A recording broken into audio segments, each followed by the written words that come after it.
Ia le alofa o le atua o mwhai o tātou au ria mai le nei tai au fau, mai se o nei aso fau e whapopo i lau tau soifua ma so mātou ngola.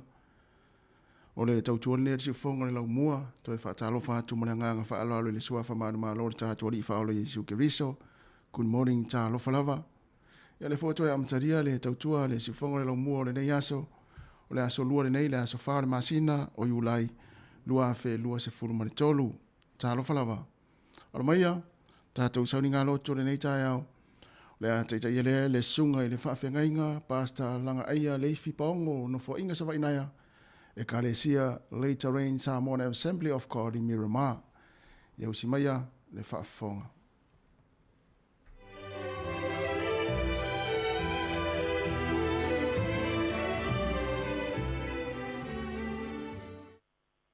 O te fie whātalo whātu a te sa moa le tunu pere le nei tai au.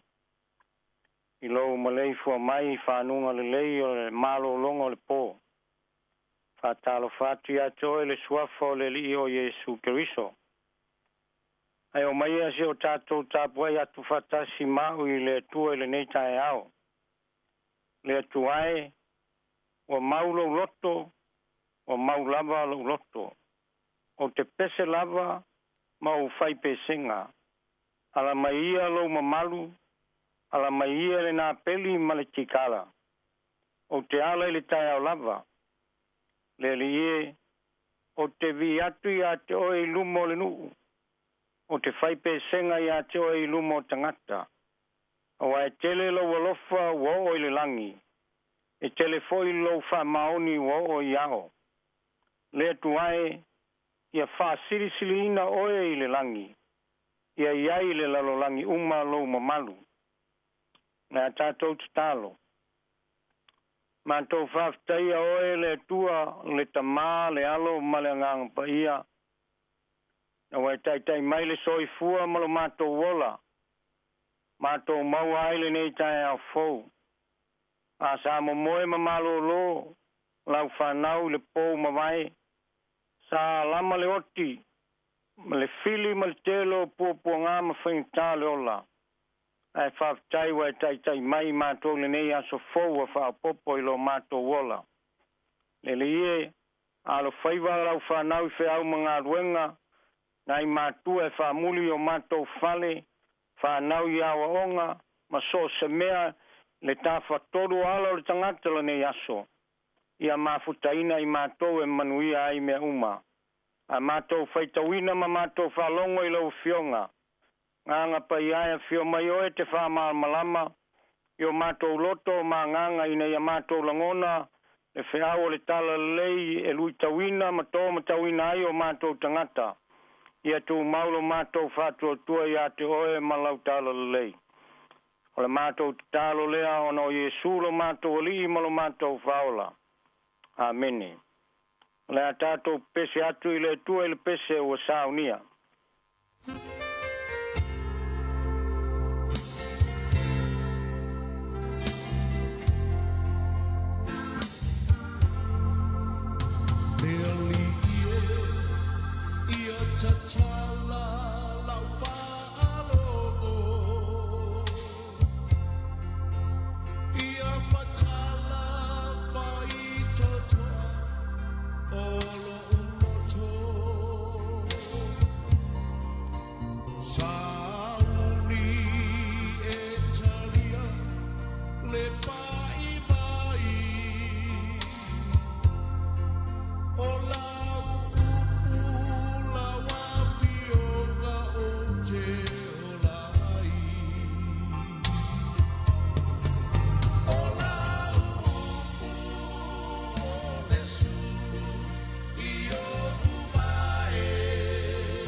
Praise the Lord. Ia le tua o se tusi feitau e mauese o tātou manatu o tū ma se manatu whaleanganga. Ta iala inai tātou o wale whiangai whiau mga ruenga o nei aso. Salamo se lau tolu iwa whai upu e fitu e whangata i le whai upu e sfumal walu.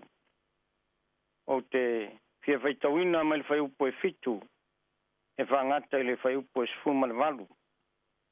O te alu e ai whea ai loa nganga. O te sola i whea ai au ruma. A whai o te arua e le langi o i ai lava oe. A whai o te fofola sau moenga i se oli. Whauta o i ai lava oe. A whai e whai a mo aua pa au o le tae ao. Ma unofo le turuinga o le sami. E tai mai a tia ui lea lava mea e loa ao. E ta ofi mai foi a tau e loa ao tau mutau. A whai o te whape atu e ufitia lava au i le pōli uli. Na whai leo le pō ma malama e sio mia ai au. A wao le pōli uli e le pōli uli lava lea i a te oe. E malama le pō e pei o le ao. E tusa lava i a te oe le pōli uli ma le malama. A wasa i a te oe o mana tunatu. Na e ufi i a te au i le manawa o lou tina. O te vi ati a te oe, wana e whai au e ala ai, o na matau tia maofo tele ai. O mea na e whaia, o mea mamana ia, o o matua i loa e au nei mea. E le lilo lou tino i a te oe, na ua whai au i le mea lilo, ina ua sauni au i mea loloto i le lalolangi. Na sila mai o fofonga i o tino, umalava ina ua afua. Ua tu sia foi umalava i lau tusi. O na so foi na whai ai, au le ai ni o tino. Le atu ai, matua sili o mantunatu o na ngā ia tau. Ua sili lava o na tele o lo la tau whai tau a whai. A whai o te whai tau lia. Ua sili ia o na tele i le one. O a wala, tate iai pea mau. Ia whamanuia le tua ma whamamalama e le ngang pa ia. Lana fionga e peona tato whalonglongo au whaitawina le nei tae au. Ma ia tu mau pea ia te ia lona vi inga e whavavau. O se manatu au tu mo i tātou le nei tae au e whapea. E iai e su ia te i tātou i taimi umalava. o nei matai ao e o lava i le whaavavau. I le vangalia mātai o tau poe sumal valu, whai upo e lua se furu, o lo whapea mai ai.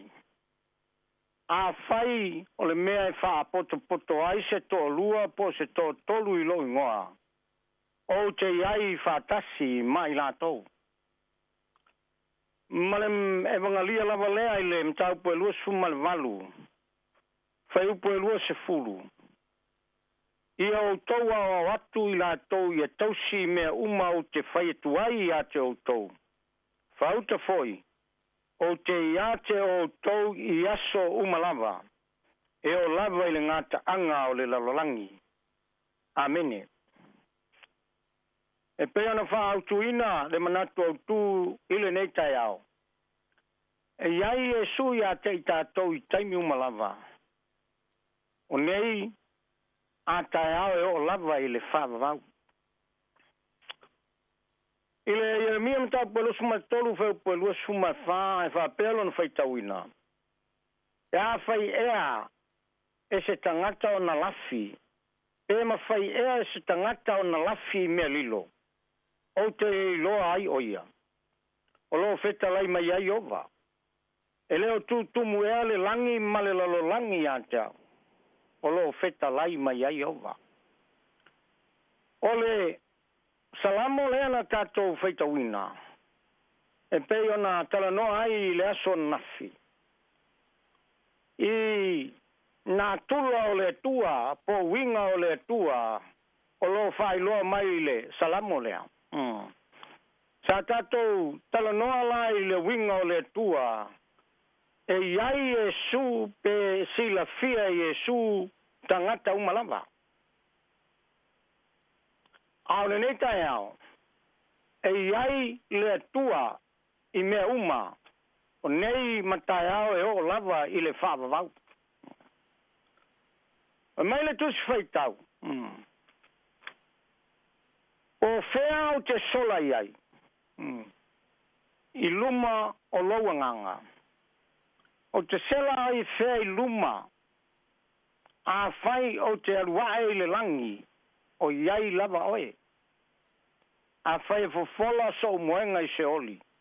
Whauta e iai lava oe. O le tala lea Davita, e pena tato whalongo ai. Wai loa le lea Davita po a me whaia i le tino nei, ma whaalafi luma o le tua, e iai a le tua. O lea tau tino a i le neita ao e ala nantusi.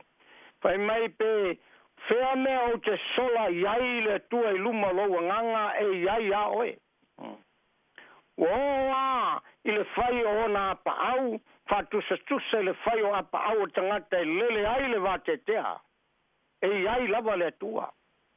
Oa foi ina fofola le moenga i se oli, wa mai e iai a oe le tua e te tai mai o au i lo lima tau. O tātou whalongo wha mai e o ai le ma whai ona o whiuwhitia e manatu le tangata. E o whitia le pōliuli le lalolangi. Ai whai mai le tusi whai tau e pēn tātou whalongo ai le neitai au. E le aise mea o whiuwhitia i luma le atua. E tutusa i le atua le pōliuli ma le malamalama. Le matautia leo le atua, ma le mamalu leo le tua, ma le ofofongia leo le tua, ma le malosi leo le tua malona mana. E le aise mea tātou te sola iai. O le lalolangi le nei o lo tātou wola, ai me wha le tonu ai le tangata i lesi malo po lesi nuu. O na fau leo la wala e sola ai. E ma whai la na sola masao. I le vaainga tangata po le lalolangi. Ai te le sola i luma o le tua, sa mo ae malau whaafonga anga i le neitai au. Mai tato uma o whalongolongo le upo le tua. E le ma whaina tato sola i luma o fofonga o le tua. E pea ana taua i le aso nafi o le tua, e iai lona nganga i me uma. Ala mea tato te whaia ia e loa, i le neitai au e oe ma au mai tato uma o lo iai le tua. O lo iai le tua I me uma. O le mea nā te iai to tonu o lo fale o malo maota, malo lawa, o to tonu o lau ngā luenga, o to tonu o tā vale o mea uma tātou te whewa iai. Ia mauti noa le nei tai au e pei o na whaintalai mai le a whionga le tua. E iai lava o ia I me uma. O nei matai au e o lava I tuluinga le laulangi, o lava I le whawawau. E au ai a le tua mai tātou. Mela tātou te whafta iai e le tioa, whai mai tusia salamo. A o ia o le tua le leo I aisa a elu, e le tu le moe lava. Na te leo rufafo ma le rufale. E whapea nā foi le lofo le tua ia te tātou sa moa, ma le au taritonu ma le au whatua tua. E pui e leo awa e iai o iai mea umalava. O le whamaro si au, ma le upu fola le tua, mo tātou le nei tai au. O e lo whanongo longo, ma e lo malama I le tātou ngana. Ia tātou mauti noa, e iai le tua I me uma. Tātou te whai tete ai ma tātou wawa, ma tātou mātatau e whaini mea whale tonu I lumo le sida whanga le tua. Awa lo iai o iai mea umalava. Ia ngale le atu le ngang pa I o le li, ma wha malama I loto mo fina ngalo la na whionga fola ina le nei tai au. Ia foi ai pe ia te ia lona vi inga. Nei se o le whavavau lava. Amene. Tātou talo. Mātou whafo iatu ia te oe le atua lo vi inga. Hawa oe lava e te tau mauno mea I aile vi inga. E peo na feta lai ma whatonu mai e lau a whionga e o ai mea ola e whaa. Ma toe ina e luas fun ma le whalo lato whaia. Le ngā luenga I le ao ma le pō ma lato alalanga ma lafo ato lato pale lumo lo nofo ali ma lato whape atu. E pa ia oe le tua. Le lie, whaftai mo la upu peo na mato whalongo ai le nei tai ao. Wa le atu le wheau le tala le lungo pe au le ea. Le ia le talo le awona o ai o lo whalongolongo, o ai o lo malamalama le mātou ngana. Ia whapena na whaia, lana whiwhiringa tonu ma whalongo, na ia whamaua lalo o mātou roto, ma mātou talia lo whionga, e whai matai ala I o mātou o langa. Mātou talo I le ala whai o lau whanau, wa usu nisi whiau mga luenga, o e whamuli o mātou whale, nai whanau ia wa onga le tua, I tangata le anga e lama I le soi fua ma le ola, e maise le hawhi ai o lo lato wola mo mātou tangata. Ia leo ina ma pui e lau o fia lo mātou wola vai. Mātou te talo, nai mātua mātutua, lo whamuli le whale, ia iai lo walofa ma lo wang le lei. O e o lo mamai le tua I so se no whanga pōpua ngā tia, ia o atu le lofo lau a fio wha malo lo, le tua e o lo malanga I lungo le samio le eo le lau le ele, le tua ia anga le lei pui leo matausi malaveai. O e o whano maftanga motusia ono le maliu maloti. Wha maise ma wha mawhana whana lo ngang pa ia. Mātou talo manatua si o mātou atunua Samoa. I tai o le maloa e maise o le atunua atoa. Ia anga le lei ma whamanuia ave se matangi o lo longa ma fui e ma wha ma tsunami o wha mai pepesi ma o si o mātou atunua. La veina Samoa ma le vasa Pasifika I o aolofa. O mai le mātou talo le nei malo, New Zealand lo mātou whai malo ai ma mātou au mawai. Ia e whamanuia le tua e le pāle mia ma le kapeneta. O ati na e uma le tua wale le leilo tele ma le manuia le atunu. Ia e whamanuia. O alo atu ila na whainga palota le ie, fili mai e oe se malo ma se tai. Na te tai o le nei malo, a wale manuia lau telo tangata. Mai a tai le whamaoni ma le lofa mai lau fio. Mana tua lo nuo I so aelu, e sue lo a o mai lo upu, o I lato uma e alo lofa malango I lo nuo e te whamanuia. O atu nu uma foi e ita, le atua I lo nuo e te whamalaia, o le mātou te talo, whamanuia I ona tai mona tangata nu, Ona lau whanua ma ona lau ele maise ele ai paia. O le lau mua lea, le tua o lau fio ia hanga le lei ma wha manuia I lo nuu. La mātou wala au lea o ai o lo manau mia lau so soani le tino le nganga ma le mawhau whau. Ia hanga le lei o e ma wha manuia. Le ngā ruenga tala I o tangata, lau miso nale ma lau whai mangalia ma lau keu siano. O au na ma whale tua mai ka le sia keu siano umai so se fata whai taulanga. Ia wha manuia o e lau fio. Fa mangalo mato se mang sale tua fa mole mole. Ona lo lava suafa Yesu wa mato wole matatalo tua nei. Amene. Ma amene.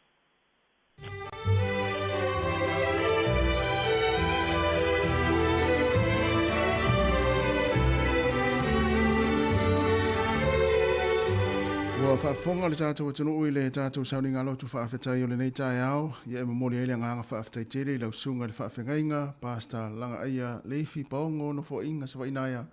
Ka le sia Later Rain Samoan Assembly of God I Miramar. Ia mo le tātou sauni ngā lotu whaafetai. Ia le ua talai fo i le tautua ti fonga le lau mua. Ia me se fo I ia tō matau ina I fo I le u fola le nei aso ma le nei tai au. Ia whaiva matiuti o le awhenga ia le tātou atunu ia I ngā luenga. Whamnia le atua le nei aso I ngā luenga le awhenga iai. Whaafetai tele lava. Luas fut 5 minute o te aine I le fitu. Le si fonga lau mua I Wellington. Good morning. Ta alofa lava.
O le tautua le si ufonga o le laumua o lo iai fo I le langolango a le New Zealand On Air.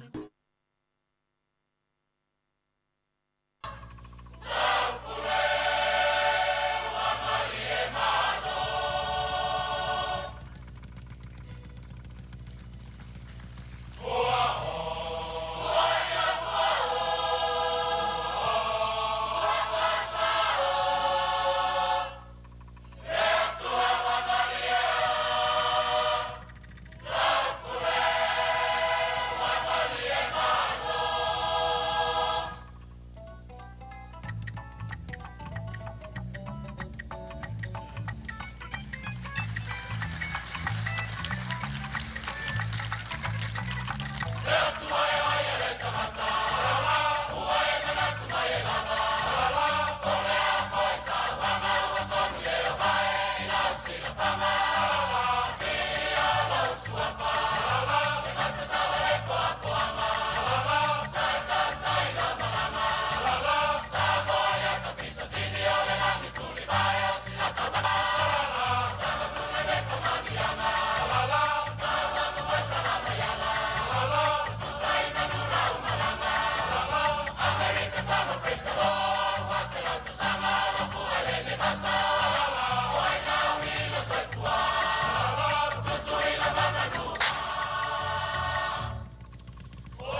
ata o le taia, siu fofonga o le laumua, aso ngafua, i le aso foraile, i le fitu i le taia, ata o le taia.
Ya, malo fa saya tu fa talo fa tu tatu tinu le le tai au. Malo lava le ala fa mai fo le tai au fo le lo fa malanga le le tua. Ya o pokala me atal tai au si fongo le mua le tai au le nei o le aso lua. Le aso lua malulu, le aso fa o masina o yulai lua fe lua se fun tolu. Good morning, kia ora, talo fa lava. Ile pa ia mano le tatu tinu ila tu fo o mafuta mai lunga le nei ala leo. Le tasi ono tesi ma le tasi fa mo. Ya fa pe fo ila to mai mo mai lungo tatu wala to le Facebook mo le YouTube por si fonga la mua. Ya me sure tatu app luas for fight to la Samo Capital Radio app. Good morning, ma lo lava le so fo manuia ya tatu tinu. Ya le fo wa fa tasi me fo ya le sunga mari fa valu ma te va to lua tu le tai ya wal to ino le tatu tinu e le to si fonga la mua. Ya ma lo mari. Good morning. Yeah. Tau manuia la so tu to va ma lo si fo manuia le tai au. Ma lo fo la lo me fo e manga lo ngo le tai au. Fa talo fo tatu tinu whatever le va so tale to e. Pe lo fo ia le mo ma lo si va ya tu le tai au. Sa ya pe o le so lulu le sa ta ma sanian ta duty. Ya ai mane fo ile fai sui sui le siaso sui le siaso ia a tatu wa ia mai ai amatanga yo o ngata. Ele fa pe usu mai e tasi le siaso wa e metanga wa palangi atu. Tu lo ia le ai o sa mo ma yo ia mai ada amatanga e o lava le ngata anga ia o mari lava le sunga mari ia ma uni nei tasi. Ia le ai ta te mafuta le tilo taimi ia e proklame ma le tau tuar si fonga la mua. Ia mai le fa ngol vaso mari. Piso lolo ar tatu. Ia so te atu nei. Leo te po male fo fa mo tatu tu tale no tatu api fo ngana sa mo. Ia. Yo ma nei ya to te le tatu tu le wa matona fa ngai ne tatu api le mo ngana sa mo. Me se tu por ngana vo. Ia we. Ia. Pe ol mena na te le tatu te mina we. Ia ma nei ya mele ta. Ia e manui al tai au mari to e maru lu fo ia fa tai fo ia pe na ta ngalu le tai au. Ia malo fo i mo le ngalu fita ia sa fenga ia fo ia wa fo il fa mo ta wole sa fa tonu ni las freile na te nei ia pe lo sunga ia sunga fenga le pule ma sa vin kasian.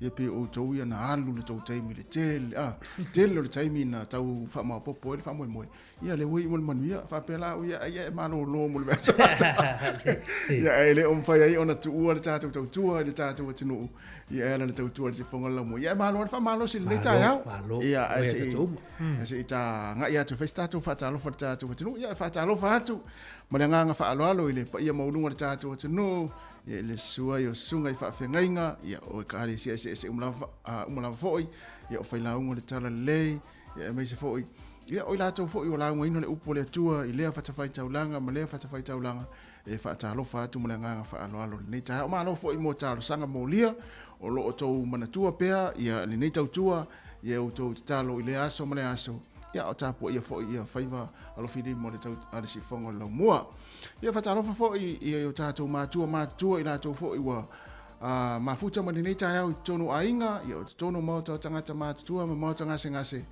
ia fa talo fa tu ia foi ala manatu ia lo mo pe o to fa singa malosi mo to fia ia to te mafuta mo to fa longo mai ai mo to mai mo mai ai ia I proklame ma le tautua si fonga la mua e mai se foi fia ngai niso taimi ia o le lo le tunu I la tau fo I wa anga ia tu fo I ngā luenga le nei tai ao ia ma lola fo I fa malolosi a fa manatu lava ia I taimi fa penei o le pisi o le awala ina ia tautua na fa mua pe le tatou saonga le mu awanga ia tu ai ia I ngā luenga I le nei tai ao lunga le awala I so se manga ala lo e anga ia tu iai ia ia le manatu lo pisi le nei taimi ia ai ia tautua na le tatou saonga le mu ia aonga ia tu ai ngā luenga o lunga fo tatou penga te failangi lo mai mo mai ai nisi o le atunu ma fianga I fia ngā luenga ia e fa talo fatu ma lola fo ia le mafuta mai ia I tatou proklame le aso male aso ia wa tiri manui ai fo I mane nei tautua ia ono lo to fa so mai ia I tatou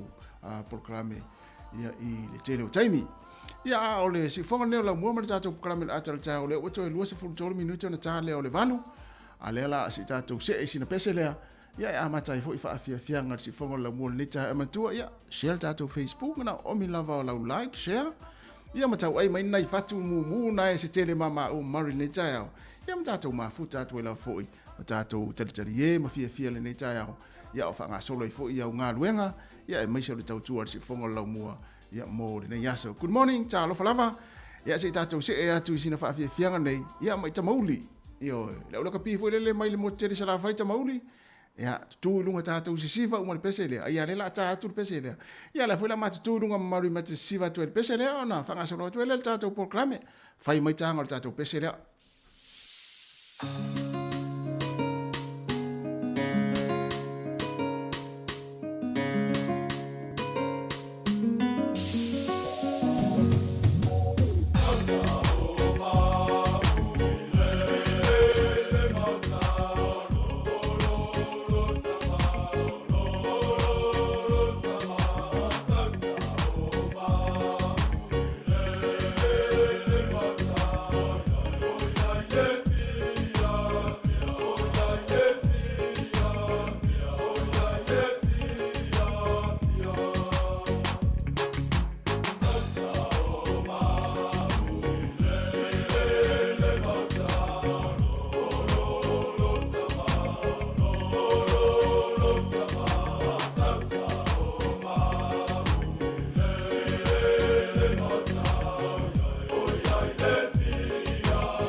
Ia o le whawhianga na mai tamauli, ia po le aula kapia tamauli mai sale lolonga. Ia o le whawhianga na mai pese na mo le nei tai au. Ia o le tala le tau mo tātou Wellingtone. O le mai tau atu i le nei aso. Ia langi le lei susulu matanga o fie le lai le so. Ia se vangana ai fo ia le tulanga pe o nei le malulu. Mise lava le nei taimi o le tai au. Ia mo i la tau ia le ala usu ngā ruenga. O le malulu o le ea mo Wellington le tai o nei se fulu a o le mafanafana se fulu ma le ono. Ia whasolo atu le aso a tai au e whapena fo i ona langi le lei susulu matanga o fie le lai Wellington nei. Ia e whapena fo i fitu le malulu tai au se fulu wha le mafanafana o le ea i le maulunga. Ia ona whasolo mai lea mo i tātou i nei porirua. Vai ngolo iei ia po le pitonu fo i lo iei tātou fie sa whaasala lau nei. Ia o le whai mani wa ai tau le aso. Susulu matanga o fia fo i le la mo tātou i porirua le aso. Ia o le malulu le tau nei iwa o le mawalunga o le mafanafana se fulu ma le ono. Oso i fo le la, ngoto i fo le la le fia na nei. Na oso i fo le la i le tau nei i le se fulu tolu minute le tu lai valu. Ia lona winga. I le tau nei ai pe ai tu fasa watu. E oso i fo le tau nei le to se fulu tolu minute le tu lai valu. Lona winga ia leo to 2 minute ia to 2 minute ia ono so e leo la mo tātou Wellington le tau nei. Ona to e ngoto leo le la le fia na nei i le te o le 5. 3 minute te e le 5 le fia na nei e ngoto i le la ia mo tātou Wellington. Fasolo mai mo le au whangota le nei tai au i le au whangota i Wellington. Ia o le whamele wa i tau ia malvaenga lea ia e vai le tai. E pe le tai na pe le tai le fia i le tau na le la se fulu tasi minute te ai le 5 le vaveao na le la. Na suwa le tai pe le tai le tau nei se fulu 1 minute e te ai le tu la se fulu ma le tasi. Pe le tai suwa le tai le tau na le la le se fulu tasi minute e te ai le 5. Ona pele o le tai i le tai o nei se fulu 1 minute te ai le tu la se fulu ma le tasi. Ona to e sua le o le tai le fiafia na nei le lua se fulu 1 minute e te ai le tu la 5. Ia e to e sua i le tai mo tātou Wellington. Ia tau i le foi ia mo whangotanga wa lewa i atu e le mana ia le tau. Ia le so mo tātou Wellington ia e maise pori lua. Ia o le talana na le tau. Ia mo le nei aso mo le talo le tai. Ia le fai mai sulu matanga o fie le lai le so. Ia mo tātou Wellington en pori lua. Ia e whapena fo i le aso a tai au. Ia o le tātou talo le tupe. Ia mo le aula ftupe le nei aso. Ia e se tu atu le sunga mari. Ia mo le tātou talo le tupe. Malo whaftai o le tātou talo le tupe le nei tai au. Malo sur tala New Zealand i Samoa le nei aso mo wile tala 5 sene. Tasi tala New Zealand mo wile tala 5 sene Samoa. Malo sur tala New Zealand i Australia mo wile iwa tasi sene. Iwa tasi sene. I malo sur tala New Zealand i le malo telo Amerika mo wile ono tasi sene. Ono tasi sene. Mo Samoa la vile nei aso tasi tala New Zealand mo wile tala 5 sene Samoa. Manuia la foino to selini nei aso waftai. Peo na e tau pa ma le tupe le tai au le nei talani ma ono. Ia pe talani ma iwa ma le talanu sifuru sa i le mason te nei. Oni. Ia ona paula fo. Ia ai la fo inisia onanga na e maulunga la to rate le nei aso. Ia sa ili po fese vaenga. Na e maulunga la to rate ia pule lava oe. Ia la fo ina lau se leni ma la fo le anga le nei ai ngai Samoa.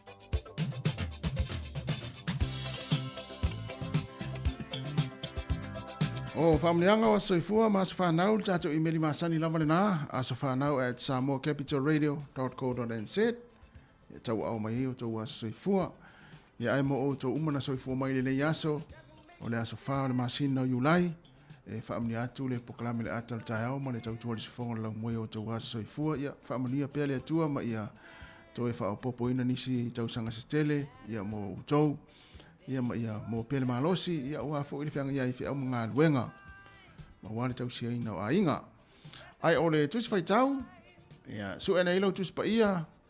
Ia ilongo isi tus pa ia te mine u maalili le ala ufai tau tus pa ia la il fale. Ia, mau mai lea ile karatia lona mta upo e 5, lona fai upo e 2 se fulu male 5. Karatia e 5, lona fai upo e 2 se fulu male 5. A fai ua utou wola ile nganga. Ia tātou sāwa vali fo i ile nganga. Mana ia tele le upo le tai au. Te whaafonga. A fai ua utou, a fai ua tātou wola ile nganga. Ia tātou sāwa vali fo i ile nganga. Karatia e 5, fai upo e 2 se fulu male 5. Ia manu ia tele o tau aso i fua, ia ole pese nei, ia mo o tau.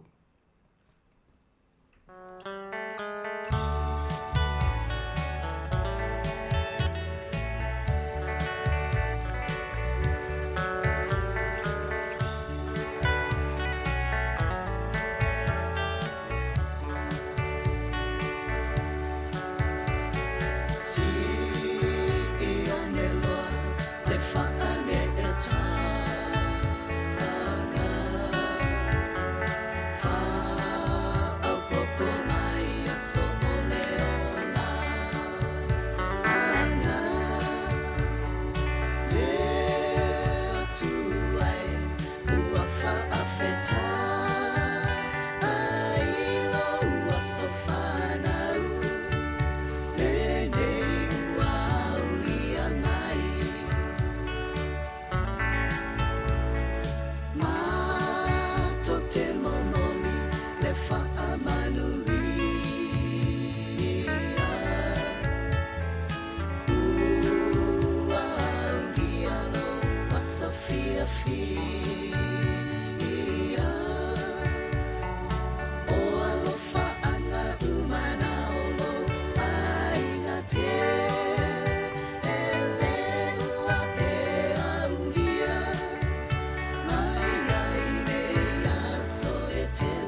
Atala fatu le tunu si mai al whaafonga le wawa aile nei tala o le tala whaasolopito lo langi mea na tupu i le so tausanga e tele ua mawa i le aso whao iulai. O le aso whao iulai le tausanga e tasi fitu ono. Ia o le aso nei na whaailoa i le Palestine o Amerika o Thomas Jefferson. Ia o le a tuto tasi i Amerika. Ia po le The Declaration of Independence. Ia o le nei whamoemoe wa vei Amerika o se tunu umina vei ma Republic. Tausanga tasi fitu ono. Ia taluaila ese tato waso ma Amerika. O nei le aso tolu i Amerika. Ia o nei le aso whae New Zealand. O le tausanga tasi valuluas ono. Na maliwai ia le Palestine lona tolu. O le malo Amerika o Thomas Jefferson. Tausanga tasi valulu ono. Ia ai o le aso fo ia lea na tu malo i fo ile Palestine lona lua o Amerika o John Adams. Ia ai pei o ase tutusa le iaso na mali liwe Palestine ne lua al mua malua o Amerika. Tausanga tasi valulu ono. Tausanga tasi valulu sfurfitu. Whainga wha polonga i tutono o nuu leo New York, State of New York, na wha lea o ngā ina i le so. Tausanga tasi valu ivas furulua, na suia i e sa mo le laina le ta o International Date Line. Ma vea i le asonga fua, le aso whāiu lai, ma ua whaalua ina i asonga fua. Uman whamnatu le asonga fua, toi whamnatu fua le asonga fua le aso na soai. Ma ua tolu se la uonos furfitu i aso o le tausanga. O le swinga o le laina le na e ta o le International Date Line. Tausanga tasi valu ivas furulua. O le tausanga tasi iwa tasi o le fusuanga tele lea i le vā o se tangata pae mas tangata uli tono Amerika. O le li i pae o Jim Jeffries, ia ma le li i Amerika o Jack Johnson, ia o le aupanga o le heavyweight. Ia na matua tele le vevesi o tangata pae ma tangata uli ina ua whaia ina le li i pae le fusuanga. Ma vea i Jack Johnson o se tangata tauta ua tele ta alonga o le whaipele i lalulangi a mesi o Amerika na champini ma le tausanga tasi iwa o valu. Leo ma le tausanga tasi iwa tasi lima. Whamaumaunga la i la tau e whamauina i a fusuanga whapea o le fusuanga leo le Senaturi. Fight of the Century. O le tausanga tasi iwa fasi furufitu na avatua i lumo le palemene pe le tania se pili. Mana na intia ina i tuto tasi loa mantua intia sa ilalo le vainga Peltania ia polipili e tau le Indian Independence Bill. O le mana onga la intia ia tuto tasi a ia vai lua le atunu unia tunu uselua initia ma Pakistan. O le sol tau sanga tasiva o lua na wha vai ai le wha la potonga o fusu anga ni usila. Ia poli Boxing Association. Ia o le tau sanga lava na tasiva o lua si taimi au tau sanga le na whaia i lola to so nga shompini la loi kalai estete. Tatou tala ia, to e maua le whapoponga tai masani whaftai lava.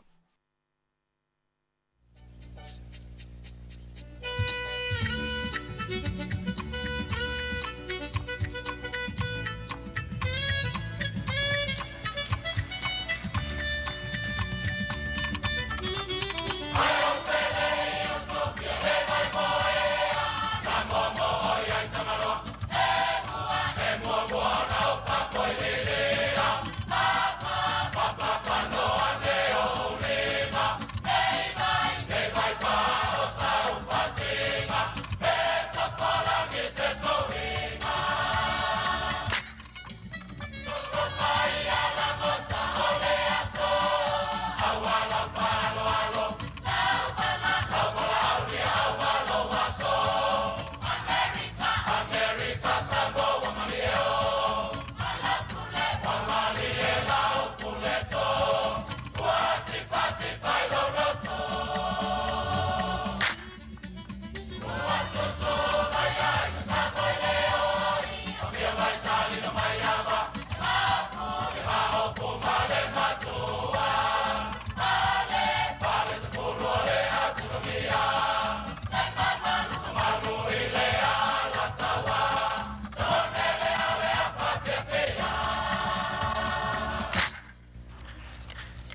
ai mo le valaulia. No.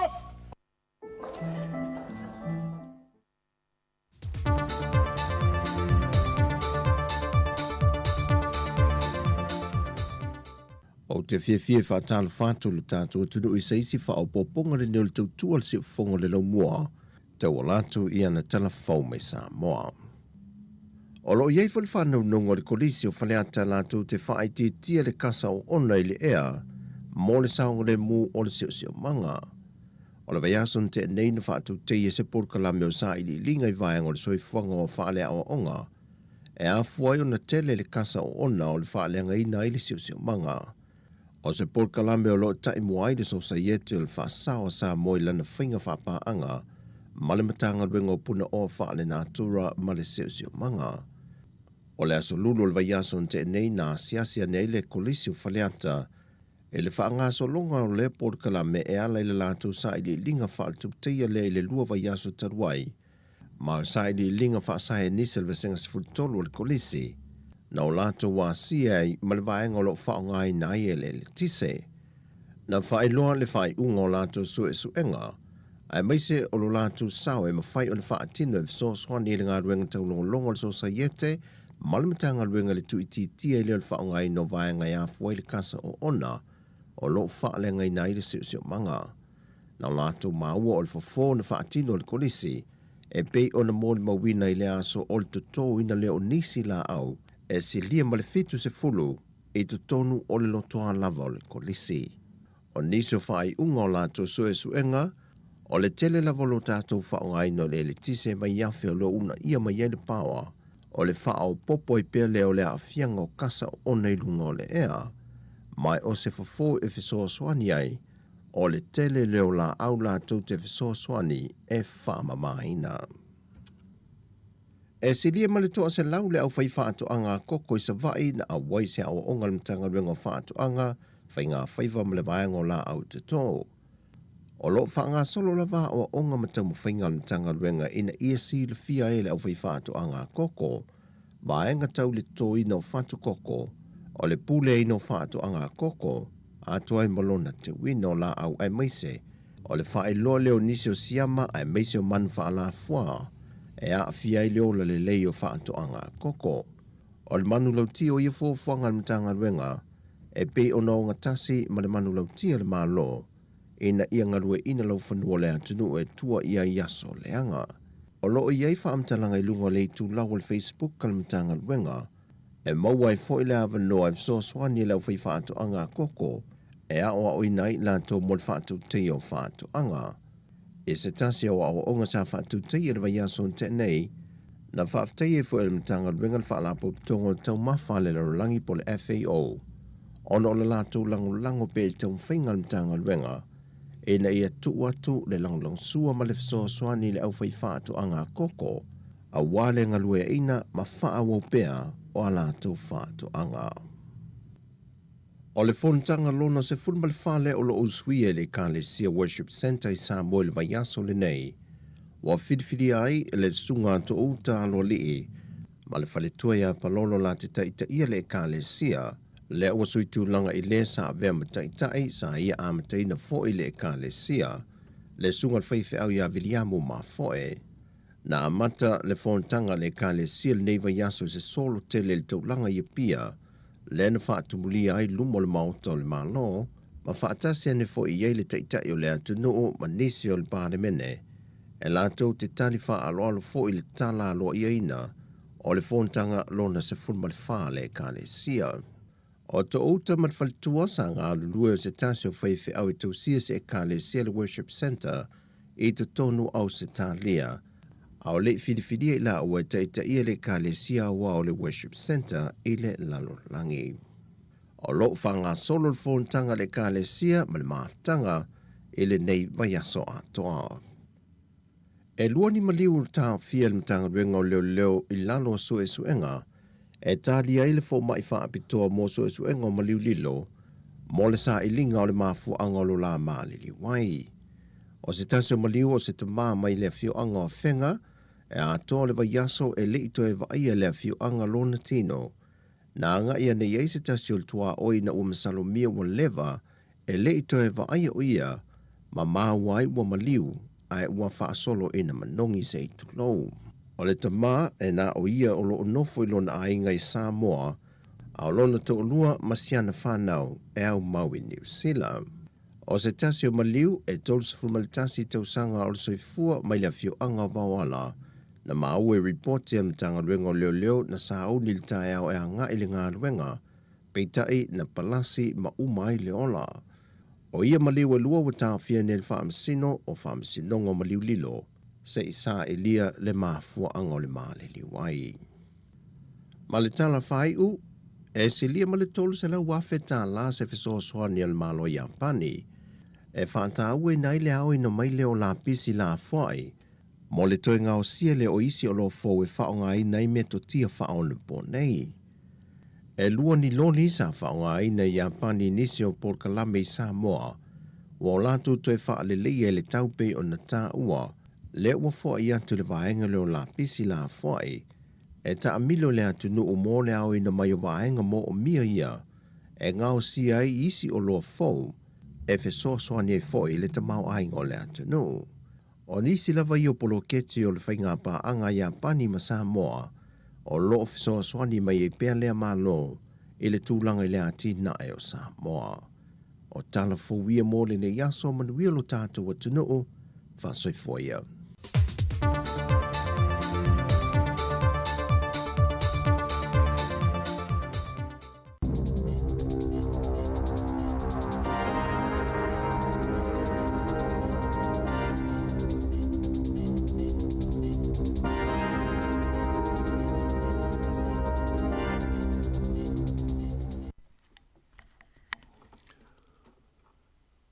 Tālau whalawa o se whaawaponga le nei o talafau mai le si ufonga le mua i Wellington. O le tala mua o New Zealand o se tasi o tunu o au pito leanga ma whaale tonu i alona tūlanga i le vaenga au fi ailenga o sia o loa ma le whaatino ino ngā luenga whai pe a whaatusa i isi a tunu o le laurangi e le lei lo lato wati na e ma le tamao a inga. O le tūlanga o lo atangia i se lipoti ua whaala wa i tele ina mai le komisi le Productivity Commission lea o lo whautua ina ai ua te tau na whaia wawe se tau mo whainga e whaale leia ai le nei whaale tonu. O lo whaalia le nei lipoti e whapea o le tūlanga le lei sa iai le ati nae ma le whaatino ino ngā luenga i le atinu i le tele o tausanga ua tuna ai na mafua ona o le tō tele o tangata sa ngā lulue whaatasi ai i ni taimi whai ngā ruenga o umi. Ta ua le teitei whono le komisi le nei, Ganes Nana, o le tūlanga whaale tonu ua maita wina i le whaatino ino ngā ruenga ma le ngausia o loa i le tonu New Zealand. O se whaale tonu e le ngata i nā whaina ai lona tamau ainga, ae whapea fōi o nā whaina ai ma le soi fua lautele o tangata. O le taimi nei o New Zealand lea e lona luas furuono i le whaatula ngana o tunu ua tolus furufito le lorolangi e le leilo lato wati nae po le OECD i ana tupe whaalu i suenga whaapitoa mō le ati nae. Whaalia e le whaatono le komisi e mana o mia e New Zealand se fuafuanga wawe whaata atia tu mao e awala lea ini se leni universi mō ni suinga i le luma nae. E tasi ma le afa piliona tā la, le au whainga o se vai ngā tūpe ua fua ina le malo New Zealand, e whaau popo atu i se si tanga o tutongi mō tausi soi fua, o lo ngā lulua i whale mai i lalo le pulenga o le mata ngā luenga le soi fua malo loina, le te whātuora. A whai Italia e le uni ma le wasenga o tausi soi fua i a lea fuanga le malo, e mautinoa o le a te lese si tanga i mawai o la tutongi o lo iai le taimi nei, a toa ai fo ima se pei meni e se furu lima a fe tā la mō tangata tei tuatasi e wha a fe tau ia i le vaenga mō la tau back pay. O le minstau se fua mālono ina i a Aisha Verol sa i a wha ailoina mai whala waitele i a nei fuanga i le tae a o le asonga fua. I lalo lea si i tanga o le a mawai e tausi soi fua si nia i a totongi wha atulanga ina i le vale o le se lauma le lima a fe fitu se lauma le whātā la ma le se lau limas ful toru afe ma le onus furtala i le tausanga, wha au popo iai ma penal rates, ai o tausi soi fua ua pāsi wha amawina o le asi itia o lātou tongi i le vā o le ono sfuru iwa afe lima se lau ono tāla ma le iwa sfuru iwa afe ono se lau tolu sfuru tāla e tusanga wha o popo iai ma lātou penal rates. O le teimi nei, e sidi atu i le tolu sfuru afe la wha i o tausi soifua po nurses o lo ngā lulua i au nanga ale matanga luenga le soifua ma loloina ma o lātou umaia o le aawai i le whai o se filifilinga ma pāno taina le mata upule nei e winga i le fua o lātou tongi i le mai ai o na ioina o le nei wha amoe moe e le te whatuora wha pēle sosa iete o tausi soifua a New Zealand ma le sosa iete o te ngata whai ngā luenga a le malo le pisa a. E silia i le ono se lau la whai o tusi pasi mo ta vale warrants of fitness ua whaaleau ngā ina nei e le pulenga o awala le waka kotahi ina ua mai e se su e ngā sa whaia e se tasi o whale insinia pasi ta amale i au kilani. Ua tu ina atu e le waka kotahi se whaalinga alo ia i le societe la au whaita amale le Motor Trade Association, MTA, e whailoa iai le whaaleau ngā ina leo tusi pasi e ono se lau fitu se furu fitu moni ta wale sa whaia i lo tonu o le se furu masina ua tuana e tunei e se tasi o la tau sui a wai. O le whale insinia o lo a fia e ngoa o le Newmarket Auto Repairs mai o le mafuanga o te ena ai ma le talia le waka kotahi i a warrants umanei ona whapesa whaia e au noa ma le whaamauninga se tangata ofisa siasi po o se Warrant of Fitness Inspector.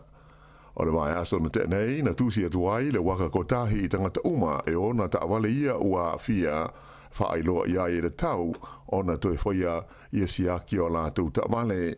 Whaailoa mai ia i le whaatonu o le MTA o Lee Marshall o whaamalo loi le teimi nei le vea o le whale insinia le nei ma sui a wai o le whaalapo tōnga a o whaanga solo se suenga i le nei ma ta upu. E tō rua tangata ua whenga i nei mamolianga e au fia ile umio ni a penga malosi a toa mani waila au whaasaina e pei ona tā fia i leo leo i le ai o kalai estete i le whaai ungola vai aso taluai. Whailo mai e leo leo o la ua nei o se tau le lea e lua sifuru fitu tau sanga le matua ma se tamai tai e lua sifuru wha tau sanga le matua na tā fia mai i na ua whaia seos whainga leo leo i se whale i le pitonu o aranui i le asto nai. Ta ua ai le lita ita i leo Inspector Scott Anderson e tasi tesi mo le 2 kilo o le methamphetamine e tusalona tau mo le fase lau wafe tala mani a upenga mara losi se lua a toa ma se vai ngā tūpetele na maua mai ai i le nei o sofa inga. O le aso lus fulfao iulai o le atula i aile mawhine o lo molia i le nei mata upu i rumo le whaamisnonga i karai estete i lona umia leo le waila au whaasaina o le meth, ato ai maisi molianga i fitu i lona umia o whaasolitu la fono o ni au penga malosi. Ai o le taulelea o le aso tolutasi o iulai e o ne ai o ie le whaamisnonga i ona molianga i tolu i le umia o le waila au whaasaina o le meth, whapea molianga i fitu i le umia o ni au penga malosi au noa ma se lei sene o lo tau fia umala ua ia e leo leo i le teimi nei. E ono afe lima se lau fitu valu la fa inga o mai fau o le COVID sa fa mauina i le tonu o New Zealand i le vai aso na tuana e tu nei ai luas fultasi la fa i o ena mali liu ona o le fa mai. O le tolu afe se lau fitus fultolu o mai pe ona fa mauina i na vai aso o tuana i o tangata sa maua i fo i mua i le COVID. Ai o maliu fau nei e luas fultasi o o tua nei le tolu afe se lau tolu sfuma le valu la fa inga atoa o e ua mali liu i le COVID talu ona o mai i lau whanua o New Zealand.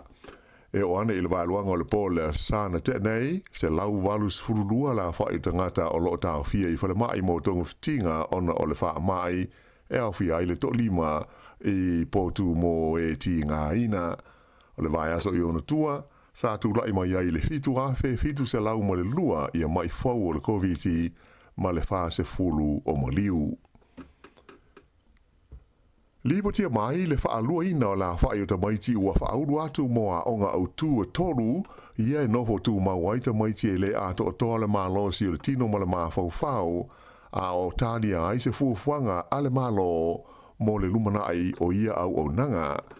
E tusa ma le se fultasi ma le awha miliona tā la le se leni o lo awala mai le mtanga luenga wa aonga e te tongi ai ma whaatupe a onga mo le awha inga e walus fulfao ta maiti o lo o au inai ia onga whaapitoa nei i le tausanga e tasi.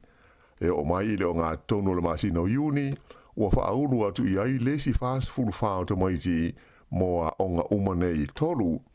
O se whaapoponga tele lea mai le luas full tolu sa iai i le tausanga taluai. Le fo isa te tongi ina le malo le au inai o ta maiti e walus fulfa le au whai. Ta ua fo i se lipoti le wale si whaasa laua New Zealand e iai nisi ta maiti o lo wha moe moe e a atu i a onga nei le kua ta fau. O le siti ai o la whai o ta maiti e whauru atu mo i a onga o se so mo se whau tuanga i le malo New Zealand mai le komiti o malo au whatasi mo le ai a te tau o tangata i le a toa le malo si ina ia tāpu ni a onga nei ai tu ina atu le se le ni e langolanga i pol kalame lau tele mo tangata i le a toa lo la tau malo si le tino ma le mafau fau. O le ua atoa le tausanga talu na tu ina mai lea whau tuanga a malo au whatasi ai le i whaia i ai se fuafuanga mautu a le malo.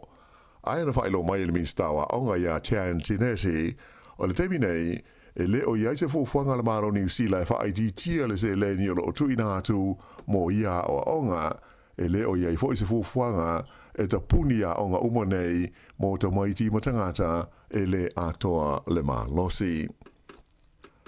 E to tasil tangata na maliu i le mua se fale i le pitonu o Glen Eden i au kilani i le pole sana te nei. O le nei whaalawe lawe na awhi ai se fale i le wala o le West Coast Road pe tusa o le afole iwa i le pō o le au sa. Sa ma whai e lauti nei mu mai ngā lulue i teimi o whaalawe lawe whaafosei o na awe se mai ai ia se tangata do tasi mai le fale na awhia. Ai i se li poti tustusia mai leo leo i le tae au le zonga fua na whailo mai ai le maliu o le nei tangata ona o le tūngā o na manuanga mai le mu. E tolu ta awale fui musa ngā lurue ai le tautonga fiti o le nei awhi mai o lo o whaia pe i aisa i li ilinga i le mafua anga. I se tala mai a Amerika e to lua na maari liu a e to lua se fulvalu isi na manunua e au fi aini ta mai tia se fulva i se whaalawe lave sa whao ngā ina aisi au penga malosi i le ai o Baltimore i le state of Maryland i Amerika i le tae au le sa ua mawai. Se fulvalu tau sanga le matua o se teine talo vau na mali wai le whaalawe lave ma se tau le e lua se fulu tau sanga le matua a o ista ngata o lo tau fia pēr i le whalmai ona o manu anga mai pulfana o nisi e manu nua ti ngā ina. O lo o fia ye na manu nua i le nei whaalawe lave ni tamaiti se toa se fulfa i lalo le fulu walu tau sanga le matua.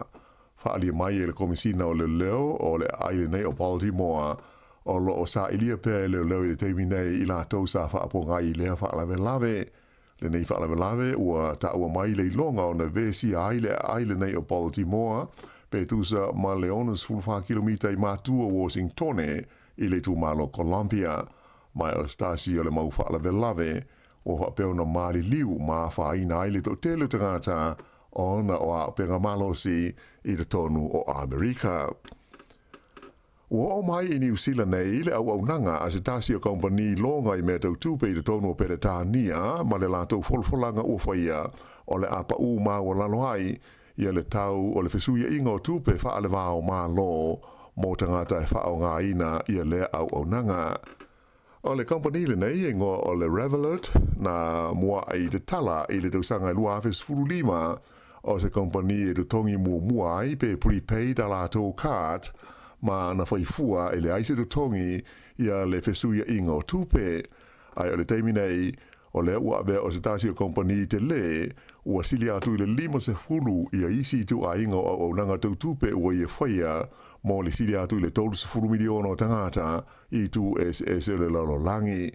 Whaelo mai e le whaatonu o le kompani mo Australia ma New Zealand, o le leo Max Braxby, sili atu le luas furu ono afe la fa inga o tangata o New Zealand ua uma o na saini e fia awai ma o la tau wha ngā ina le nei au nanga i le tono o te furu lua masina sa fa iaini a la tau wha ata ita inga na ia wha alia o la tau au nanga e le ngata ina wawe malelei a e tau ngō fie ma ngā whatia e tangata uma to e saunga le mu mo ma ta upu tau i le pū leo mea tau tūpe i se tūlanga wha ale wā o ma lo. I tā alonga, ma anu ma lo le li New Zealand ngō ea Hamish Kerr i lana tā alonga na tau wā ai o le oso ma urunga i le sua ngā siampini le lau langi i le Diamond League i le ai o Stockholm i le lau mua leo sui tena sa wha mawina le ma urunga na ova i le oso Hamish Kerr i le lua tesi lua wha mita ma e tusa e wha sentimita na ma urunga ai na i lo le li ina tūlanga lua atu i ai mai le atu nuu o pele seuma o le tau le lea nei o Hamish Kerr luas furono tau sanga le matua o lo ia umia le siampini o maro le tau pulenga i ta alonga nei le oso mau lunga o le whaiunga na o talafou.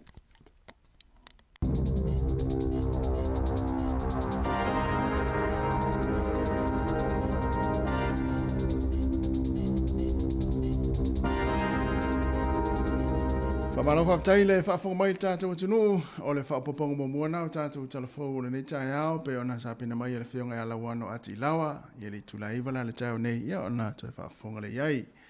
Ia ai mese o tātou tala mai Samoa i mea lo tupuli tātou atunu pe ona tu ina mai le sunga a tāse sa Lam Sam.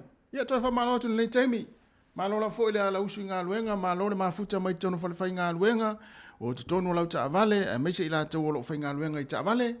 Ia i ta wale afi, le ala le ta wale nai te whai ngā luenga le teimi mai whaalongolongo mai, ia olo ki mai lau tasi, ono tesi ma le tasi whamo, ia maloa fo ele le ta iau malulu, ia o te loa po ua a wheala nei ta maiti, ia ai a omo moe nei ta maiti, ia manea fo i o le malulu le ta iau, aua le wave whanguinga inunga nei ta maiti o nei malulu, ia ai mo tātou la ia sa nafa ma le ingo nei ta maiti, ma momori lea onga, ia, ha mo moe le nei ta maiti ai whanga solo au tāpenanga le tai au tono le whale. Moni, olo i whanau ile, te mili o malo longo le. Mana ia. Olo vai o tuanga onga le te mini. Ai ora tamo whengo fia mo whanau a misi ale te mini. Ia. Olo ulo ko pai koko ar te mini. Ora tamo nei alu laso hato e le tau tue pule fuini ni mea ai e tau whai tāpena mo whanau. Sa o le leia, wha afa le leia la ia le ulo le ipuka. Ia wha pēto ono le whanau. Ia. Wha afa le leia le ulo ipuka, ia marisua vai, alu ala i o le aso atoa, ia tamo e tamaiti o ua tule puka. Ia nai lo le mea leo le whai o le mea ai nei to e whai le tārisi fulutasi e to e whai lisi mea ai. Mo tamaiti. Ia o le tamatonu ana le vāporo koko alisa foi. Mala ia. Ia na tu ala ia o le ulo i lunga le o ngau. Ia, o a tamaiti ia tamo e tutua. Foi le a whaonga le tātou app. Tasi le vaenga tā ua mo le temine o le tu ua ia o ngā tamaiti. Pe foi ntala noa tuan nafi. O le tātou app le wai lunga. Ia e foi manatu na to a tele foi. Ua to a tele tātou pa angai ua whaasota i mai foi le tātou ofisa ma whaaftai mai foi. Ia ona o le ao ngā o le app. Ia i nei whanau ia ua foi le ua na soifua i nia tunu. Ia o le ala ua a mata foi la le ananafi. Ia wala au me foi nisi o tamā manisi o foi o tina. Ia ma whaeloa mai. Ia e le eise mea o mātou o ia i o lea ua whaafsanga i lunga le lau. Ia ma le telefoni. Ia ma hao ia vaenga i o le ngana Samoa tamaiti. Ma nei o le vaenga le mana tuana i ta alonga. Mo whanau nei ta alonga i lunga tātou api. Moi.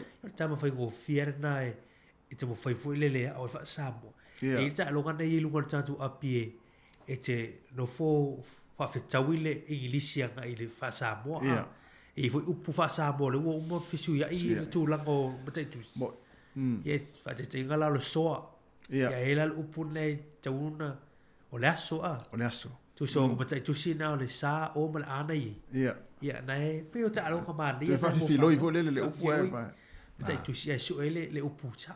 Ma na ia tele a. Ia o ngā ta alo le ta mā ma le whanau, ma le tina ma le whanau, pe le se meo i le malulu o le ta mā le na e o e fo ia le tau tala nei whanau i wha Samoa wana ia ma le wha liunga wha le ngana Britania. Nei ia malama lama le ia tamaiti.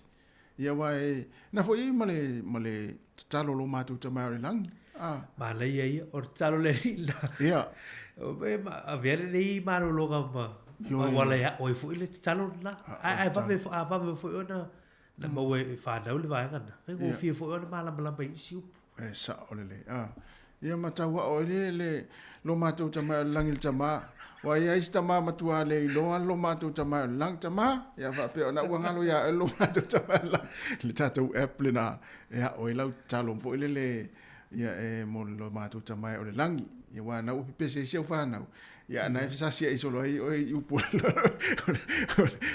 tara mi ja tamale antele aliva ia tamale matua le lo matu te mai ole lang ia ona na 25 minuto te nei le tu la valu mari ye le wali ia le oranga tamariki le nga le no le na o no to fulu tu la o lunga fale fo le se vai le men tau fa to fulu tu la o lunga vai le feu tanga ina le no fai maleo leo fai tu le mai la no le mesena to KFC ole ma ele nai le on matua ula le wali ia so tu so o le si tu wala lo ranga tamariki le me le mo ke le KFC tono tuma ala no te gala la fa na wi na o lu pe lu la o le fa po na la wala fa fulele e o mai la o KFC man mektan se va ai so ya talo lo bigo la wala fa go fia la le mo tu nga fale ni ya o le mai KFC mo fa na o ma ya mai ta tu te lo mai lo tu la go li fa na chono ye foi fa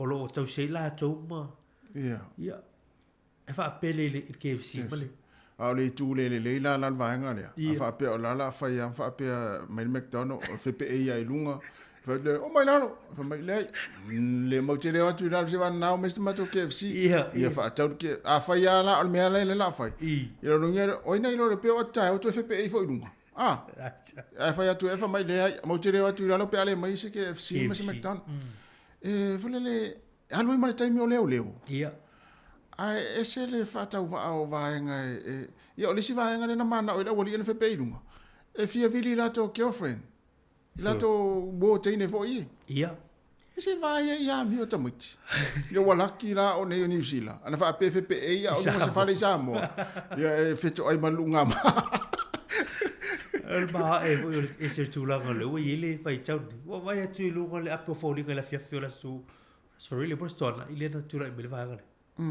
what to party le about va ngale fa il ma li fu ia tu mai what to do mo le fa le va tu if you eta noi pe ia se me fu pe ia se me matu ya ia matu ya le va a po pe ia fa na du mo la por val ia ale la mo tu KFC ma va ia na ma be la e ma na lo winga ele o fia fa longo i me wa tu ma lo ia ma tsanga le ngole le bulu tsai se va ai la ia mio ia e ma tatu fisilo fe ma fu mai wingo ni tu ngata mai ma fu mai la vai ainga ia wa fa pe o no fa mo sa fu itala tatu tala fa ona fi il va nga le a pe sole e se fu ia di wingo ni tu ngata mai ti di ya lu le te mio le to lu se fu lu i tu la o lunga tau mai la awa ale me sa ona ana fe pe ina fa pe a tau ana mai la a sa mo e re fa peres KFC e la we lu nga ma mo me u moto e tau ai ia tiri ro i po le me wa vai le tu la fono ma vai nga fa pe le i o ma fu ai wingo nei tamu ti fa pe e se vai lai ia lo wingo le me na tupu fia ai KFC a fe pe e lunga i wa tu le fa pe le KFC to mai lan ia ma halo ia ma le taimi ia ona o bingo nei to inga tamu ti fa pe o le ba le tu tolva e re na o lunga i wi le tu wel mele sa tu po foi la no e kale tu po le kale ste bele al va se foi le teni fa pe le KFC ya se va il el power mele le manda le tour KFC na ia ole tu te ata ole la ki ole sto ina sa mo o le mele tau ana uma ila fa se furu la se fe le satwa le polo sa twa mo ila se vai amuti no ai au wata sto ina sa mo to ina tatu e mo ia e fia pu e fiu lo tau ana we mai la lo e e la ua i mo meo lau papa maru ngā maa i lunga i ngā tamu i whapea. Ai sa ona oe, na tupu fwere loi Christchurch le mele. Taru si au nei tupu i Wellington e. Wai manga e tupu nei Wellington e. Ia talo whai ia ila tō le awhepe e i lunga le whale. Tātou Wellington e le o tō e whatamala whai. Ia e me whapea. Ia alea ua lua suru iwa minute o te e nei le tūlai walu. Watu sina whaafia fianga nei manisi o ranga fia whaalau iloa. Ia. Mo fo sim ta upu tātou tal no ai. Ia wa talal tātou. Leina. Good morning. Tā lo whalawa.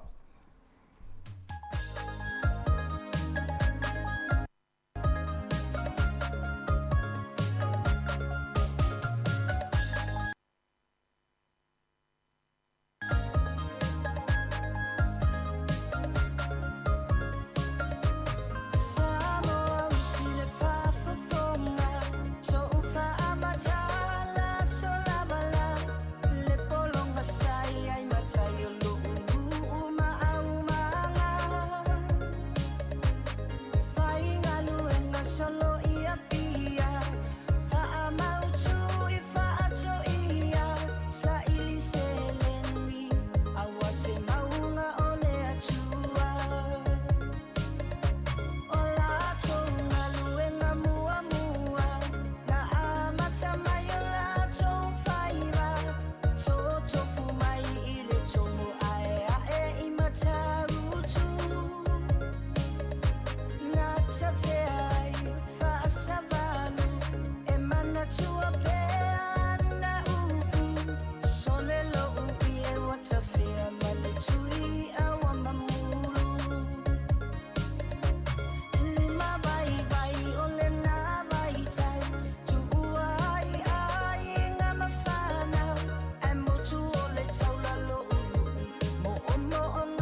le o to ama tele fa bitoa ale Digicel i asfore le tasi e fa ilonga ta i lima se lau tala cash te o manu malo ai pe ala fo sa top up lus fu tala New Zealand pe sile tu fo i a inga i Samoa mai si antunu o le Pasifika e anga va ai fo i la to e fa ngale to tu ale click X e la fo ai se le ni Samoa tonga Fiji ma Vanuatu fa toni lo so top up lus fu tala pe sile tu mai dairy supermarket ma pamu pensingi mo so wa vai te o manu malo ai i fa ilonga tu pe ta i lima se lau tala i asfore le tasi Digicel better together.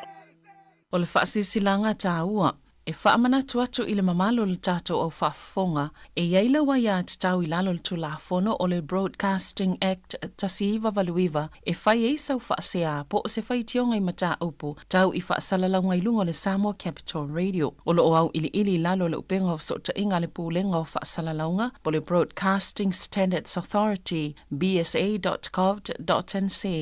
A ia inga mo le whai o sau whaasea i se polkala me whaamanu alia i lau whaafonga anga.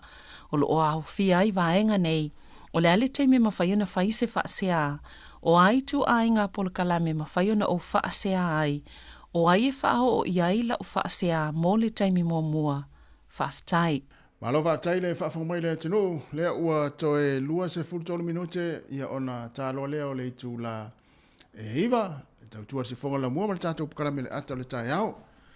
Mauri. O lea e elvaenga lea ia e au ngā fo i mo i lātou ia e o pasi lātou ta avale. Boli. E ia il fale ta avale lea ina pe se fale insi ina po se fale fo lea mo mai Warren of Fitness. Ia ina e New Market i au kilani. Ia. O lea mai tau atu o lea fai nei su es whangasalo nei su esu e ngā fo ia. Ia ona o jangata fo lea pe se pasi ta avale. Ia ele ia isona ia pe le i ia sona po sona la isene po se vanga folele na te paciente avale a olea la ua sa ia isi watu ia ni pepa ia Warren of Fitness ia ile fitu se la o tangata fitu se la ta avale la te fitu se la ta avale mai le se furma sina tono se furma sina mon le la lo fai nei su enga ia vaenga lea ia ile falta vale lea. O le mawa e o le vanga le o mai na o le New Market o le repairs o kilani le va pe. Ia. O tangata la le le senea pe o isanga va avo le. Na te paciente vale. Na te paciente vale. Ma vo se forma sina fitu se la le u fa la nga ina u mala ia. Warren of Fitness. Ia tu la la va o ta vale fa lo i lunga wala te lo nyusi. O le mawa e o vanga le la o tu fa la nga ina wa kotahi. Jangan lupa leo malanga ina New Zealand. Ia le la sene ia wa fiele tangata. O le leila o le la Fisoswani mai le MTA le Motor Trade Association. Fisoswani tangata ie tu fa saola tu il tempi ni.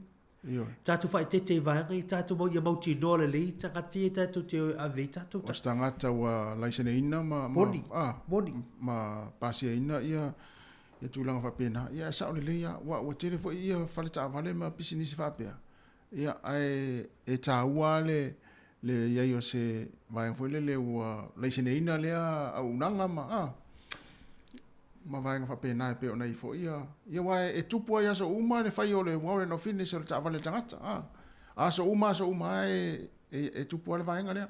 Lima si futa la le na whapea na tutongi tangata ie e wala to Warren Fitness. Ia e togo fie fo le la ma fo le bisu ta la o isi wo fa ai lunga ni va pola le bisu ta la se va ila ile tangata le wa fa ni su ia lo po le ma fu anga o po ila lo ia le ele tangata le sta fo le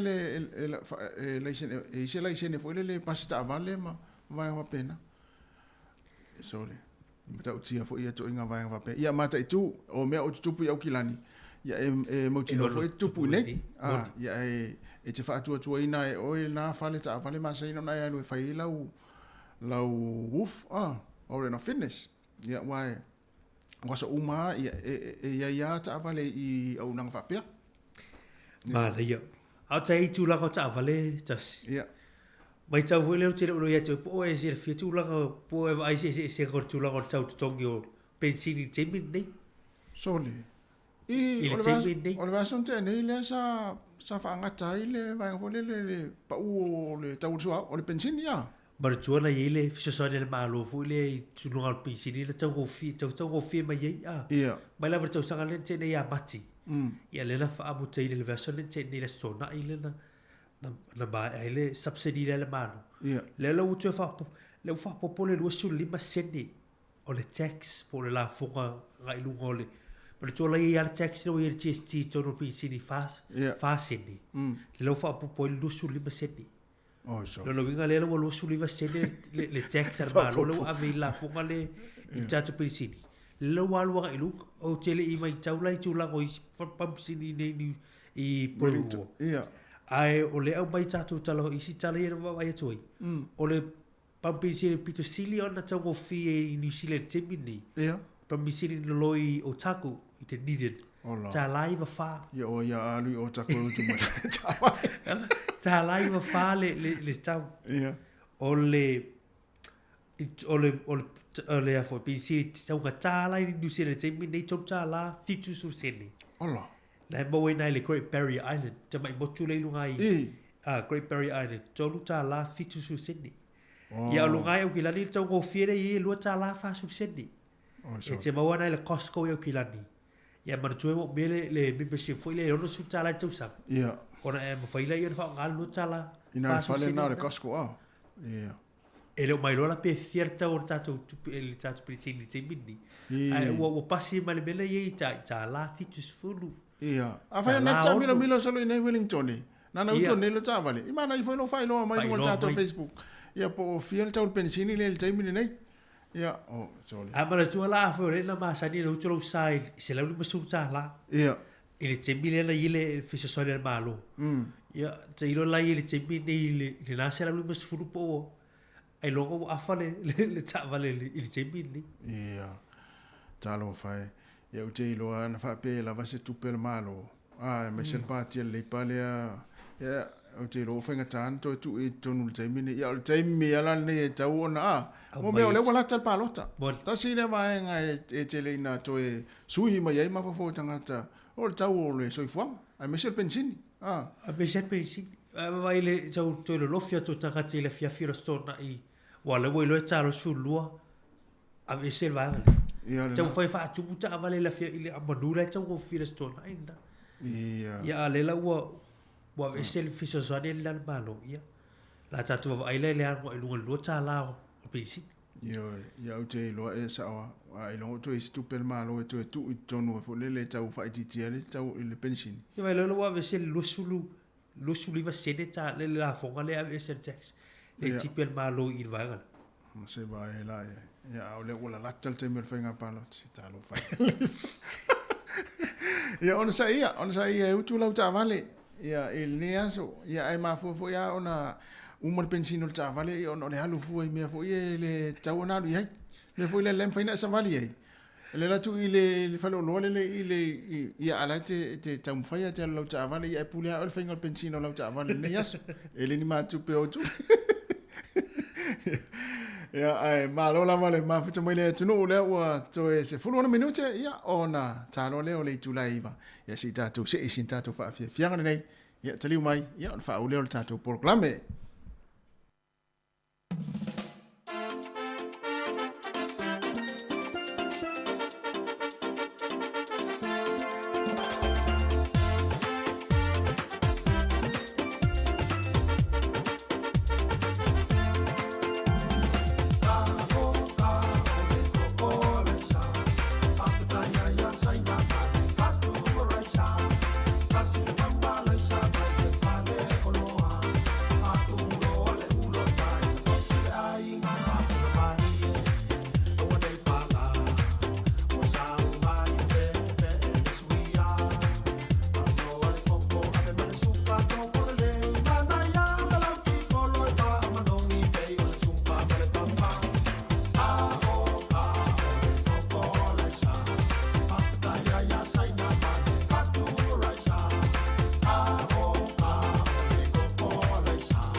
Ia toi fa o tu tatu pese na Murray. O tatu fa silo le taya. Ia pe fo on tal no annafi. Ia ini si o fio anga isa mo o se ia ta unga tanga ta o la tu ngo. O tatu fa silo le taya. O ini fio anga isa mo po to fio anga fo na te fa longo mai le tero tai mi se ta unga tanga ta. E mana ia fo ile tatu po kala menei. Ia e loa i tanga ta le sa onga o le ta unga o le ngol tu nu. Ia pe fo ona il tatou tu o le vason te nei po ai le tatou fa mo le sai ia sa o le leile ta ungo le upu sa o le leile fa le onga ia wa ale leile sa o le fa le onga ma sa o le fo le ta unga ia e malama fo tanga ma le au ma le wai o mai tau le si te mi wo e nei se ma fai nei fo i fina ngalo isi tanga ta nu o ia ia ai on la lo le malam o le si va ngai le ni fa ma fa po ni pe ye fa ma fa ye te mi ni wole tu si na va fa lu ko fu e mani no e ma ne facilio ni ta ia wa pe on ta u foi o si fi on ngai ma tu fa tu le pe on ta wole te le na fa ingo tanga ta o fa lunga ma fa lalo ia o le sa ongo ingo fi on nei o fo i lunga ma fo i lalo ai fa longo ni tanga ta e tala no fo alunga la ki ki fo alunga fo lalo ole au ki fo lalo ai le o se o fo i lunga ma fo i lalo fo i lunga ma fo i lalo ia e la ye ma fu anga no ma fi anga ia e lana tala tu tatu leina ia te fala o mai tale pese no taina le si pese le masani fo ina tale tatu faili le la mua saun le masani na o le ananafi o le fo le ngol pese le usu ni usale le la ufa rosa mata uri le pese na ya sola ai so le fa tu maria le pese na te fa longo ye itina ya sola fa mo mo la tu pepe e si ya la ufa rosa ai mala o mai ni se ona itina ma tu ana nafi itua e sa o le la utala o ia na o le wel tama o mal ya tatu to fo ya fia fa so mai fo ya sola te mi fa mo tatu ma tu ya le wel si mala o mal talofa ia malu si fu mo lo vano la foi le ngozio no falevao fa mole falevao o fale la uvao le ngo sa wa fale la uvao ia fale la uvao le ngo sa no ia la ufa falevao fale la uvao le sa fa mole ia ma mai tele fale la uvao ia sa wa o le tele ai na fa longo itala no anga tanga ta u fo ilingo si fio anga le ia o fale vao ata te fa longo ia mo la ba ma na ia le fa manino mai ma fa sa o mai ia wa e mana ia fo i mo istanga te fo le e mesi la to ia mo polo o i fa la vao pa tai tele manio luas tai va ina fale la vao ya esa o le ya tele fo inicio fio anga fo le ya le usa uri si wala vai talo fo wala talo fo Rachel mano se fu ya mano se fu ola o re o pura o ngo ule o ai foi ola ngale la kama o sanya o le ngoa saawa o sainga e wa whaingoa e kangaka le whaingoa kangaka o sainga o le ngoa sa o le i tala mai o toa mua ia sainga o le ngoa konga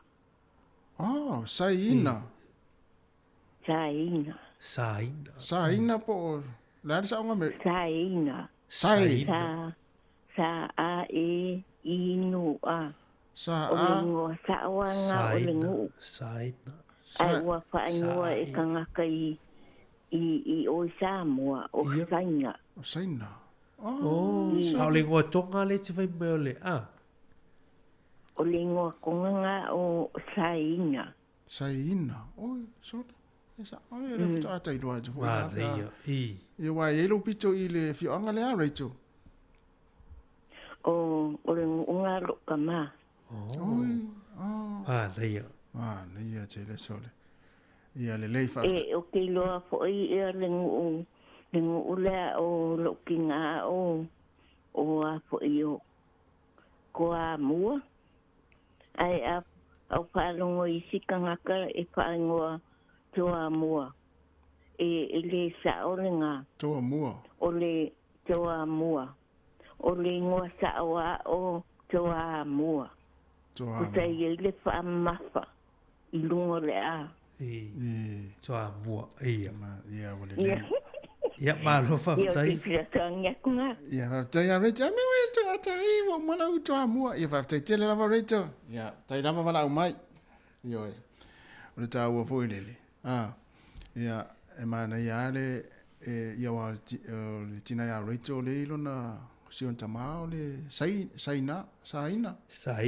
Ia na tā ua reita. Sa e inua. Sa e inua. Oi whatata whaanongo fōi le la ia le fioanga le ia e whaasao mai pe o tōu ia o tōu fioanga mai ngoa. Ia ai o tūlanga na e pe o nei wa e mana ia tātou talitano I vaianga whapea. Ia e sa o le iai me le whaaleonga o le ngoa si o fioanga. Ia te ua e whaafonga mai vusisi aso e se seel matou ta unga atu se ngoa si o fioanga o le tōu fioanga. Ia o na lape ila I o mātou na whai na vela mai se lape le mātou talano atu I lau. Ia le wele stato walau. Talo fal walau. E como lui e le sunga tasi mai ava. Oi, malo se fua ia le mai ava. O te pera tionga I ngoma tua. Oi, sorry. Alo Hans. Sorry. Taiso. E fo mo le tai au ese le lua au le lei. Tato por kalame so. Vai, to inga leo la ia tate fia fa longo I Mari, to inga leo ia e tate fia tate fa longo. Va foi e lo io no te lo tutugia. Yo, wa man to bitunu. Au kilani. Ya ma te va sta yo le foi e malo loso ti munga ia a uma foi uma sa vili ma ti munga ne pom. Oh, sole. Oh. Malo. O to ata uma foi sa foi sa mo na inicio fo fuanga le foi wa. Me le te leo te mau ainga. Na pe ya le se vai. Na le so va sau yo. Ya le tu ya. Sau ya foi ya ma to ya sa ole. Vale. Ya me sin na wa fa ti mo fa ngam langa tap so. Yo. Ya ai so nya tu langa ngata to no. Ya. Ai si la fanga yo matu tu malo le un ya pai peyole la fanga leo fale se la fale se la ya wai o sa un tonga o fale a se la sole mana ia te da tele na lise tanga tole ole a nai ia esua fonga mai foi le la fanga ya ai o sa un tonga le peyol sui na le sui vai pole ya ta fa longo sa wa ya o sui pai pule mai fele a se la ma le fanga ia ta sina la fanga dai pe fa misi pe tu tono tanga tele a ia le fale fale a se la ma le la fanga na to le yo nga ifo nga ifo pole vao nga ifo le vao ia nga ifo le vao nai ya tele mai ia o pete ya fio mai ia sau mai nga ifo le fanga nga ifo le fanga ia e nga foi la vai nga le vao ia asa tau na tau ato ia nga ifo le vao ma tele sole ya to no ini sera fanga ia e no malu tatu tai mitasi ma mari ia malu ia tele ro fai vale yaso tele vale mai afa malu ia yaso ia manene yaso me ava ia fasi fo era le mana ia ai sa le ia ia tai ia mata itu si tai tasi foi le e suia a toa le ngole ia pe foi la fale ase la mana yo le ale fale se la le tele ia le tele na fa le tangata mata o tangata ia o sa o ngala na fale ase la o le si va ngalo le la fi de vao ai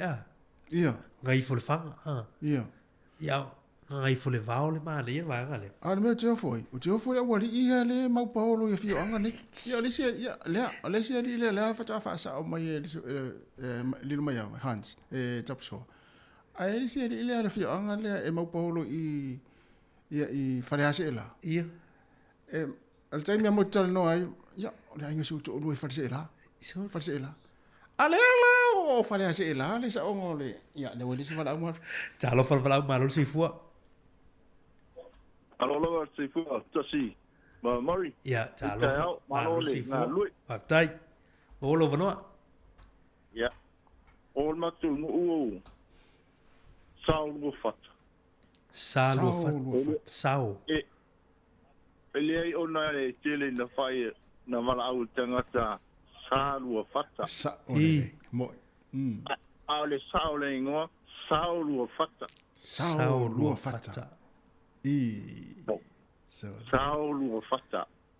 fata ma nei sao le tasi le fio anga tele na wala au tangata sao fata mod ia au sa onga sao fata ma nei tele ai ale nu tina le ainga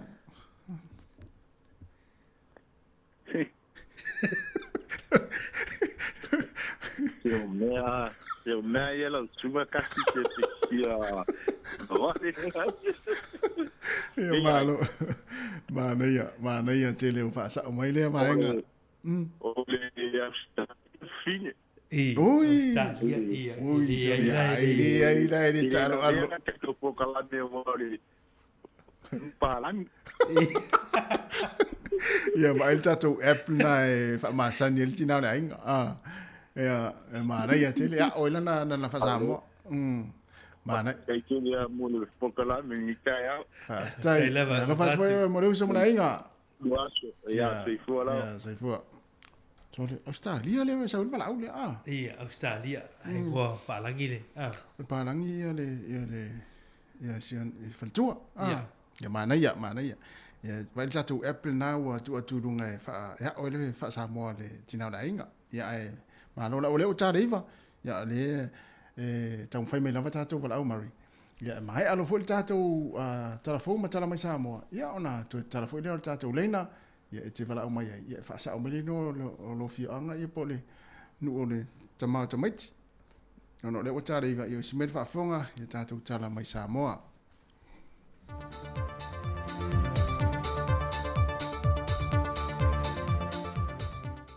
o te fie fa tal fatu le tatu tu i seisi fa o poponga le nol tu tu al si fonga le lo mua te walatu ia na tala fau mai sa moa O lo iei fal whanau nunga le kolisi o whaneata lātou te whaiti tia le kasa o ona i le ea, mō le saonga le mū o le sio manga. O le vaiason te nei na whātou teie se porkalame o sa i li linga i vaianga o le soifuanga o whaalea o onga, e a fuai o na tele le kasa o ona o le whaaleanga ina i le sio manga. O se porkalame o lo tai mua i le so sa yetu o le whaasao sa moi lana whinga whaapaanga, ma le matanga ruenga o puna o whaale nātura ma le sio manga. O le aso lulu le vaiaso te nei na siasia nei le kolisi o whaleata, e le whaangaso longa o le porkalame e ala i le lātou sa i le linga whaaltu teia le le lua vaiaso taruai, ma sa i le linga whaasahe nisel vesenga sifutolu o le kolisi, na o lātou wā siai ma le vaenga o lo whaongai na i le tise. Na whaeloa le whae unga o lātou suenga, ai maise o lo lātou sao e mawhai o le whaatino e viso swani le ngā ruenga taulongo longa le so sayete, Malamatanga luenga le tuiti tia i leo le whaongai no vaenga ia fuai le kasa o ona o lo whaalenga i nai le sio manga. Na lato maua o le fofo na whaatino le kolisi e pei o na mōli mawina i le aso o le toto ina leo nisi la au e si lia ma le fitu se fulu i totonu o le lotoa lava o le kolisi. O nisi o whaai unga o lato suenga o le tele lava lo tātou whaongai no le tise mai iafe o lo una ia mai ele pawa o le whao popo i pia leo le awhianga o kasa o ona i lunga o le ea, mai o se fafo e fisoa swani ai, o le tele leo la au la tau te fisoa swani e whaama maina. E si lia malitoa se lau le au whai whaato anga koko i sa vai na a wai se au onga le mtanga ruenga whaato anga, whai ngā whaiva male vaenga o la au te tō. O lo whaanga solo lava o onga matau mawhainga le tanga ruenga ina ia si le fia e le au whai whaato anga koko, vaenga tau le tō ina o whatu koko, o le pule ina o whaato anga koko, a toai malona te wino la au ai maise, O le whae loa leo nisi o siama ai meise o manu wha la fua, e a fia i leo la le lei o wha atoanga koko. O le manu lauti o ia fuafuanga le matanga ruenga, e pe o na o ngatasi ma le manu lauti le malo, ina ia ngarue ina lau whanua le atunu e tua ia iaso leanga. O loo iai wha amtalanga i lunga le tu lau le Facebook ka le matanga ruenga, e maua e fo i le ava noa e so swani lau whai wha atoanga koko, e a oa o inai la tō mo le whaatu tei o whaatu anga. E se tasi o o onga sa whaatu tei e rwa yaso te nei, na whaaftei e fo e le matanga ruenga le whaalapo pitongo tau mawha le larolangi po le FAO. Ono o le lato lango pe tau whainga le matanga ruenga, e na ia tu atu le langlong sua ma le fiso swani le au whai whaatu anga koko, a wale ngalue ina ma wha awo pea o a lato whaatu anga. O le fontanga lona se fulma le whale o lo uswie le Kalesia Worship Center i Samoa le vaiaso le nei. Wa fidfidi ai le sunga to uta alo lii, ma le whale tuaya palolo la te taita ia le Kalesia, le ua suitu langa i le sa avea mataitai sa ia amatai na fo i le Kalesia, le sunga le whaife au ia Viliamu ma foe. Na amata le fontanga le Kalesia le nei vaiaso se solo tele le taulanga i pia, le na whaatumulia ai lumo le maota le malo, ma whaatasi ane fo i ei le taitai o le atunuu ma nisi o le pālemene, e lātou te tali wha alo fo i le tala alo i eina, o le fontanga lona se fulma le wha le Kalesia. O to outa ma le whalitua sa ngā lulue o se tasi o whaife au i tausia se Kalesia le Worship Center, i te tonu au se tālia, au le fidifidi i la ua taita ia le Kalesia wa o le Worship Center i le lalolangi. O lo whanga solo le fontanga le Kalesia ma le maaftanga i le nei vaiaso atoa.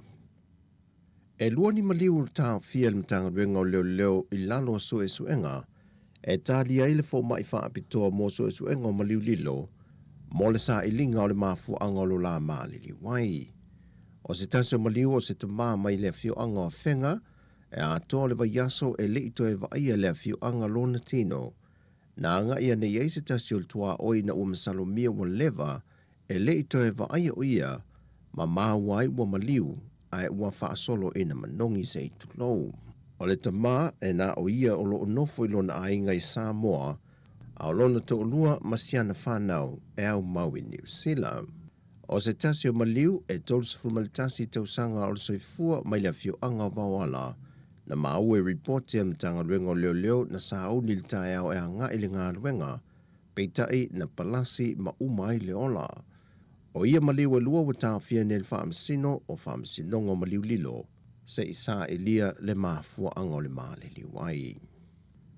Ma le tala whaiu, e se lia ma le tolu se lau wafe tā la se fiso soani al malo Japani, e whaanta ue nai le au ino mai leo la pisi la fwai, mo le toi ngao sia le o isi o lo fo e whaonga i nei me to tia whaona po nei.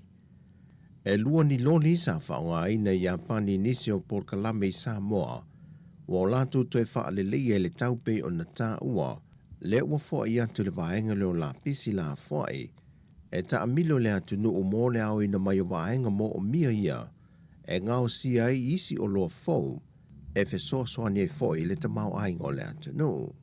O nisi lava i o polo keti o le whainga pa anga Japani ma Samoa, o lo fe so soani mai e pea lea malo, i le tūlanga i le ati na e o Samoa.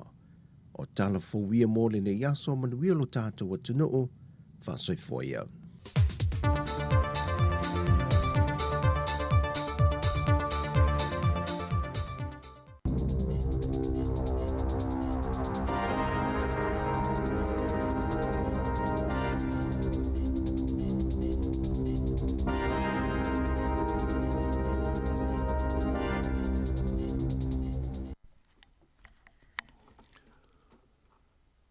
Tālau whalawa o se whaawoponga le nei o talafau mai le si ufonga le longmua i Wellington. O le talamu mua o New Zealand o se tasi o tunu o au pito leanga ma whaale tonu i alona tūlanga i le vaenga au fi ailenga o sia o loa ma le whaatino ino ngā luenga whai pe a whaatusa i isi o tunu o le laurangi e le lei lo lato wati na e maleta mao a inga. O le atulanga o lo atangia i se lipoti ua whaalaua i tele ina mai le komisi le Productivity Commission lea o lo whautua ina ai ua te tau na whaia wawe se tau mo whainga e whaale leia ai le nei whaale tonu. O lo whaalia i le nei lipoti e whapea o le tūlanga le lei sa iai le ati nae ma le whaatino ino ngā luenga i le atunu u i le tele o tau sanga ua tuna ai na mafua ona o le tō tele o tangata sa ngā lulue whaatasi ai i ni taimi whai ngā luenga o umi. Ta ua e le teitei whono o le komisi le nei, Ganes Nana, o le tūlanga whaale tonu ua maita wina i le whaatino ino ngā luenga ma le ngausia o loa i le tono New Zealand. O se whaale tonu e le ngata i nā whaina ai lona te mau ai ngā ae whapea fōio nā whaina ai ma le soi fua lautele o tangata. O le teimi nei o New Zealand lea e lona luas furuono i le whaatula ngana o te nua tolus furufito le lorolangi e le leilo lato wāti nae po le OECD i ana tupe whaalu i suenga whaapitoa mō le ati nae. Whaalia e le whaatono o le komisi e mana o mia e New Zealand se fuafuanga wawe whaata atia tu mao e awala lea i ni se leni e inivesi mō ni suinga i le luma nae. E tasi ma le afa piliona tā la, le awha inga o se vai ngā tūpe ua fua ina le malo New Zealand, e wha au popo atu i se si tanga o te tongi mō tausi soi fua, o lo ngā lulua i whale mai i lalo le pulenga o le mata ngā luenga le soi fua malo loina, le te whātuora. A whai Italia e le uni ma le wasenga o tausi soi fua i a lea fuanga le malo, e mautinoa o le a te lese si tanga i mauai o la tūru tongi o lo iai le teimi nei, a to ai fo ima se pei meni e se furu lima a fe tā la mō tangata teitua tāsi e wha awhi tau iai le vaenga mō la tau back pay. O le min style se fua mālono ina i a Aisha Verrill sa i a wha ailoina mai whala waitele i a nei fuanga i le taia o le asonga fua. I lalo lea si i tanga o le a mauai e tausi soi fua si nia i a totongi wha atulanga ina i le vale o le se lauma le lima afe fitu se lauma le whātā la ma le se lau limas ful toru afe ma le onus furtala i le tausanga, wha au popo iai ma penal rates, ai o tausi soi fua ua pāsi wha amawina o le asi itia o la tongi i le vao le onus furuiwa afe lima se lau ono tala, ma le ivas furuiwa afe ono se lau torus furtala i le tausanga, wha au popo iai ma la tau penal rates.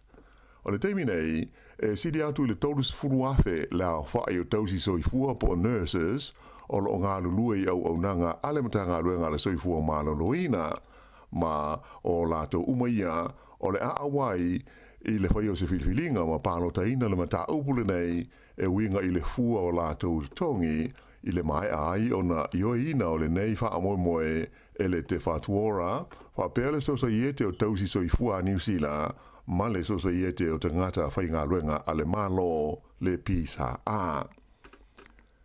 E silia i le ono se lau le a whai o tusi pasi mo ta vale warrants of fitness ua wha le au ngā ina nei e le pulenga o awala le waka kotahi ina ua mai e se su e ngā sa whaia i se tasi o whale insinia pasi ta vale i au kilani. Ua tu ina atu e le waka kotahi se whaalinga aloa ia i le sosaiete la uwaita vale le Motor Trade Association, MTA, e whailoa iai le whaaleaunga ina leo tusi pasi e ono se lau fitu se furu fitu moni ta vale sa whaia i lo tonu o le se furu masina ua tuana e tunei e se tasi o la tau sui a wai. O le whale insinia o lo a fia e ngoa o le Newmarket Auto Repairs, mai o le mafuanga o te ena ai ma le talia le waka kotahi i a warrants umanei ona whape sa whaia e au noa ma le wha mauninga se tangata ofisa siasi po o se warrant of fitness inspector. O le mai aso na tenei na tusi atuai le waka kotahi i tangata uma e ona ta awale ia ua fia whaailoa ia e le tau ona toi whaia ia siaki o la tu ta awale. Whailo mai ai le whaatonu le MTA o Lee Marshall o whaamalo loi le teimi nei le veo le whale insinia le nei ma sui a wai o le whaalapo tōnga a o whaanga solo se suenga i le nei ma ta upu.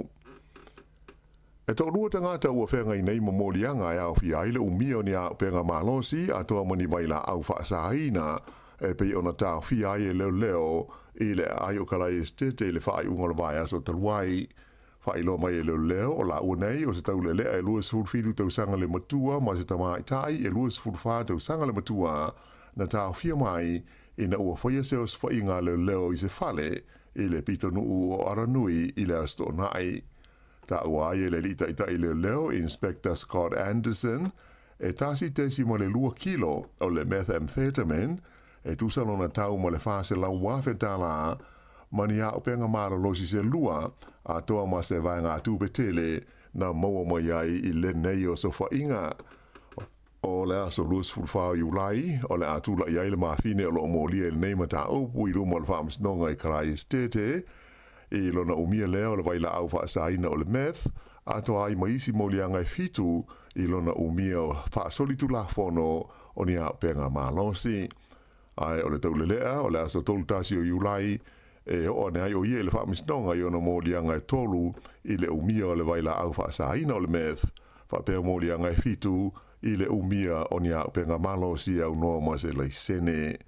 O lo tau fia umala ua ia e leo i le teimi nei.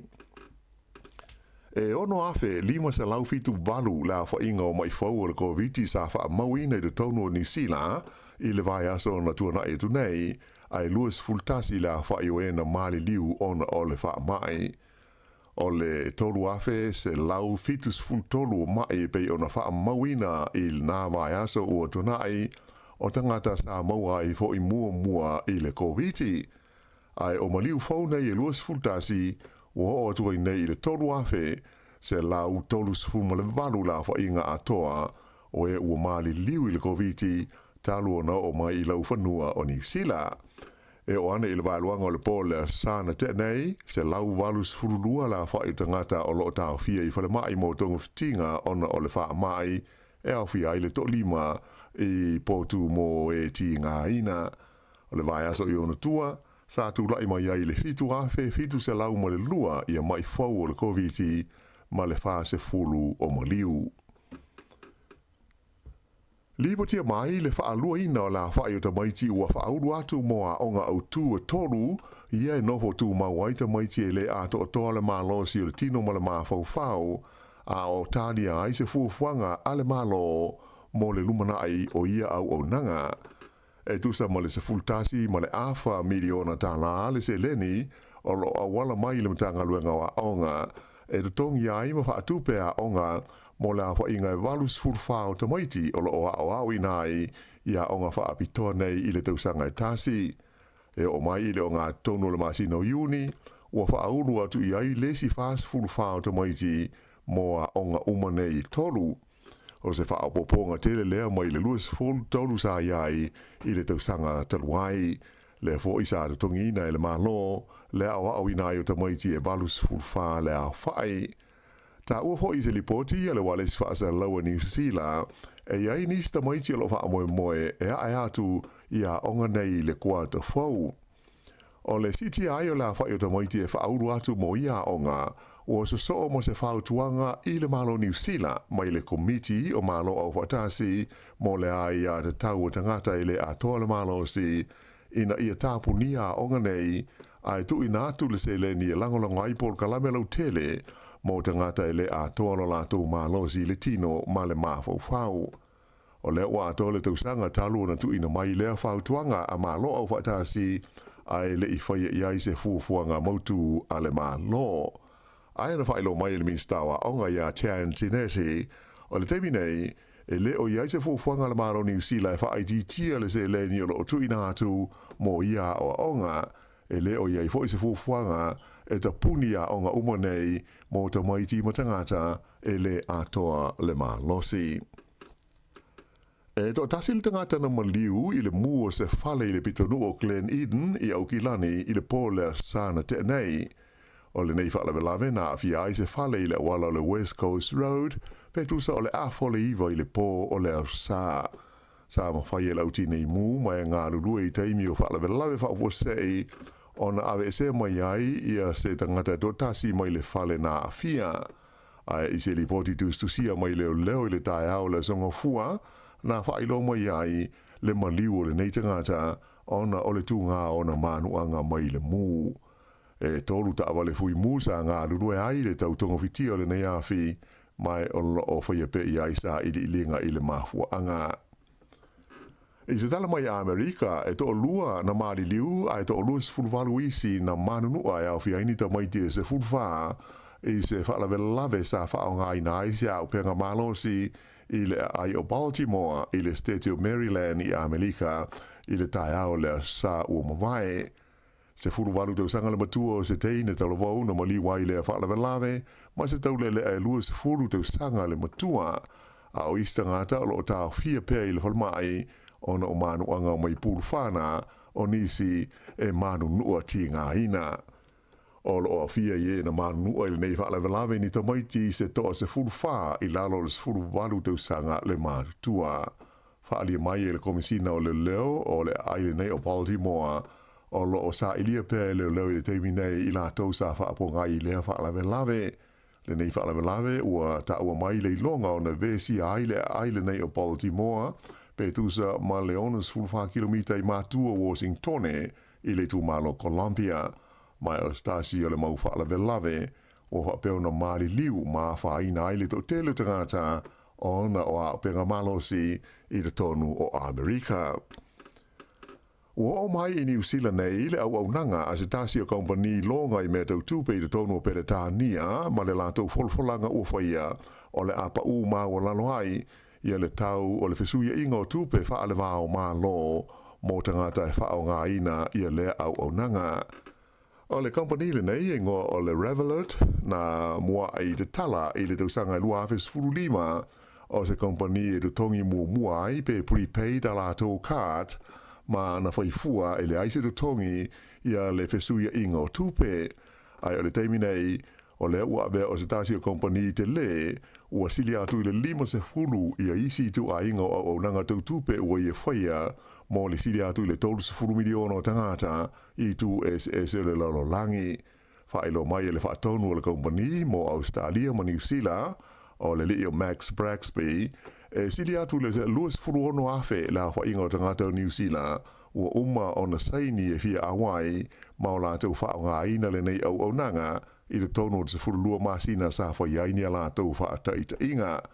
Na ia whaalia o lātou au nanga e le ngata ina wawe malelei a e tau ngō fie ma ngā whatia e tangata uma to e saunga le mū mō mata upu tau i le pū leo mea tau tupe i se tūlanga whaale wā o mā lo. I tā alonga, mānu mā lo le li New Zealand ngō ea Hamish Kerr i lana tā alonga na tau wā ai o le oso maurunga i le suenga siampini le lau langi i le Diamond League i le ai o Stockholm i le lau mua le o suetena sa wha mawina le maurunga na ova i le oso Hamish Kerr i le lua tesi lua wha mita ma e tusa e wha sentimita na maurunga ai na i lo le li na tūlanga lua atu i ai mai le atunu o Peliseuma. O le tau le nei o Hamish Kerr, luas furono tau sanga le matua, o lo ia umia le siampini o malo le tau pulenga, i ta alonga le nei le oso mau lunga. O le whaiunga na o talafou.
O vivinga le fianga matautu ia mga ngai fo le vau le fanga ia pe ona I fo le nei vai ngor tatu tautua le ua luas fulona minute o te nei le tulaiva o le tulai sfulma le lua leo nei ona te fa fo le tatu telefon tala mai Samoa ia ilona fa poponga o le tulai se fulu el tatu programe le ua ata pena mai le tulai se fulu Murray ia o le se vai tu lava tatu programe le o te fo malolo ina al Pacific half plus I porirua la tuna lela a fatautai al tatou proklame ia I le nei tai au le tulai se fulu ia ai toe whaatalofa toe whaamalo atu nei taimi ia I le tatou tautua ia mafuta mai tono ngā luenga mai sifo ilungo tatou ala ata ia le vaenga le tai au ia ai mo la tau intau whai mai ia e wala au mai I taimi o tatou telefon tala mai sa mo e lau toe tala atu tatou leina pe fia whaasoa mai ni sifo I o fio anga ma ne fo e whaasao la tau ngoa wa le si vaenga le tate mai tauin tu sa leo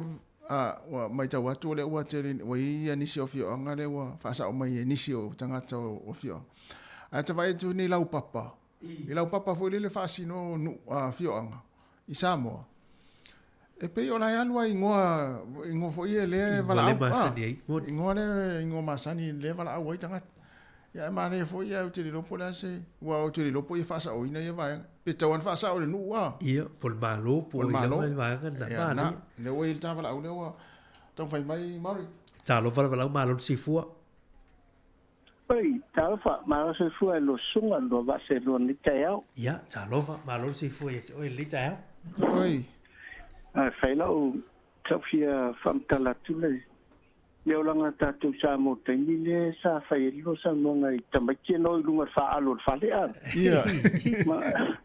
Mana tua so yo tatu like. Vala au mai loto ina po lo mutua fa pelo. Na fai tau upo se fulu a tolo se fulu tele yo mai sa salo mau I fa pela se fulu upo se kumping lo ka. Ana no ma fa wala ele itamaki o so le. Ia pe wa saulo tola tu la fon tu wa pe wa vai tele tu la fon lo langun e saulo le ia va le fa na wa fa ia fa ngata me ka tato e lua la tala toina ia o pupula e o to le do sai fa tau pe fu e le saulo Sasalo. Ai o malong sasalo mai ia pupula o ko le ia ele pupula ko ngole longa kale ya. Sa ole le wa fa tu se tu sa. Mari foi la lu fa so ele. Ne le o no wa. Ia. Sai o usamo sa bala au mai sa o le fa fo wale si lo ngo. Sa lo le sa fa le fa mai. Sa mai pia mo si anava. Sau vave na mia vave ten mo mua fa so tai lo fi so su fai ya te le lo po se na vale vale wa ke de sia na va ala fa mai mo si na va so se ala la fama le pina so se ala la fama o ke le ya noi ate wa mai le tus o wa lo ye a me ole na va tu fe au e te su mai lo su Oh, ako kene lo o vak mo si la fia e dei se ngo ka o se so se ala la fa nga e ringa o vestanga ta e ngon na so fa si na ya me mo nga mo le sera o ku sa taula na se matu si o me alo ia na de e mo al me na wala o me lu le tio ke dei lo por ga to nga si na va ai vola na so se ala la fa mo le se ngo ka o so se ala la fa e te la no ta o ese ya lu ai mai se na mana o mia ai mai se na mana o mia mai le official su foi Aya, ya uwe ku, le ayo siya na leila, ele siya na vale, ya, mania lupo kala mauso. Ay, tele la fiang famosini, mania fue ne chaya ngan venga. Tai, mamai la man. Ay sa ole le ya, wai pe ol fainga fasala la unga ye sa mo ya sola. Ale ala mai ta. O tele lo puto e fa ya. O tele lo plan ma fu anga ya la yo na. Social la fanga. E ele au siva le sa mo i pongala me au si o fale nga o le fa life ia e fa o ura le tau no social alfa e mo tu eso se du wale o mai ia ale le o level na me pe fa o oficina le fo fla nga le mo le batele na ye o le a me se a taimi o fa sala ngon tu ap e lo tu ipo ia fa sala ne ia o le whaasilanga nei mo tasi o se o se rana whanga. Mana o mia o ele ofisa pani mia. Ia wai leo iloa la po a. Ele ilo lalo tangata so se rana whanga lo. So se rana whanga. Lona winga, e maafua mai. Ona ele o whaamaumongo le tangata lea wa veli whi au. Ele o iei sona nuu so na fio anga. Ele o pole mafua anga, ia peile fui la ona ta ue ele whionga whamausili. Ia ole whi au wha le sina watu ia si anava. So se rana whanga. Ia ale sa ue mana o mia le ofisa surpai. A whai le o mai se o si anava le ia. Ia. Peto o lima, peto o wha, whetau i umai o le ofisa le e se vuli maali o name. Ia, sa ole le ia. Ia ole na, ia whai ole le mo le whai. Toe le mo o mare nu. Ia lea. So se ana whanga no. Ai mane. So si whai ulo au. Ai mane o le ofisa le mana o mia mai ia le yunga whamausiri o le ofisa o surpai.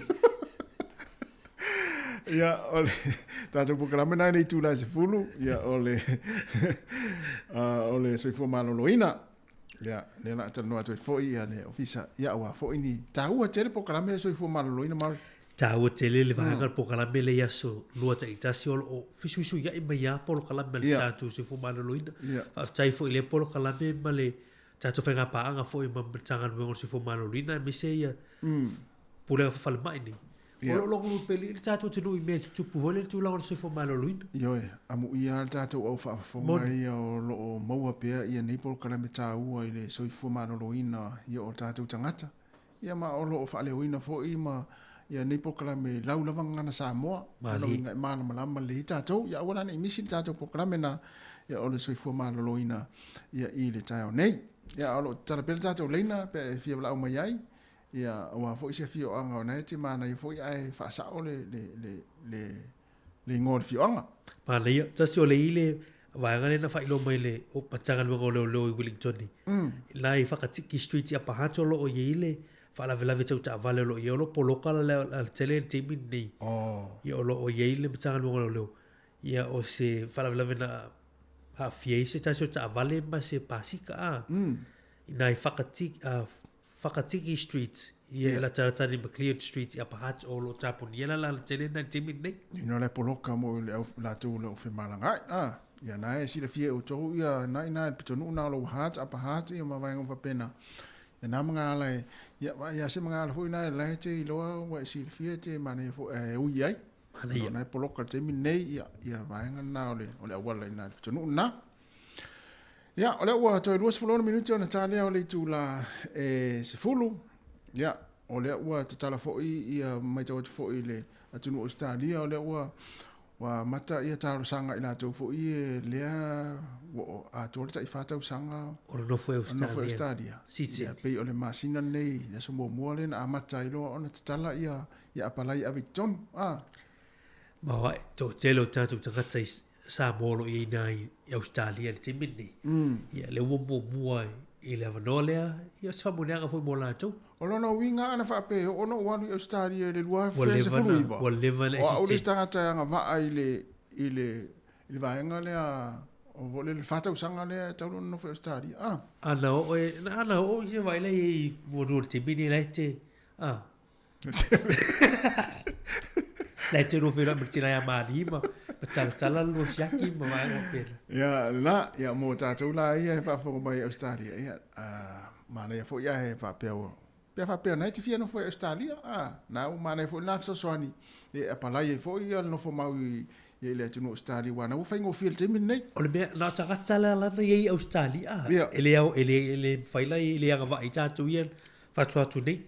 Ia ele anga vai vai ngale ol verso nei Australia le o si fi Australia le verso nei na vai ngale wa tole fata usanga o mo Australia ia lo no inga ye fo ia ingo vai nga fa pe no inga su fo pe to tonu le fata usanga le ia pe sa sul tu la fono ma vai nga fa pena ia lo no inga fa finga taila u na apa lai si tini Australia ai fa pe sa tamale le sa tini le sa tinane le ia sa tamale le Australia mai le tonu le fata usanga. Ia o te iloa e whaingo fia o na maua tali mai ale si tseni.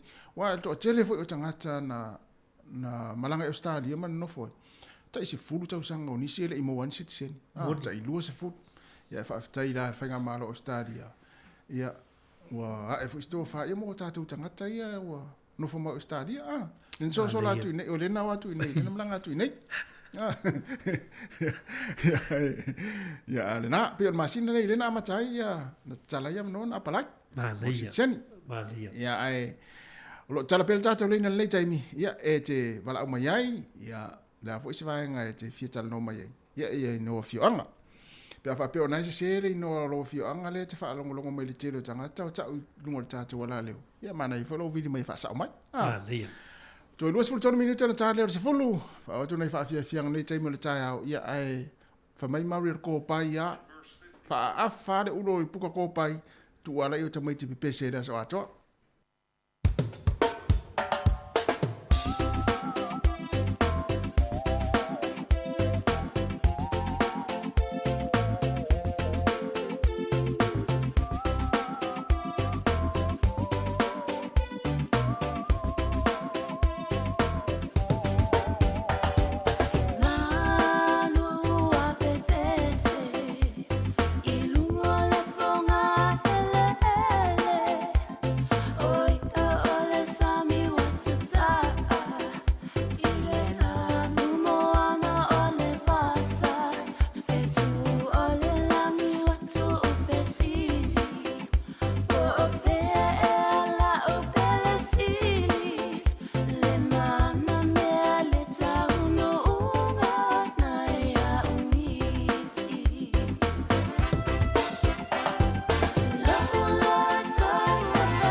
fono fo bea malo I mata bea manatu I whainga tau le o langa ai o se mafua anga e ta umai po o ai e fisa so ani mai taimi o te vai vai taimi o tinga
se o fonga malie ia o ni si foi o whanau ia pe o na ele pese na o le whaafetai matua ia i ne vainga tātou whaafia fianga o to e sifulu tolu minuti o na tāle o le tūlai sifulu puklame o le soifu maloloina ia pe a tāle tūlai sifulu ia ai o le nei aso ma le nei tāi au ia e i fulu manatu na o telefo ina i whanau na ua whiala le nei taimi Moli ia ai e faia asi malu lu le ta mo ia le sauli tatu tano le tau e langi le le yaso ia o tatu e Wellington ia e malu lu ale tai mo le tai au tau te lele vai ka foi le vai fa leo lava lava ma tu la foi o la e fa nau le tau malu lu ni mai mai fisi fa nau ale fa tua ma tatu tu ia tau te lele ma tale vai ngani ia ai ele asi si pa ko o ko pa ia te nei ia foi fe au Foi mea onga ia tau maru luse i vela ene le lai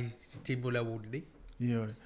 Ia o te loe e ini so mātua o la tō polkalame le taimin sauni e o le atua o. Ia. Te ilo le vai aso mo muane i lala ave whata whau. Ia ese a mātua mana tō polkalame mo le whanau. Ia isi mātua whatu a ave whata whau le vai aso lea. Whai unga. O le vai aso a tō le nei. Ia lala a mafuta le whale.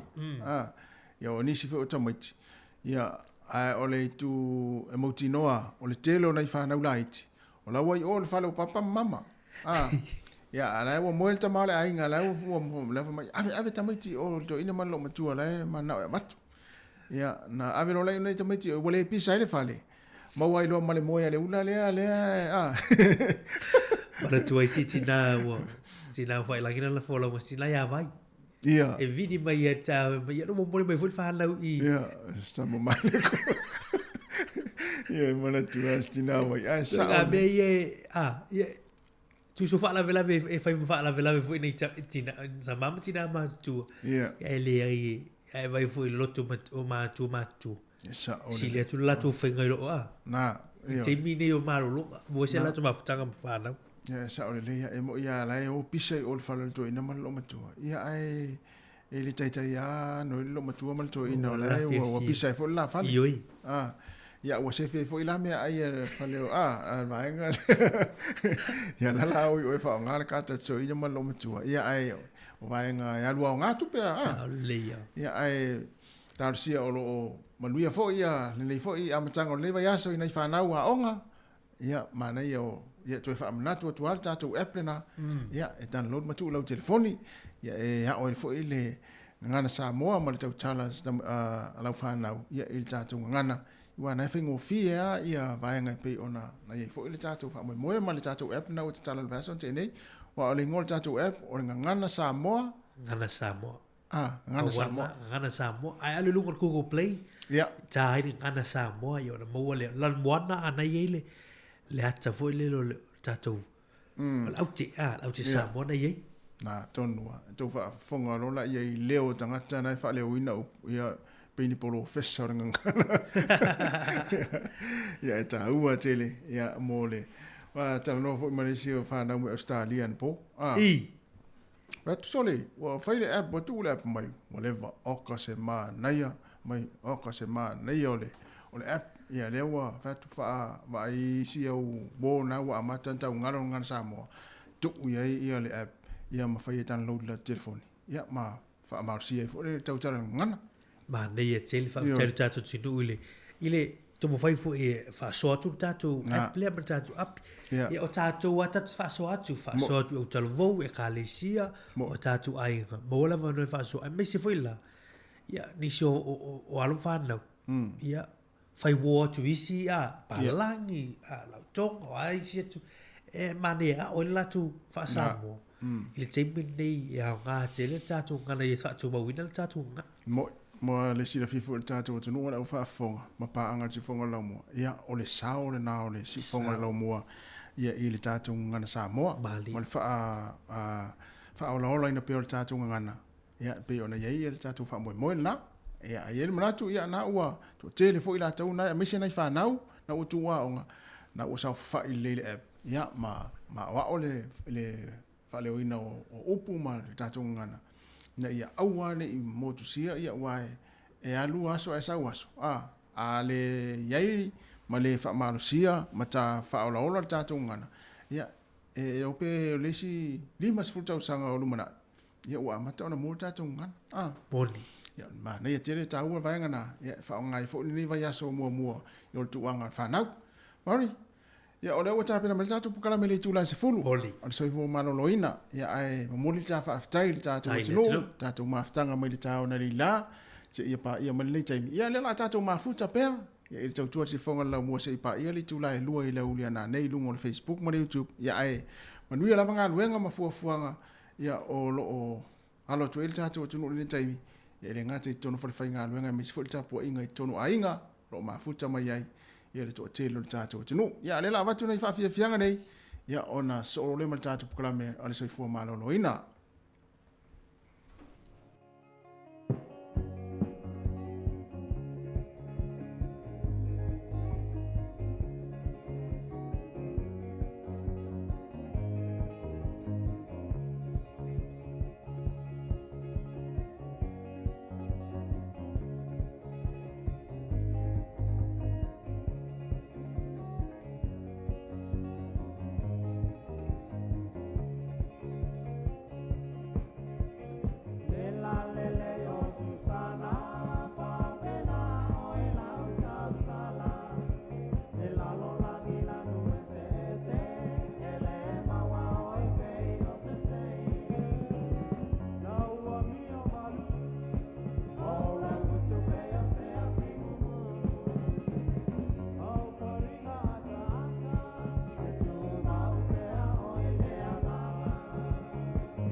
Ole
vai whamai, lo wola soi fumalele.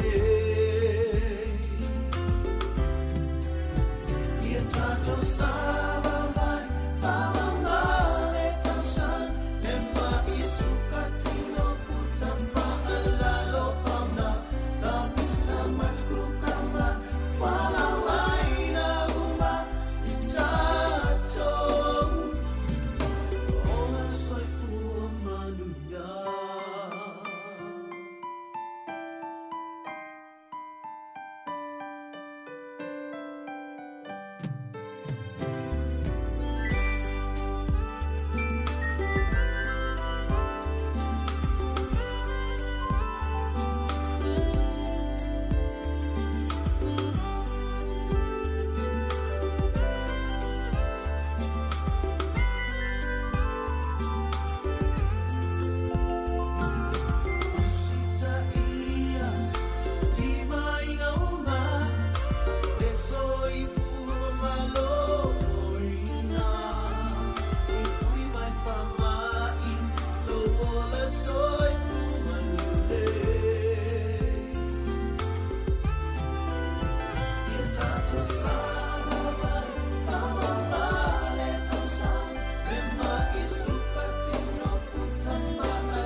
Ia e whaatalo whaatu le nei tae au fou, malo le soifo manuia le mamalo le au whaafonga ta alofa ta alofa lava.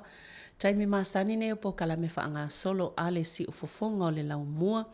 Pe ona iei foi whainga pa anga ma au au nangal soifo maloloina. Ia mai se lava o pule ngal soifo maloloina. Whaito malo a matatu lava i nei porirua. Whaasolatu Wellingtone, ia Maleha Valley. Leo lo o tātou ngā lue whaatasi ai ma au au nanga whaasala lau wha Pasifika. E whaalau loa ma tā uptaulu soifua maloloina. Ina ia le lei ai pele tau singo le tātou ola maloloina. Ai mai se fo ilo tātou whaonganga le lei o au nanga le soifua maloloina. A o tātou iai ili nei fo ia tunu. Tāo nei la, Io le uma whaatasi ai foi ma se tasi o sui ma sani foi ona utou mai moa ma ia i le tūlanga o Paul Kalamer Soifua Maloloina o le sunga lea i Ali Pierce o le au nanga ale Pacific Health Plus porirua ia po ia foi leo lo whaaululu ia i le au nanga i titono o le nei foi tū malo porirua whaalaulo atile la lato au nanga. Ia mai se foi o mata uputa aua e te tau o na utou no fusilafia ia mamato wiloa e wa aile le iai le tau singa o lo tato wola maloloina ia whape ai malo utou soifua maloloina au iai le nei atu no. Ia talofa lava li? Talofa lava how are you? Good, not so good. Yeah. And the weather has been extremely cold these past few days. And we missed you at the launch of the Samoa language app. I'm so sorry. I unfortunately got hit by a bug that floored me, and so I was literally off work and in bed for 10 days. So, yeah, I was not happy that I missed it. Yeah, everything went well, and I guess everyone had a good time at the launch last Friday. So how have you been for the last 2 weeks? Sick. Oh. Sick, but I think that I'll just share what myself and colleagues at work experienced. So It wasn't COVID because it was negative, and it wasn't influenza, which was negative. However, what we experienced was high fever, body aches, no runny nose, no sore throat, a cough but not productive, and that kind of kept going for about 5 days. And there were people at work that were sick with the same thing as well. And it's taken 10 days for me to get over it, but still not 100%. So I just did things like lemon juice, you know, garlic, honey, just to kind of give the body a bit more of a support to try and fight whatever this kind of flu thing was. And then in the end needed to have some antibiotics because when I started coughing, and when you go and see the doctor and the doctor asks what colour was your spit, the colours, the different colours mean different things. So usually if it's green, it means that you do kind of need antibiotics. Okay.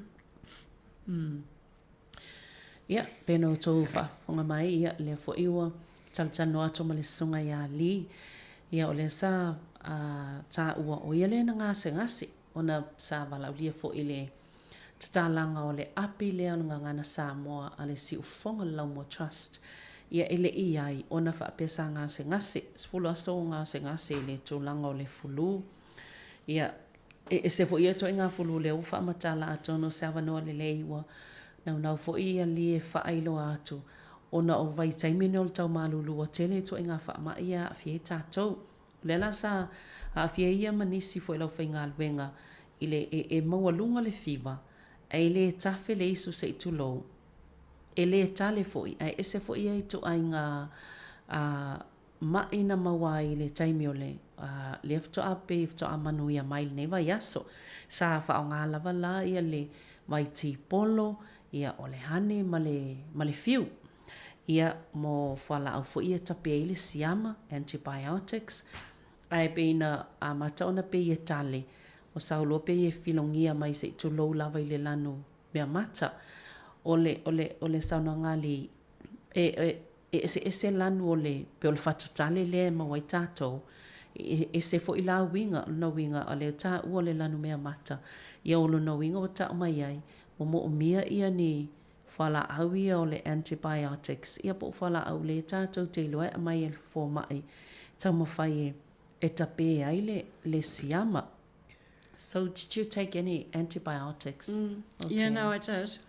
And I've still got one more day to go.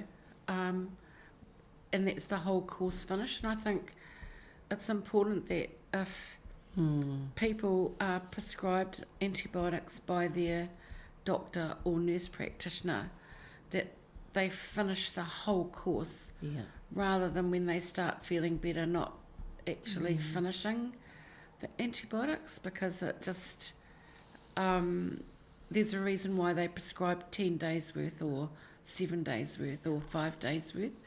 So I feel that it's important that even though people are feeling better, even though I'm feeling a little bit better, I'm not 100%. But that doesn't mean to say I'm going to stop taking the antibiotics. O le wanga le whaamatala o antibiotics, toi leo toi whaamanatu mai fo ia tātou umalawa. Wala au nei, e po wala au e tom whaita pēle siama. O le toi whaamanatu wai māsani fo ina tā ua e tātou po kalame ua tua nai. E te tauana wha umalelei a whaapea mai e se fulu aso e inuai, pe 5 aso, pe 7 aso. Manatua e te tau lava na wha umalelei ona o nisi e whalonga tu loa ua manuia. I ona tu ulo lea, aile i mai alelei ona inu ia whala au nei o antibiotics. Ai olo a mai lava wha atonu ngai fo mai e te tau lava na wha umalelei. E le te tau na tu ua pia whalonga tu loa ua manuia, aile uma. Ai olo o wha, toi wha manatu mai e li ta ua le wha uma le le au whala au ia antibiotics ia pe a wha pia e mai a sifulu aso inuai e tau whan sifulu aso ia mamae a le le au whala au ia o na eofo ia o le mo ia o malo si aile i ato o toa le leilo na malo si lana wha longo o le lai pe toi tasila aso e inuai ana whala au ia no winga ta wana wha mai a le le.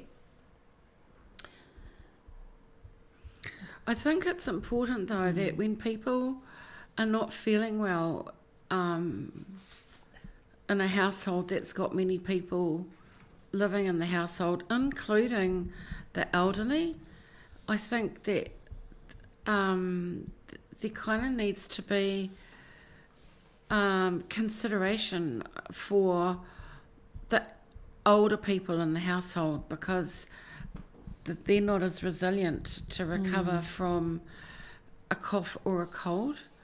And dare I say it, wear a mask in the household or, be mindful of the cough protocol and be mindful of other people around. It's best to not go to work. But I know for some of our Pacific people, that's for some is not an option because they might not have sick leave, and so that kind of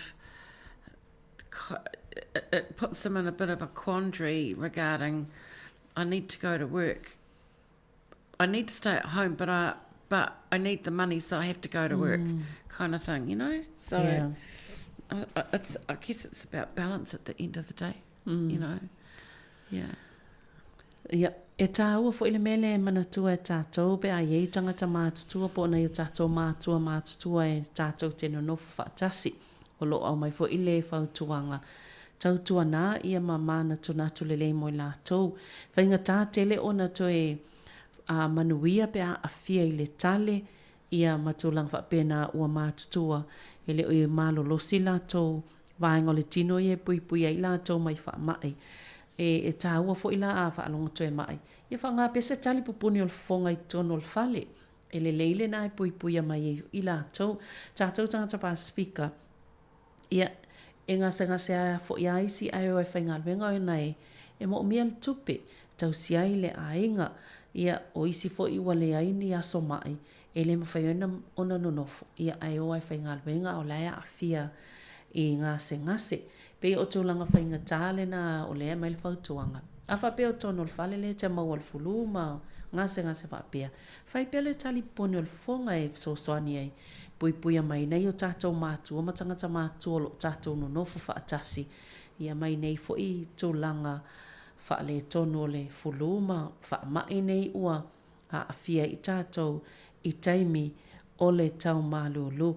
I think it was during COVID. The number of people that are affected by the flu went down because people stayed at home and everyone was wearing masks. And it would be good to, for everyone to wear masks during winter. Well, we do advocate that, which is why we still wear masks at the practice to protect our staff because there's so many viruses out there now. You don't know what's going to walk through the door, and the viruses know they don't have boundaries. Viruses don't look at the doorway and think, I'm not going to go in there. But the viruses will come through the doorway regardless. And I think that's a good point that you raise around we didn't see the level of unwellness from coughs and colds as we are seeing now. And, linked to that are the children. Children with their sore throats, and then the last thing you want for them to get is, the beginnings of rheumatic fever, because some kids are susceptible. So, yeah, I actually would advocate when you're not well in a household, put a mask on. Yeah. To protect your loved ones. Ia, tā ua alvaanga nā le toi whaamanatu. Tā ua i o le tali pupuni o le whonga. Ia, o taimi whaapene. O taimi sa whale COVID e whaamalo sia. Ia le whainga o tali pupuni o whonga. Taimi nei ele o iese nā tūlanga toi whaamalo sia. Ao lea e tā ua lava le sunga ia li. Le tā ua i o vaenga i o le tali pupuni. O no le taimi o le COVID in mao lalo lava numero o tangata ia awhia i whaamai nei po le fulu. Ia ona o le tūlanga o le sa whaonga whaasolo atua tali puponi o fonga. Whaonga i tono whale, whaonga i so se mea tātou te oi whale o loa. Ia no fuanga whai tele sa whaonga lava le tali puponi po le mask. Ona o le tūlanga o lo ia i tele i toa inga vairusi, ia po o siama ese o le ta amilo solo i le taimi le nei o le tau malulu. Ia o le taimi fo ilalna le sa tātou whaonga whaasolo atua i tali puponi o fonga. Ia sa maulalo i lava numero tangata. A mai se fo ila o nei whana witi i le tinga o wha i pui mai le fiva rumatika. Ia o le whautuanga lava leo lo a mai e li. Ia tau pon whai e a whapeo tono le whale. Ia mana i alfa o ngā peo le tali puponi o le fonga. Pe a whai e to tasil tangata le fulu matale. Ina ia pui mai ei le a inga a toa. I think that one of the things Dr. Isella said to me before I came down here today was with the elderly and people that have heart disease and high blood pressure, to make sure that they take their medication and to make sure that they don't run out of their medication, especially during winter, because they're a bit more susceptible to things kind of going wrong, and the health messages are Te Whatu Ora doesn't want people going to emergency department. But also by the same token, general practitioners are also getting quite booked up with people, you know, wanting to see them. So he said the best thing that our people can do that belong to our practice is to make sure that they contact us, and there's and I know there's issues getting through, but if people run Kapiti number 7770050, we can at least get a phone call returned so they can speak to one of the nurses, or whether it's a request for medication or whether it's a request for a telehealth consultation. But that number seems to be working better than the Cannons Creek one at the moment. Can I repeat that number, please? 7770050. Okay, 0050. Yeah. Okay. Ia, pe o vaenga tāua le whaamanato e mai se lava le toe au mai lava le matapule ni pui ngona i tātou tangata mātua.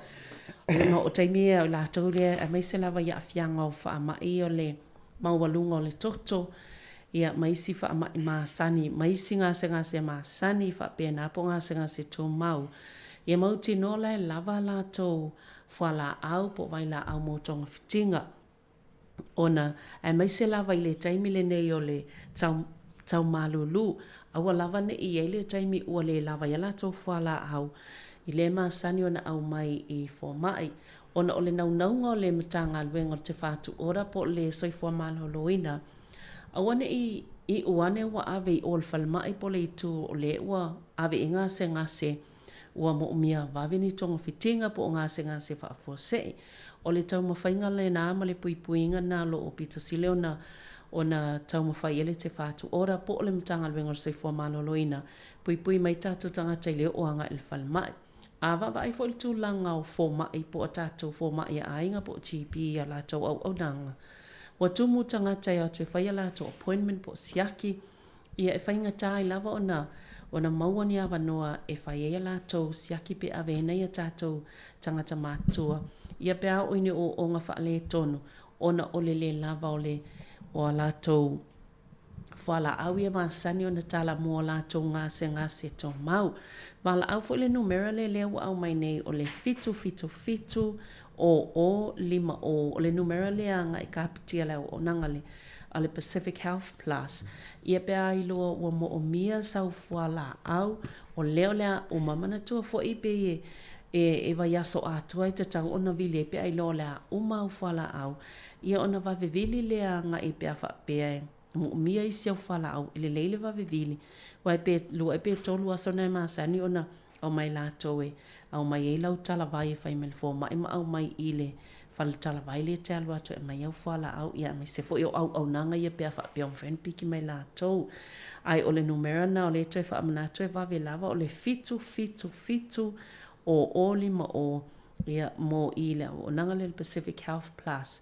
Pe i se me wha le tonu ai mai se fo i o au whala au pe a mo mio na toi o mai se isi sapalai o le alata na umau whala au ai mai se lava mo le toto mawalunga ia mai isi whala au masani pe na o mai tō mau po ngā senga se tō mau pe fo le mai suka ia mai isi tō langa wha pe na.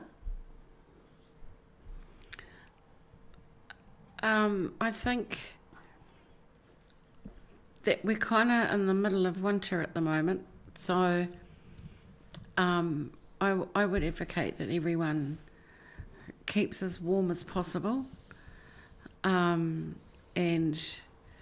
when you're going out in the cold, make sure that people are rugged up and warmed up with coats and the right footwear. And I know kids don't like wearing that stuff, but they too need to actually be warm, as well, because they don't want to get sick, because they can pass it on to the parents and the grandparents.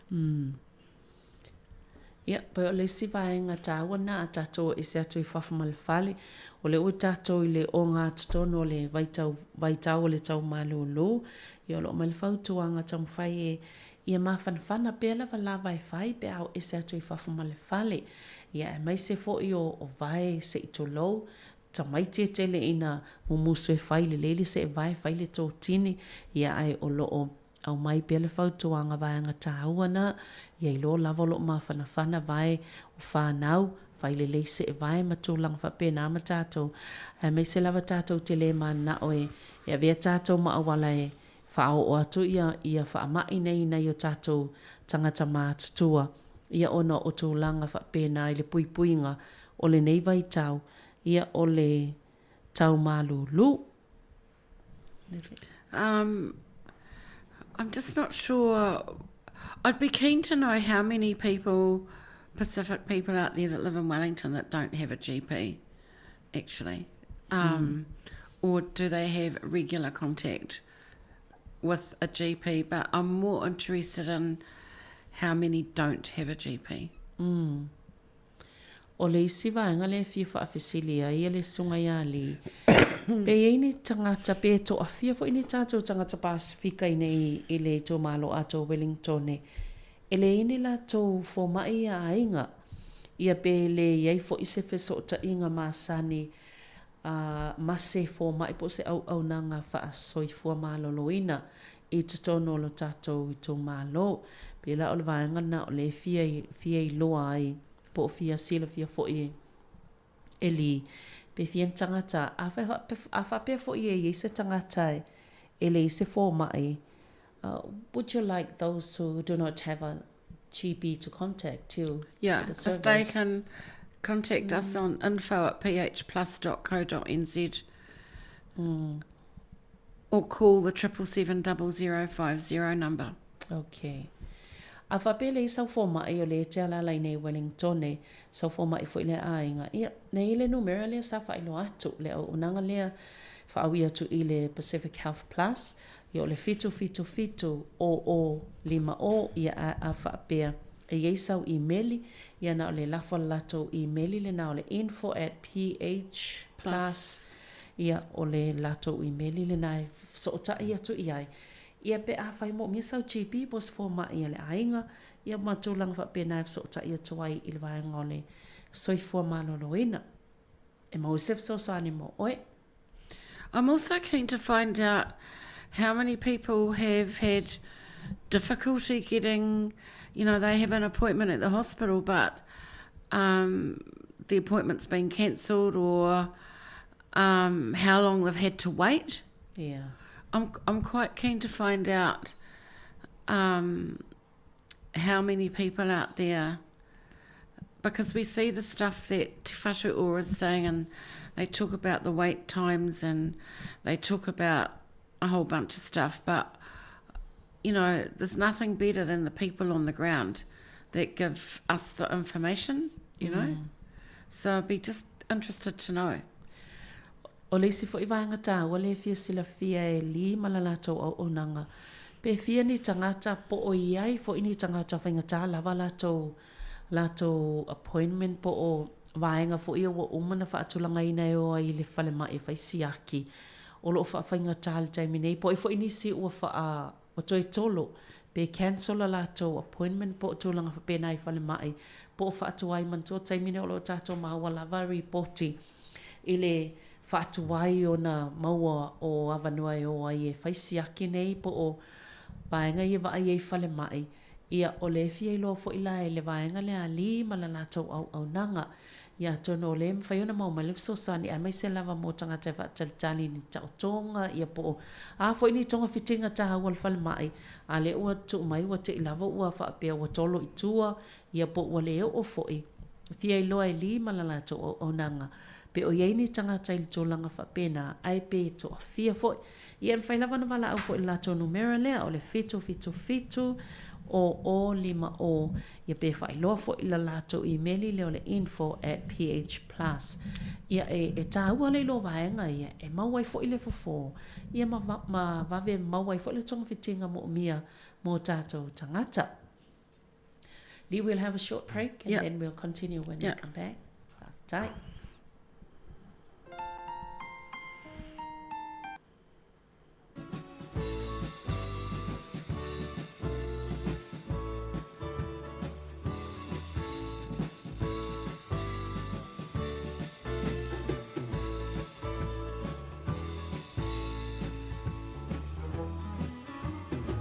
Mayana mua na yota to matua ia sole pongi sa me umana fainga ta talo falo tau ma faile nei wa tato vai ai talo fina ngalo le nei wa elo to ilalo oli tau le tala le nei wa la yona tato pele samo malama mai alo lo pasamata le nei wa ma fai ai ona tato wa le mai le nei sa o lo to ma pe ona tato ai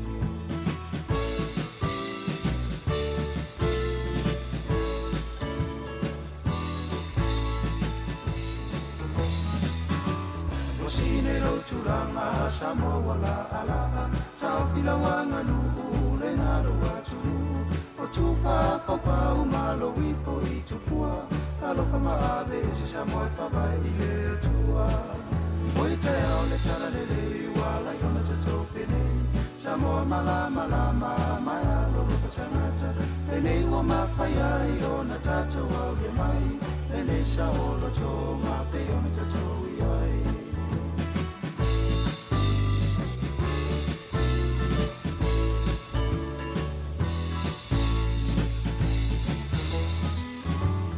Whainga le manu ia o si o tatou mano Taro whainai tua, tawa samayana mua La tau te leiva ai, le suinga wa tatou iai Le te leo mea fōwhi so ani ai tatou O le tai au le tala le leiwa, lai ona tatou pele Samoa malama, mai alo lo whatangata Le leiwa mawhai ai, ona tatou au le mai Le leisa o lo tō, ma pe ona tatou iai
imala e tua imanu sau fungala umele sau masina ipu vai malu se inu ane ai sama olenu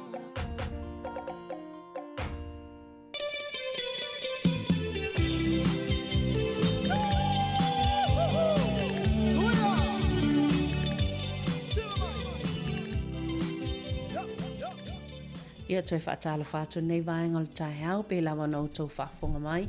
Ia olo o mātaltal no atu ma le sunga ia li Pierce, mai le au aunanga le Pacific Health Plus i Porirua. Whaalauloa vaenga tāu o la lātou au aunanga. Ia mei se fo i o nisi o vaenga le ua mwhai ono tau whaafonga mai iai. O tūlanga lea i vaenga e whaapa aile le ilo tātou o la maloloina i le neiva i tau o le tau malo lupe na iai ile nei fo i taimi o le tausanga i tonu o Aotearoa ia po le nei atonu o lo tātou au mawai. Tā ua tele vaenga ia pe ona ia tā ua a whai lefta e maua mai le pokalame. Ia tā ua vai taimi ne o le fulu tele vai rusi tele siama o lo o whioa i solo nei taimi.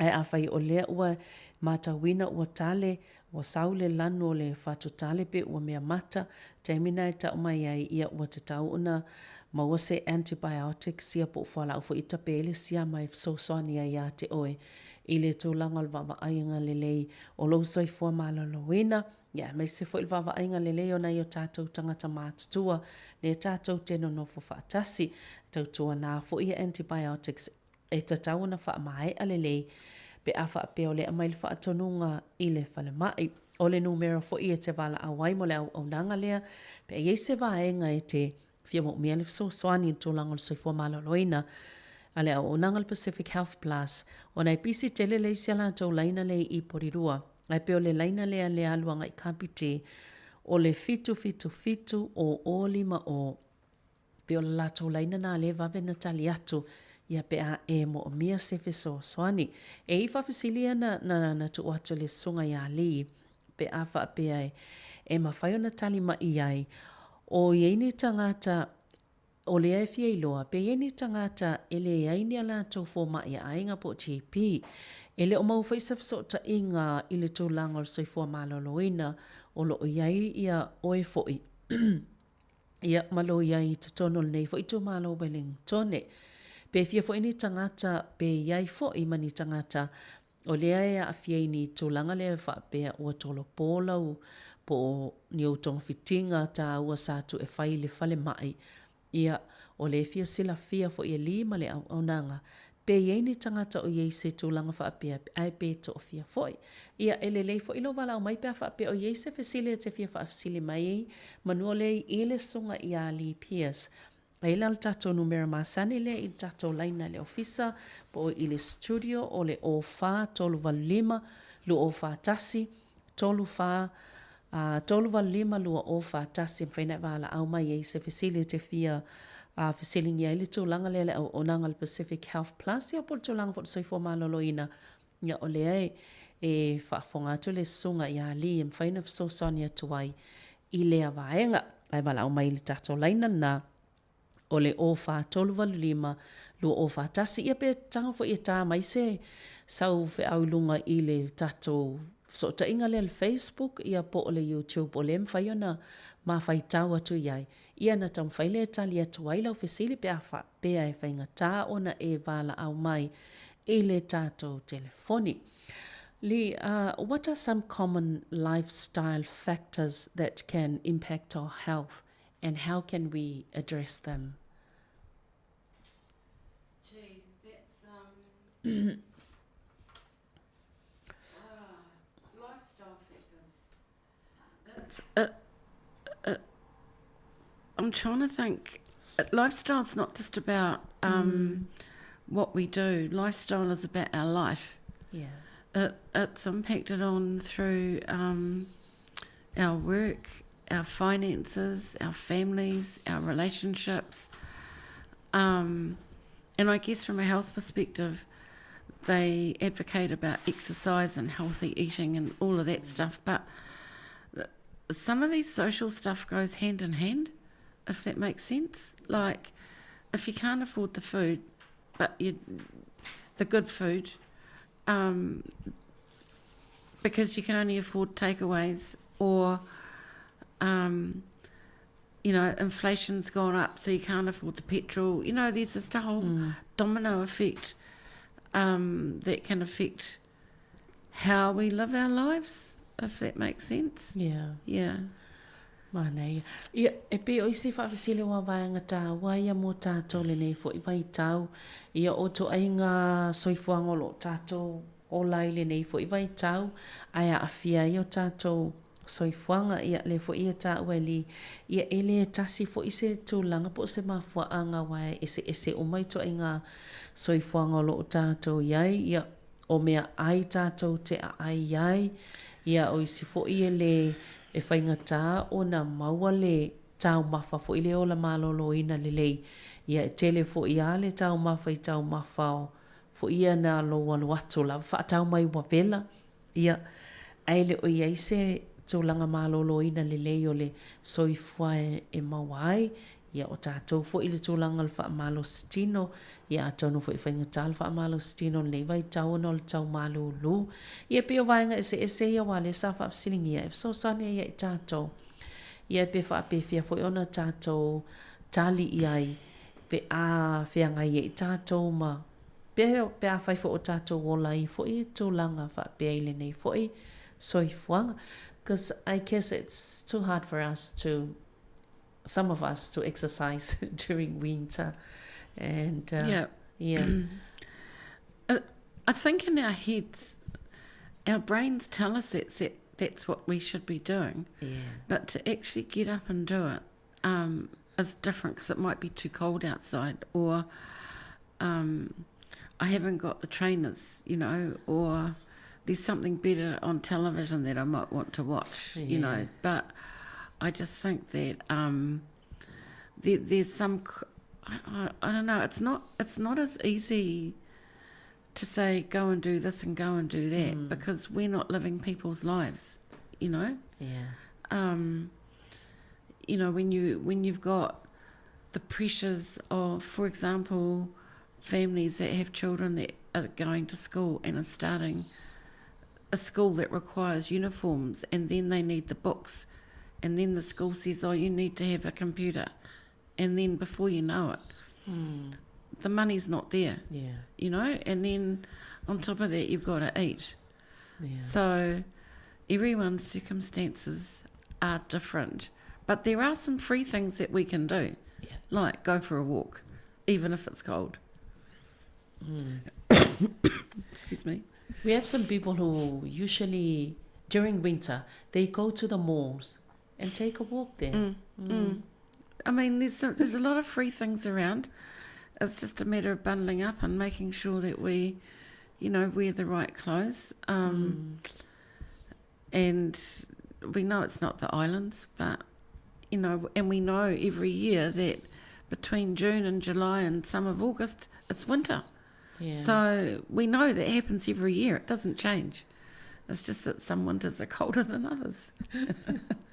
Right. Ia pe o vaenga tāwe e moni le lava o ese uma tangata ia male to inga soifuanga fo I olo o lai whenga tā fo I ona whapea to a mea whaile mea lea ona ele e tutusa uma tangata.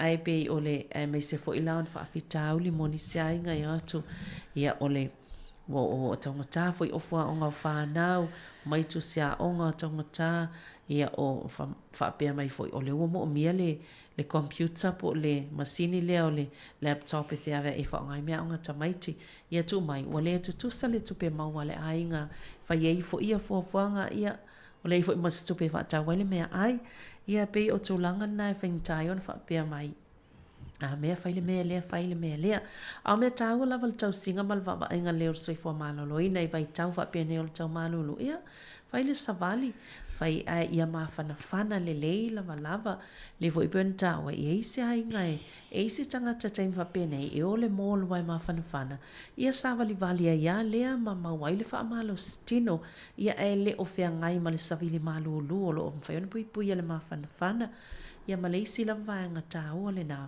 e le lei lava le fai ia mawhanawhana ma le lei ofu le taimi whapēnei ona e pei o vaenga lava ia e whai ngō fia ona whai umai tātou ia e pui pui mai tātou mai wha i o le vai tau le nei o le tau malulu ia mai se lava o le fulu ma le tale ia le pei e tate wa aia matua wha apolonga i lava isi tangata i le tale ia e fiu e tau wha te a e inu atu lea vai o lea vai ma lea fuala au ia e le mawhena ta ofi le tale.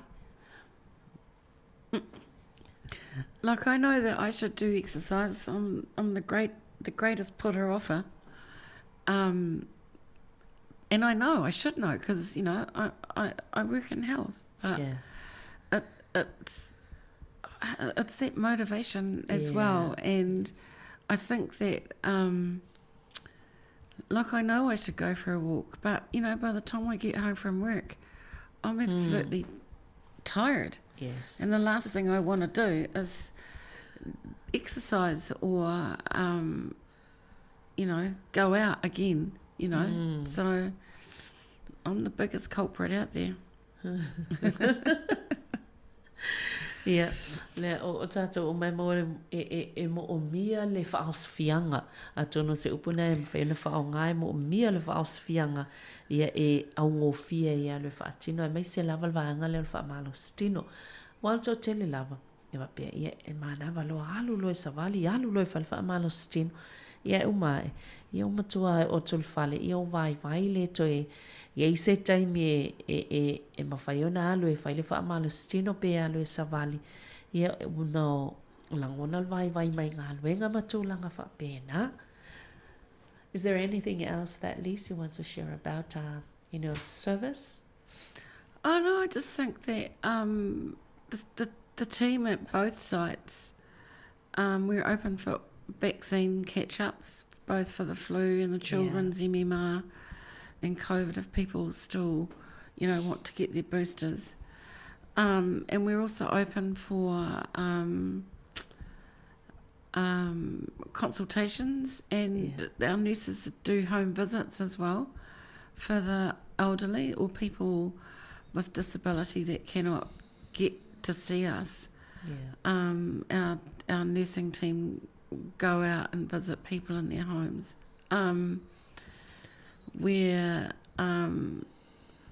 We're hosting trainee interns, so basically they're doctors or students that have finished their medical degree and they have to do 1 year out, 1 year in the community or in the hospital, and then at the end of the year, that's it, they've done their trainee intern training and then they can be a doctor. So we've been hosting trainee interns for the last 18 months. Majority of them are Pacific.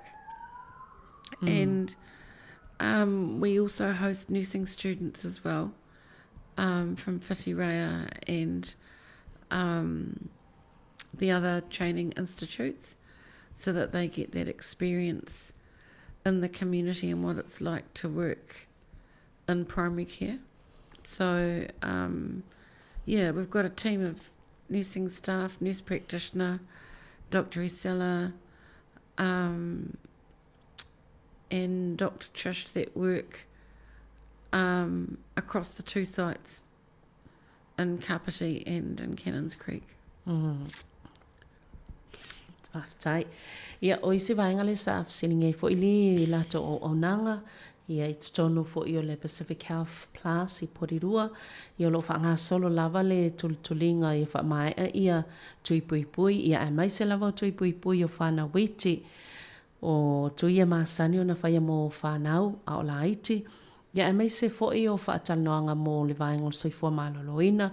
O lo mwhai fo in whaatino ia au nanga le ea sia tuaia lato tau si soifua i te tono a inga mō tangata i le mwhaiona o atu le soifua maloloina o lo mwhaiona lato whaatinoina fo ile au nanga. O le isi vaenga o lato le olo o whaieia o onga po o whaonga fo ile lato au nanga. O le whaatinoia o onga mo i lato fo ia o le whaia o ina mo le vaenga o le soifua maloloina e pe o tau si soifua fo mai. Ia po o le se fulu valu masina taluai talo na lato whaongala lātou o onanga e whaiea o onga nei mo i lātou leo mai e whaataita ngā lulue e whaataita i le whaingo ngā luenga whaafo mai ia whaatau si soifua ia po le spulvalu masina taluai talu o nao lātou whaatino ina ia vaenga ia na ole o i lātou e pe e tasi le tau sanga e o e ngā lue whaatino i tono o le community ia po te tono foi o nanga leo ia tātou tangata Pasifika ia lina o mai leo lātou mawai foi leo lātou mai aia lātou wa o onga ia mawai foi lātou whailonga i tūlanga lo whai lātou wa o onga pe o lātou la ia le a onga ma ngā lulu e whaataita i lātou ia to tele lava o tamaiti po o tangata Pasifika lea e ia i lātou e whaatino i lea vaenga e foi taimi o lea i lātou ia tamaiti o lo o ina i whitireia ia maisi foi ia o onga ia o lo o whalaputonga whaapea ia leo lo o lātou tali mālopo o whaonga i lātou e o mai a onga ia mga lulu e whaataita i nei foi au nanga ia pe o vaenga tāua nā o lo whaatino i nei tono le au nanga ale Pacific Health Plus ia lo mwhai lava o na mawai fo ia so swani ai manatua lava lātou numerana pe ona whailoa atu ia e mwhai ona whailoa lava i se vaenga pe te fsota ai ina ia mwhai ona mawele so swani tūlanga i se fia manino ai ia ma tu ina toi fo le so swani ma sani ai o whaatali pe se tasi mwhai ona wala o mai o le ofa tolu walu lima lu o whaatasi pe a whai e se fisile te fisile mai nei minute a ia e tutoe o le polkalame ia a o le I wha mai atu. Lee, we're still waiting for a call. It's all right. We have other staff at Pacific Health like Joe Ramathaki. Happy birthday, Joey, from yesterday. And he's our quick coach for smoking cessation. And then we have Ungatia Havia, who looks after the Whānau Ora program with Jerry. Aluefa, and then we've got Molly Fiso, who's got a team that are community connectors, so they look after that side of it as well. So we kind of got this integrated model of care going on, so that for our patients we can do the whole 360 to help them with, issues that may be identified. Yeah. Thank you. Yeah, of toi whaalau loa atili si lātou au nanga ia, pe ona iei fo i le so soani po polkalame e tau mawhai e tā ofi e le ula ta paa, ia po le smoking cessation e lātou fo i olo o ngā lue ai, o le au nanga i lalo vaenga o le whānau ora, ia whapea fo i community connectors, o i lātou lawa i olo o ngā lue ai, ia pe o vaenga te itasina le olo o mawhai ona whaatino i te tono le au nanga, e mawhai ona eleleile no fasilafia a waa e vili i ai ia o lo o iai au nanga ta itasi nei le olo mwhai na whaatino i lātou ia fsosane mo le ola maloloina ia me so tātou tangata o lo o iai lalo i le au nanga lea ale Pacific Health Plus I Porirua. I guess I just want to advocate that we just need to keep ourselves well, and that includes mentally well as well. So, children, talk to your parents. Parents, talk to your grandparents, or talk to somebody. If things are getting you down, it's better out than in. Yeah. O le whaamanatu mō tātou newei tau o le tau malulua, mō mia le tau sia le lei, o le soifua maloloina le newei tau, ma ai le lei leo soifua maloloina, ia whānau, o whai o yeise me fi talanoa ai, talanoa I mātua, talanoa I mātua o mātua, pia whainga tāle talanoa I mātua, ia iei lava vaenga o le soifuanga, ia ona iei fo I teimi fo ia tāo fiofi tātou le talanoa o whānau, whaatasi matangata mātua, ia pe o teimi ta tala mai iei, ia o lātou fo vaenga o lo fia talanoa iei ni vaenga po whaafita au le soifuanga, ia o vaenga lava I o lo o fia I tono o le soifuanga ma au nanga le soifua maloloina ia lo whaaloto tele i fo i whanau tal noa awale tal noa pe i mātua ia tal noa i mātua ia pe a iei se mea o fia tala noa ai ina ia awane i tau fiofi i tutonu ia ai o vaenga umalawa ia o fia i tutonu o le soifua maloloina pe ona saunoa i le sunga ia li le nei tai au I think that's all for this morning. Well, thank you for Whaftai Lava. Thank you for having me. Hopefully next time I won't be so unwell. Yeah, look after yourself. Yeah.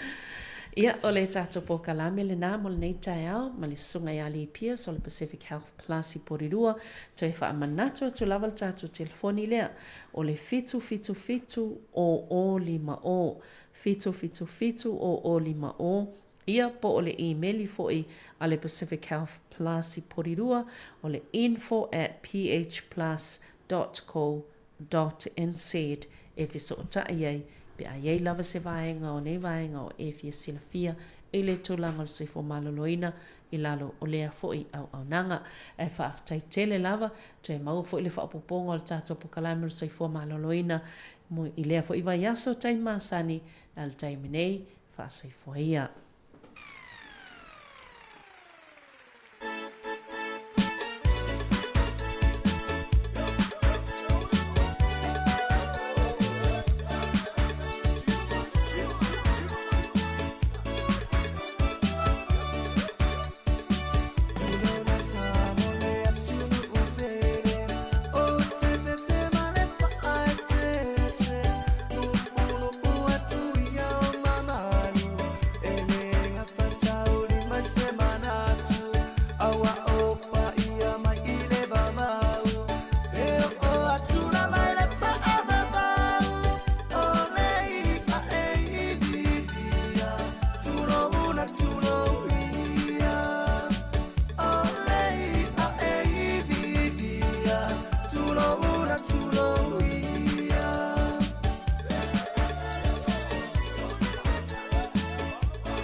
wa umama tatu pesa te yo matotino na ai e tau masine le ai nini fo. Maua mai la utotongi, ua o oli oli, wa maua o sa utupe o te alu te omi omi, palangi tala pepelo, ele oni tau mea moni, wa uma o lo utotongi, na alu se oli. Maua mai la utotongi, ua o oli oli, wa maua o la utupe o te alu te omi omi, palangi tala pepelo, ele oni tau mea moni, wa umai lo utotongi, na alu se oli. Casino, casino, wana olo ino ino, inei papalangi, ile amio pio pio, wa umama totu pesa te yo matotino, na ai e to masine le ai nini fo. Casino tau fa alata, casino tau lama lama, e casino, casino, casino, casino potoleanga, avatu ola uafe, ai au mai na ole afa, ai le tau lia le tele waso te aruna fata fata, casino tau fa alata, casino tau lama lama, e casino, casino, casino, casino potoleanga, avatu ola uafe, ai au mai na ole afa, ai le tau lia le tele o aso te fo ina fata fata. Casino, casino, wana olo ino ino, inei papalangi, ile amio pio pio, wa umama totu pesa te yo matotino, na ai e to masine le ai nini fo.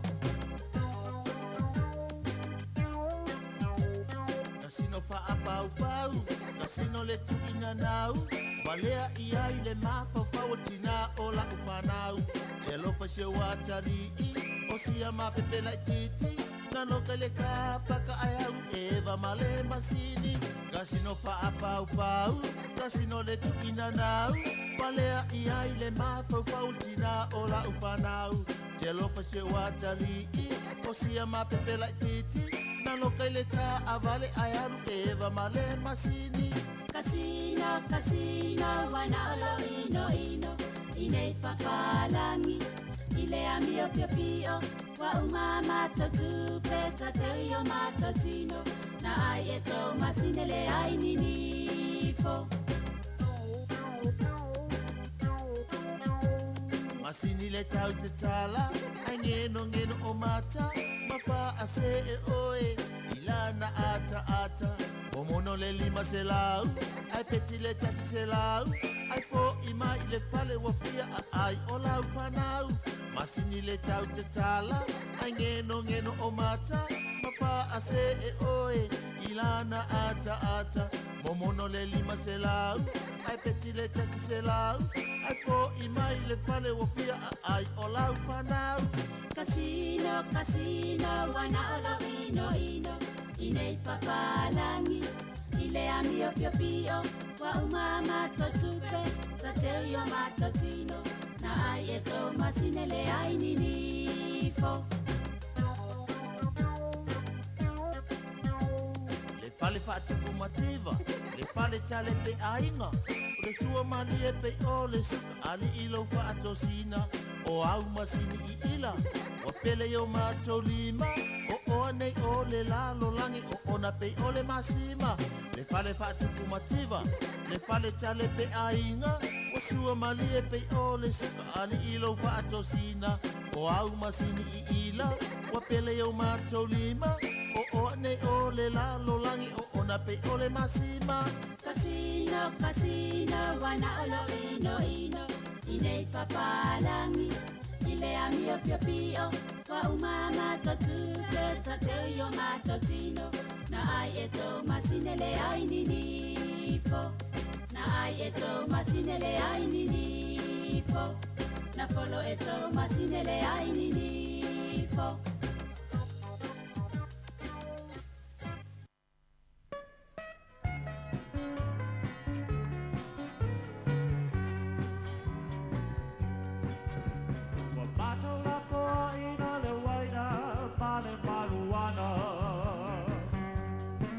Wale toi pa aluina po i tupe pa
poto paatasi mapepese tumu maonga. Ai apio ifole anga kamapua yang asala uma. Jala iatu ile lalo langi elele o Yesu.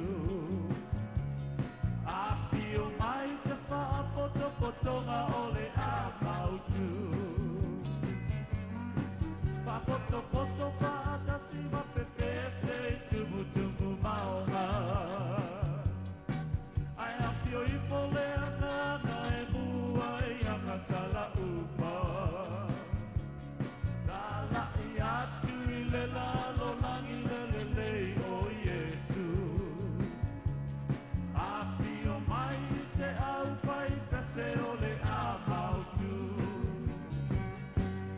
Tato sada vali fantasianga ile siti. Ole lau bua o teu ina mai ele ali. Wani avena mama paia o la poae. Saudi atu ile ai na moni olo o ile langi. Tato sana valifa atasianga ile siti.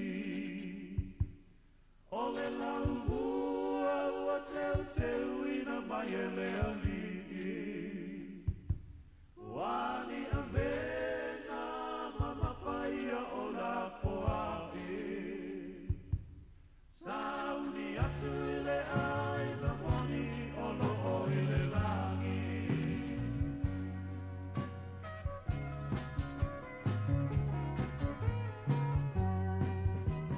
Samoa wa tini o wa ato a tino lau au apo le ngava tawa lea ma lau tino i malo Samoa wa tasi i lau toa le manu Samoa ua awai nei Samoa Samoa isa sa e masisifo Sole fetua Ua susulu atui numama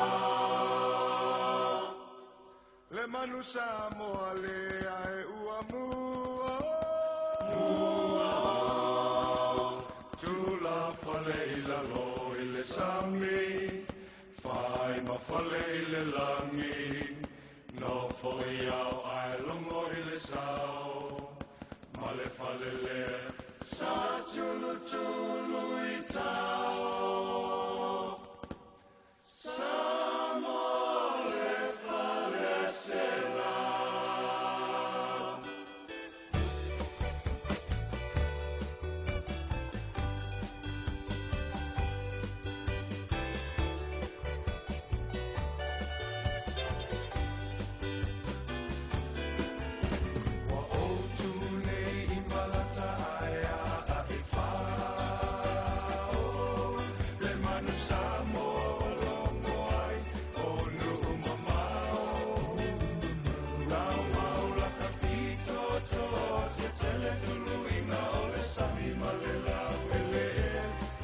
Samoa le afo iua le le le ilo vale le manu Samoa le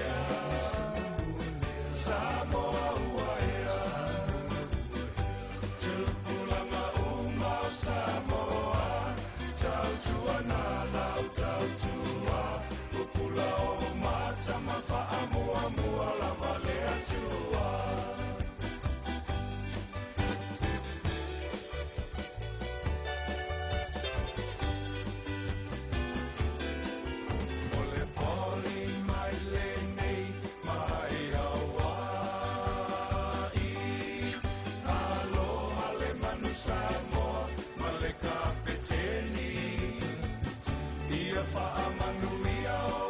Sana ile tanga vai o Amerika ole ai tole le sa o la mana ile la le manu Samoa lea, Samoa uaea,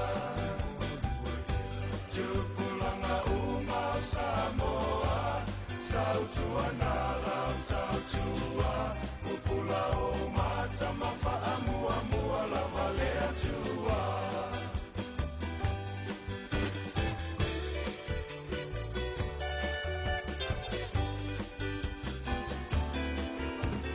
Tautia pango fie la ufenga inga, tui mai le muli papanga ia tua.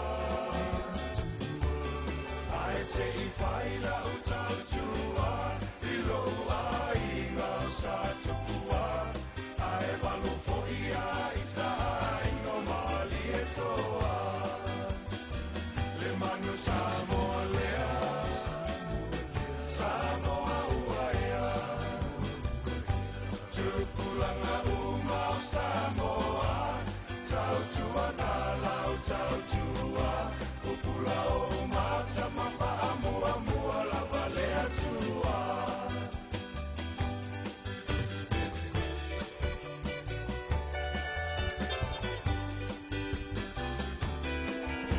Manu ai matutu I lalo tali sapaya, me manu Samoa ina ua fai, ole samalinga, o lau foa I whawhetai tele I le au la patai ma le sau ele, tutu I la mamanua se I lango lango mai o lo tawa alele, le manu Samoa lea, Samoa uaea, Tupulanga umau Samoa, tautua nalau tautua, upula o mata mawha mua mua lava lea tua.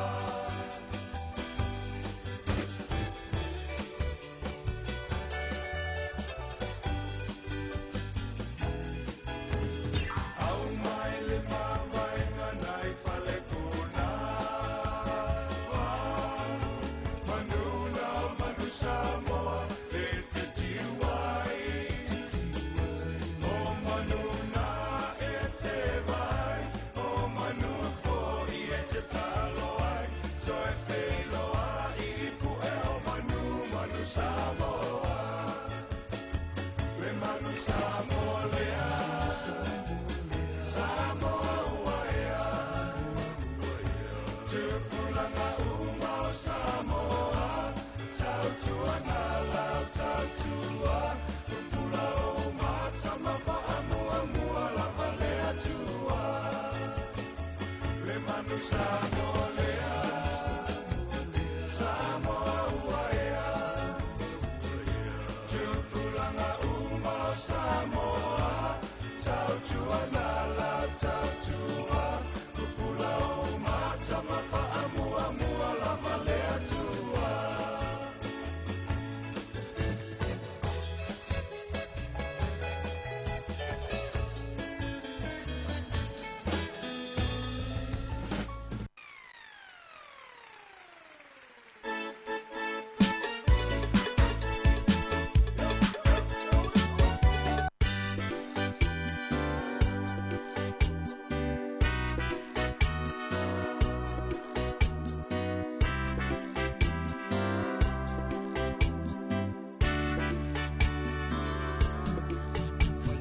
Faingalu, lo walulea ile tifanga. Watape molima ua amataloa oleata. Ina ua faali tala anga e ole la lolangi. Akuva ayala pele balano, usava valiane. Telei poa usando fo itua, ole no fona yo ulumana no fo ailo ila ua. Ina ua so iona fo linga se manu o te oti,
slowly walked on home.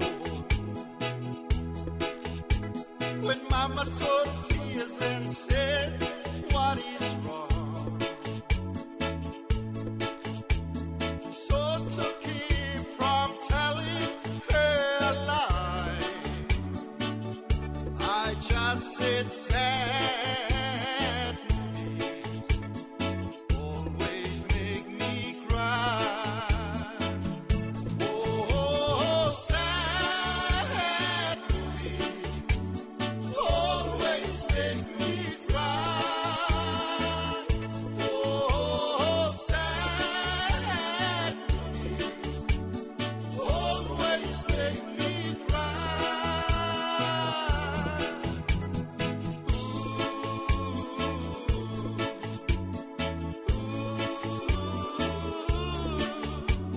sad movies always make me cry.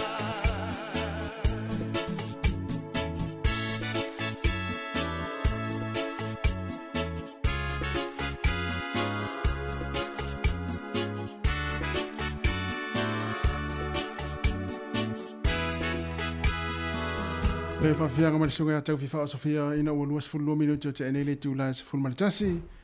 Ia ili le vaenga o tātou whaawhianga su i whiroi se ipa ia le tu lai se fulmana lua ia o na whawhonga le tātou telefon matala mai Samoa. Ia toi whamano atu le taimi le mafuta mai le tātou atinu.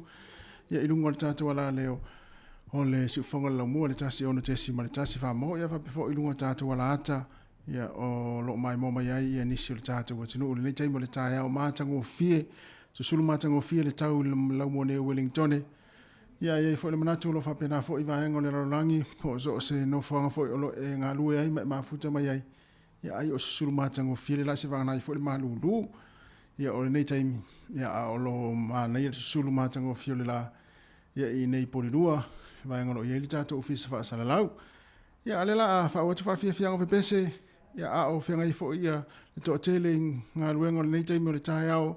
Ia mai se fo ina matu o lo fa fo mai tonu ainga ia mata pena fo ia kuka o le auli ia ale au vaenga ia na fa mari kuka ina o tau maftanga ia po le au le fale ia po le au tau stama ia po ila tau o lo tapena ina ia mau tamalawa ia va pe fo ia le vaenga o nei matu le taimi o le taiao ia manu ia tapena o le taiao fa fo mai pe tatu fa fia fianga su filo e si fonga laumua tar se fulua.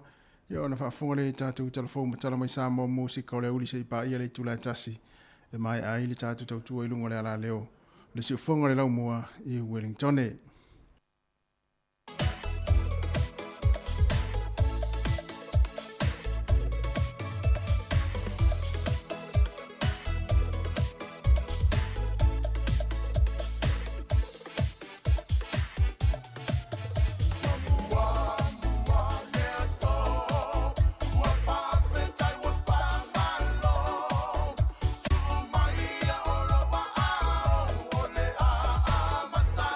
Bye.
Na sunga ya tuana imatia tuna mai lua mo pese Samoa ya sola yo fa tusa tusanga o Samoa ya sola ma Samoa ya so nei le soifuanga ya sola ma le soifuanga le nei fo i vai taime mo nei tal tal fo ma le nei fo sin tulio tato yai te lele se senga matua te le au le se senga yo na pau fa ya le nei vai tau sui fo i le soifuanga la tou wa fai o le mawalunga o le tomai ma le atamai ia o le swinga fo ia o le tulanga pe ona ia le langa io aluanga i luma ile to aluanga anga i tua pe me masani mai ai ia ana te iloa oe ma fa tusa ia po fere so i fuanga ia ma le vai tau ia o e fia e te olai po le vai tau nei ia pe sa e na te fia e vai taimi la ia so ala whatever ia pe o por pese ia o te le si vai nga ia ta o pese ia sa o le ia ia si vai nga le so i fuanga o tatou sa mo ia sola ia pe on ta o pese ele o toi fai el taimi nei ia ona ua pau fo ia o le nei fo i tūlanga o tatou ia ua telele mawalunga le tamau ainga o atunu ia ai mai se fo i o le mawalunga o le so i fuanga ia o le ata mai o matua mawalunga le ata mai o tangata le taimi nei ia ua suia ia ma le so i fuanga ma le lalolangi ia o lo to so i fuanga matou o lai fa tusa la ia sola i Samoa ia ua ata mai tau ata i tai Samoa ia sola le taimi fo i o taora i Samoa ia o tele o vaenga sa ata vai i Samoa ia sola ma mea sa te tupu ai e le o toi maua na vai taimi nei ia ona ua pau e le fa pe ona ua pau fo ia o swing o le langa ia ua tatou ia nei taimi ia la ua tatou matua ni wao ia mo ia o te i matua te wa tatou toi to mana tu ia sola o tatou o tou soi fua e Samoa matou feola ia o le faingo fie ia o le langa e mo ia sa le fo ile le vai ia le tamau ainga ma le tango lima fo ile tele ainga ia sa ola fia sa ola fia ia sa ma popo ia nuu ia fioanga ia ekalesia ia no pulenga ma manuali mfai pule tu watu fo nga luenga wa una le tu ai i so se nuu ma so se fioanga i lava taimi o ka semana ia tasi le vai ngor sui fuanga Samoa ese le fo le fata u tanga Samoa o le va o tanga Samoa ma le ainga Samoa ma le o nane tu po sunga fa fa ngai o lo fa no fo no i fioanga ya sola oka e ta u no se fa fe au o ia ise no ia te vai pe ave o ma ia le fa lo le no ma e o fo ia i fa na o fa fe au le sifia tu no ile no mo le no ole ese foi ale va ai le no ia foi ya ona le tua mana to fana ia fi asa vali ane se fetari o se fi au po se fina se fi au le wala se pe mau pete va ai pe mau lunga fo le la va ai na ya o tini lo ni vai taimi po to sa ia wasola o ka semana ia le maftanga le vala le o au ona le tua ma e kalesia ma no e va ai tele le no ia le fi au ma na ainga ia le na ia ona upaua to tele tale fatala vat penina yeru fa tele le mafuta me le taimi o tata upukalame ia ma le tautua se fonga la mua ale ua to 2 minute ia ona talo leo le tu la fulua charles fulua ia fa fonga le telefone matala mai Samoa ia ma tato eva to la fo la taimi ia si pa el tato tautua le tu la lua i lungo le ala to Facebook mo le tu ia mo ne yaso ia ma lo lava fa tele la fo ile mafuta mai ia male mai mo mai ia ile tautua si fonga la mo ia le la fa solo pe fa fianga fa talo fa tia te ona te mafuta mai tono fa nga luenga ma lo lava tau ata if au nga luenga le tai au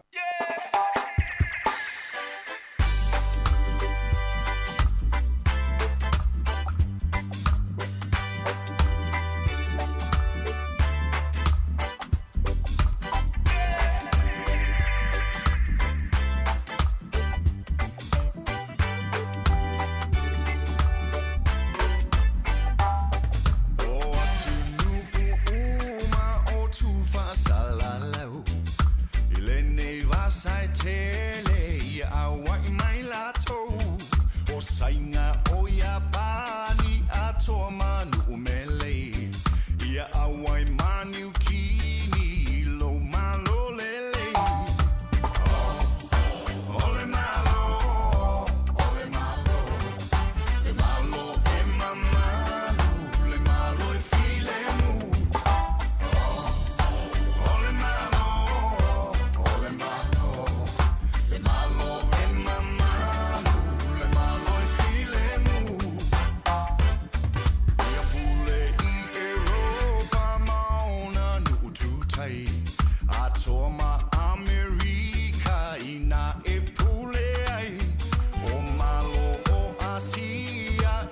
fata si au mai ilo malo alo fa le malo e olai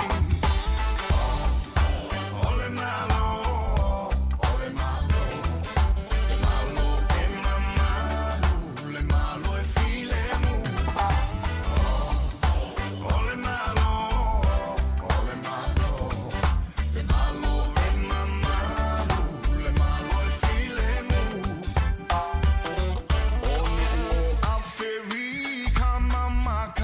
Safo fa pe o manu lele ia la toli se mai o Ausitalia o mama malo o fai ai a tua mani usilani ia au fatasi mai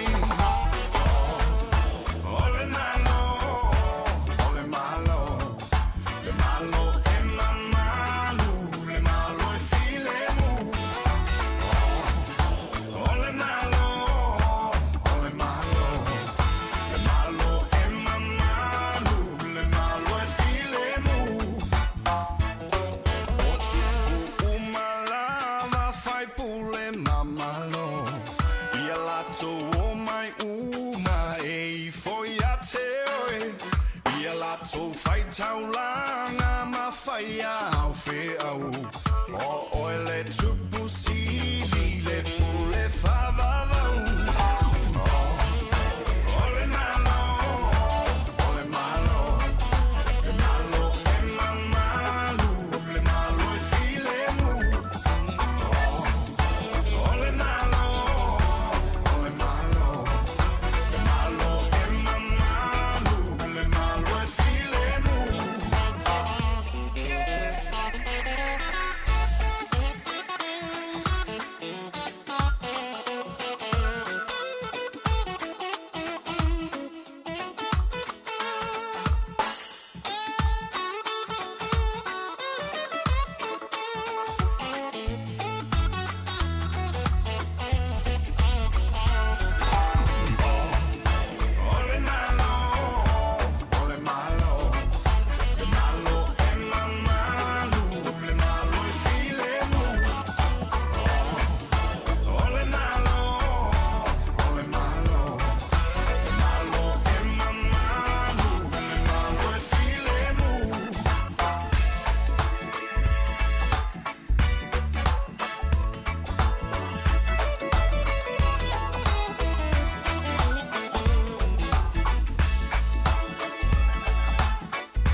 Le si ufafonga malia o le sunga ia ani seko whare moe ia amale pese na ia sa whaila utala ia ina ua to se 10 minuti ana tale o le tūlai se 10 lua ne vai ngo fa fia fia se filoi ala wala le si fonga le moe Wellington ia lo moli moli atu ia ilo maota malo lawa o tonu lo fale fainga luenga o lo e mai mo mai fa longo mai ai o tonu fo yo lo sa ia o lo e malanga ai mai fa longo mai ai lo le tio tonu lo tavale ia po na fo e te malanga i tonu pasi o le train mai mo mai ai lo telefoni le Facebook ia e fa talo fa tu nei te mi le tai au ia malo la fo le fewa i malo le malanga ia malo fo i tawa ta i nga luenga matiu to le nei tai au o le ua to iva minute ia ona afalo le o le aso ia i mato nei New Zealand le se fulma le lua ia ai el manatu na fo ta pena fo ia tau maftanga o le uli ia anai matua matua ia tari sua fo ili tu tari fulua pe mai ia e te tala fo ia la to waso le nei taimi ia fa malo fo ia te ol naulo e na fa male vaenga ia wala fo mata ituina ia o le soi fo malo ina na ia tatu matua e mai se la fo ala au taimi wai mai ai la tau maftanga ia ma tu atu i loa whaapopo atu i manai whanau o le utu ua onga ia ma na ia tere tau maftanga le nei taimi pia whapea nai tū tala no masiau whanau le nei tai au ia mwhaistau tala maa lie ia ma toe whaamanatu iai ma toe whaafsanga i maratatou Apple na ua pe ona silfia ia tala noa ma whaamanatu pea le ngangana Samoa ia ina ia malama i fo i o tātou wala ma whanau ia e nei atu no ia ai toi fa malo atu ia te ore naolo e ngalue pea i nei taimi e te nei malo lo mai lava talu mai na leila ia i le taimi na amatai fo ia nga luenga i fo se manga alo tu poini fa lave lave fai fo ona e longo mai ia ona fa ilo atu le tatu tu nei ia wala fo no fisi le fia ila to fe malanga i le manga ala male vaenga ia ole awala ina ia fai ngo fie ma vave ia ona o nga luenga po fo fanga fo lo nga ia i pe fa pe na wa tau mai ona la vesta vale se tu lo ia po na fo i poloka la wala ia fai fo ona fai lo mai na vaenga e te o lo poloka ina ia fai ngo fie fo ona longo atu tatu tinu ia me se la fe malanga i lungo le awala ia vaenga tau ona u iai ia mai le poloka na e te poloka il temi nei pe fa pe ona poloka la uta vale ia i se fala vela tau ta vale fo ia po ni nga luenga fo yo lo faia ia o le mu o le o ta vale ia ma le fo le longo mai me se la to yo nga i mala valele ele mana o mia la tamana le lo tu le poloka ia o le ta u fo le na o le vave o i mala valele ina ia ta pena i fo ia le vave ia le malanga ai o fa tu to pe wa me la le tu al wa tu lo la le poloka la wala po le tu pus fala vela tau ta vale ia ona poloka ile ia mafaina ia malau malanga ia mai le fia ile yaso ia ai ta ua le vave ol mla valele ia ta pena mawai ia le fainga malanga manu fo ia o tou la fainga malanga o tou na le malanga ia le ngata Samoa ia so se vai ngala langi lo anga ia o tou ne yaso ia fu fuanga fale ainga le o tou 15 minuti na sa leo le tu la se fululua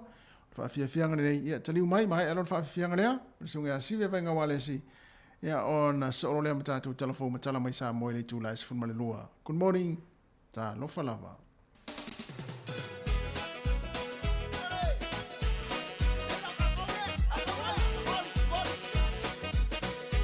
to te o le pese le ata lo se lua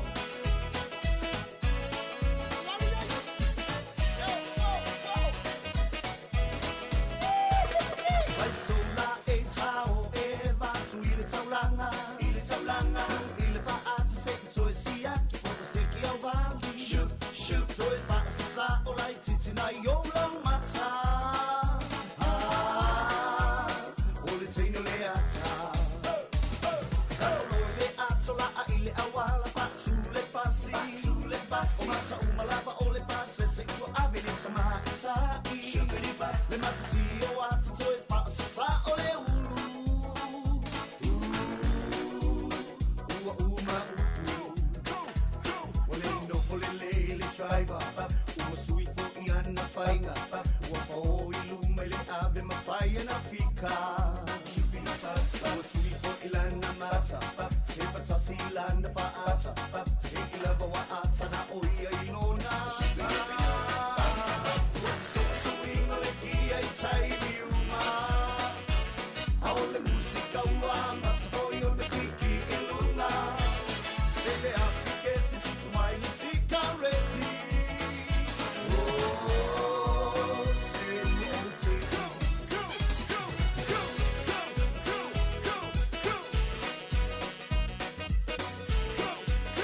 Talo falava o se whaawoponga le nei o talafau mai le si ufonga le mua I Wellington.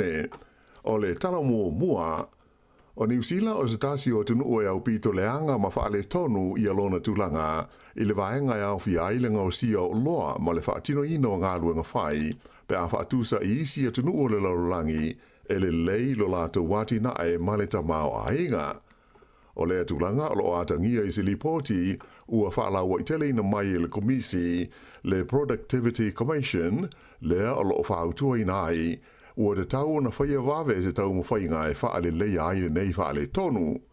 O lo whaalia le nei lipoti e whapea o le tūlanga le lei sa iai le ati nae ma le whaatino ino ngā luenga I le atunu I le tele o tausanga ua tuna ai na mafua ona o le to tele o tangata sa ngā lulue whaatasi ai I ni taimi whai ngā luenga o umi.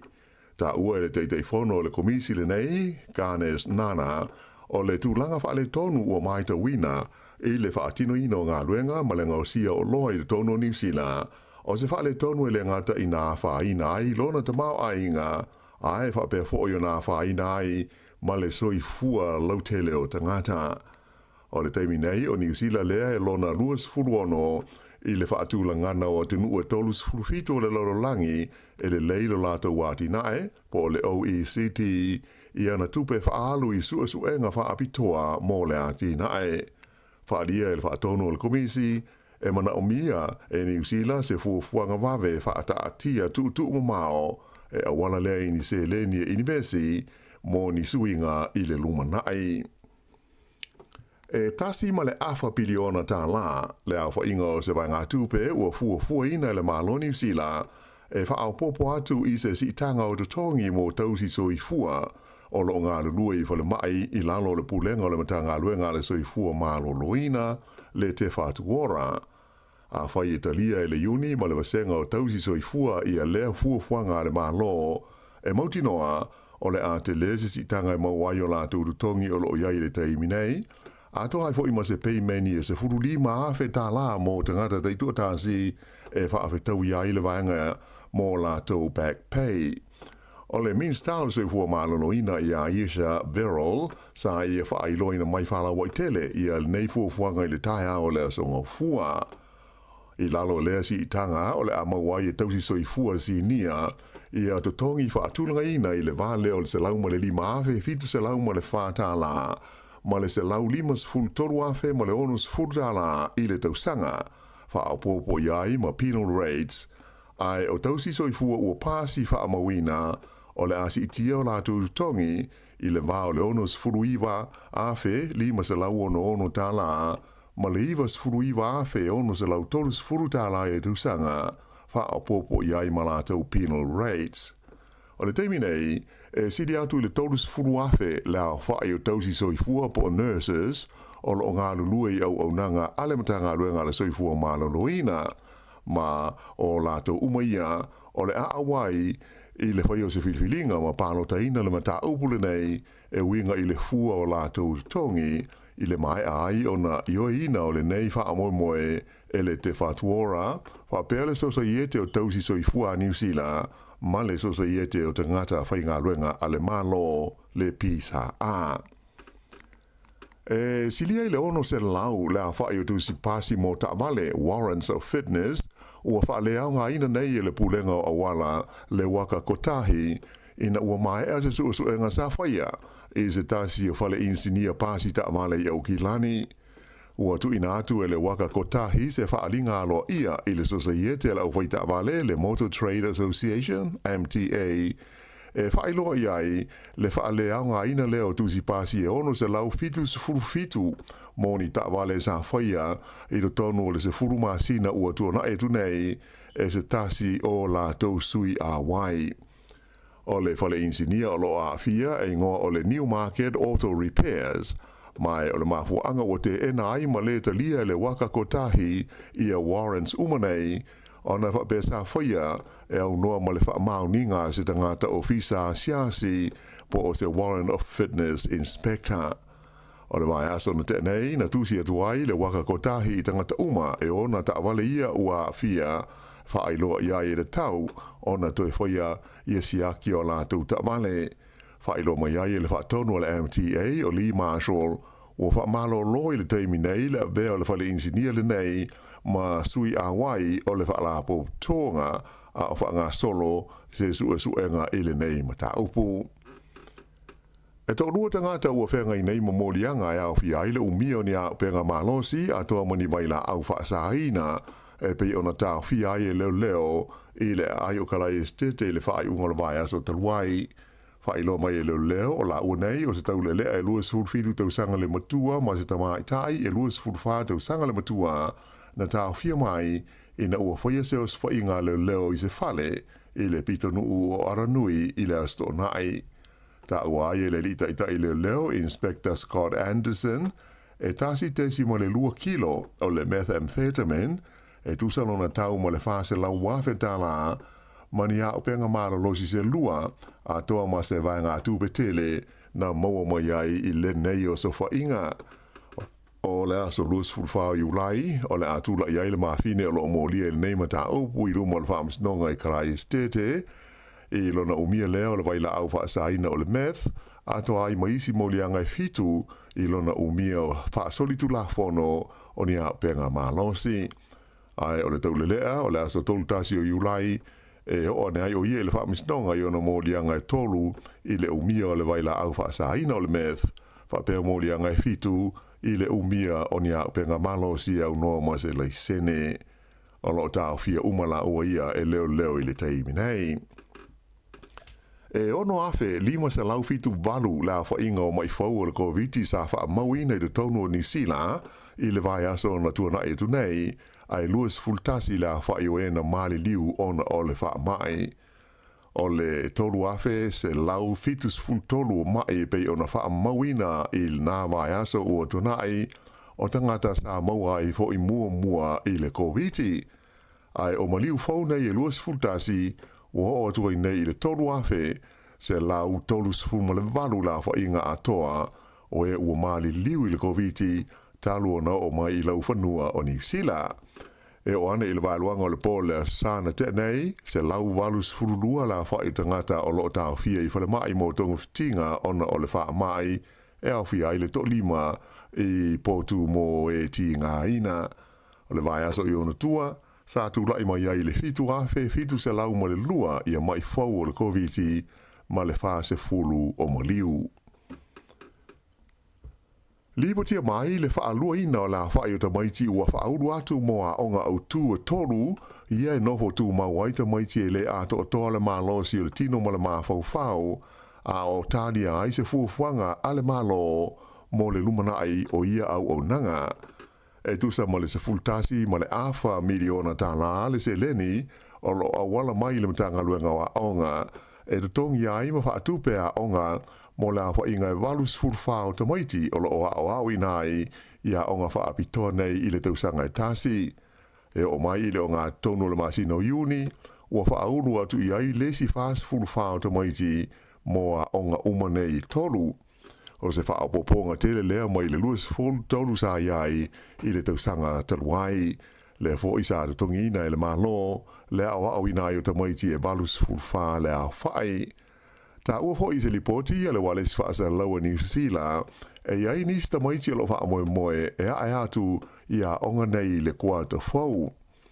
O le siti ai o la whai o tamaiti e wha auru atu mo i a onga, o so mo se fau tuanga i le malo New Zealand mai le komiti o malo au watasi mo le ai a te tau o tangata i le atoa le malo si ina ia tapu nia onga nei ai tu ina atu le se le ni e langolanga i pol kalamelo tele mo tangata i le atoa lo lato malo si le tino ma le mafau fau. O le ua atoa le tausanga talu na tu ina mai lea fau tuanga a malo au watasi ai le i whaia iai se fuafuanga mautu a le malo. Ai na whaelo mai le minstawa onga ia Tian Tinesi o le temi nei e le o iai se fuafuanga le maro New Zealand e whaai tia le se le ni o lo tu ina atu mo ia o onga e le o iai fo i se fuafuanga e ta punia onga umanei mo ta maiti matangata e le atoa le malosi. E to tasil tangata na maliu i le mua se fale i le pitonu o Glen Eden i au kilani i le pole sana te nei. O le nei whaalawelawe na a fia ai se whale i le wala o le West Coast Road, pe tusa o le afole iwa i le pō o le au sā. Sā ma whai e lauti nei mū, mai ngā lulua i teimi o whaalawelawe whaafosei, o na awe se mai ai ia se tangata dotasi mai le whale na a fia.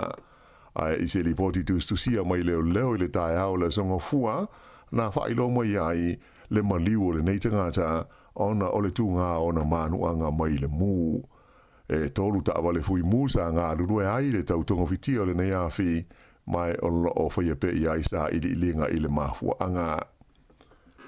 I se tala mai a Amerika, e to lua na maari liu, a e to lua se fulwalu isi na manunua e au fia inita mai tia se fulwaa, i se whaalawe lave sa whao ngā ina aisi au penga malosi i le ai o Baltimore, i le state of Maryland i Amerika, i le tae au le sa ua mawai. Se furu walu tau sanga le matua o se teine talo wau na mali wai le a whaalawe lave, ma se tau le e lua se furu tau sanga le matua, a o ista ngata o lo tau fia pēr i le whalmai, o na o manu anga mai pulu whana, o nisi e manu nua ti ngā ina. O lo o fia ie na manu nua i le nei whaalawe lave ni tamaiti se toa se furu wha i lalo le se furu walu tau sanga le matua. Whaali mai e le komisina o le leo o le aile nei o Baltimore, o lo o sa ilia pēr leo leo i le teimi nei i la tau sa whaapo ngai i lea whaalawe lave.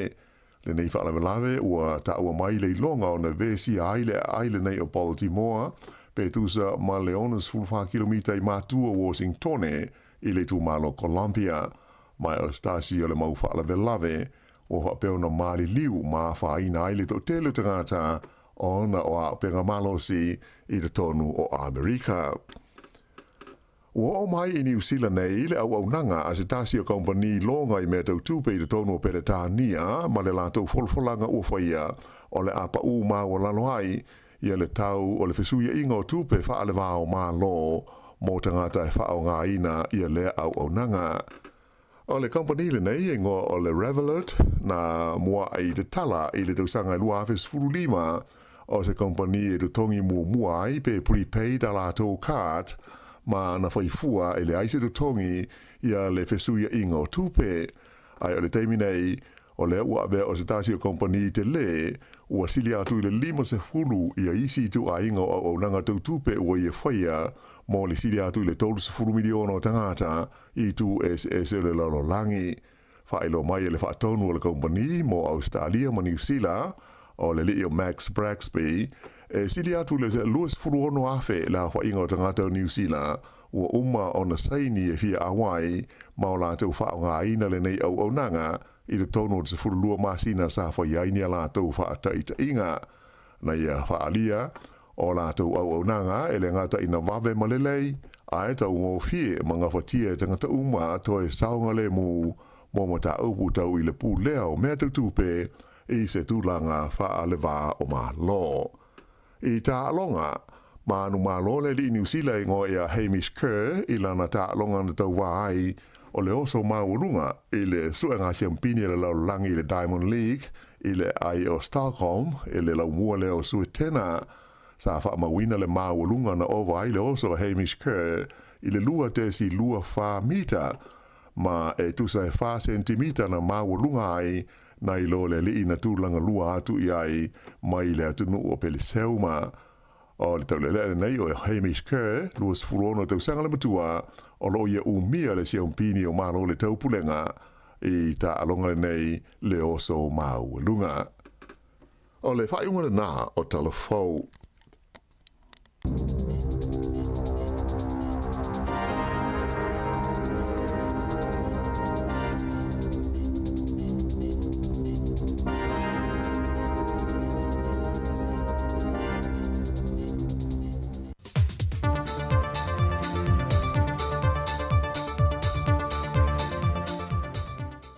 O te fie whaatalo whātulu tātou tunu i seisi whaopoponga le neu tau tua le siu whonga le lau mua, tau o lātou i ana tala whau mai sa moa. O lo iei whale whanau nunga le kolisi o whaleata lātou te whaiti tia le kasa o ona i le ea, mo le saonga le mu o le siu manga. O le vaiason te neina whātou teia se porkalame o sa i li linga i vaianga o le soifuanga o whaalea o onga, e a fuai o na tele le kasa o ona o le whaaleanga ina i le siu manga.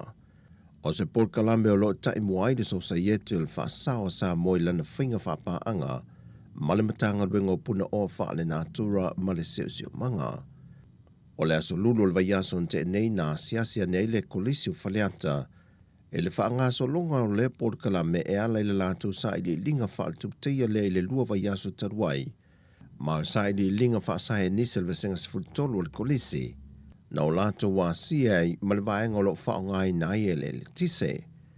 Na whae loa le whae unga o lātou suenga, ai maise o lo lātou sao e ma whae o le wha atino e so swani le ngā ruenga tau longo le societe, ma le matanga ruenga le tuititia i le whaongai no vaenga ia fuai le kasa o ona, o lo wha le ngai na i le sio manga.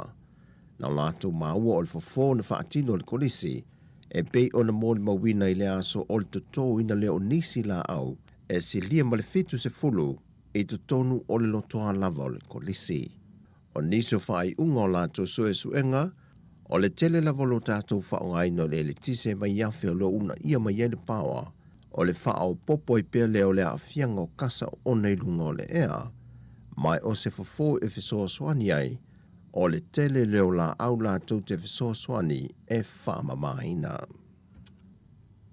E se lia male toa se lau le au whai whaato anga koko i sa vai na a wai se au onga le mtanga ruenga whaato anga whai ngā whaiva male vaenga o la au te tō.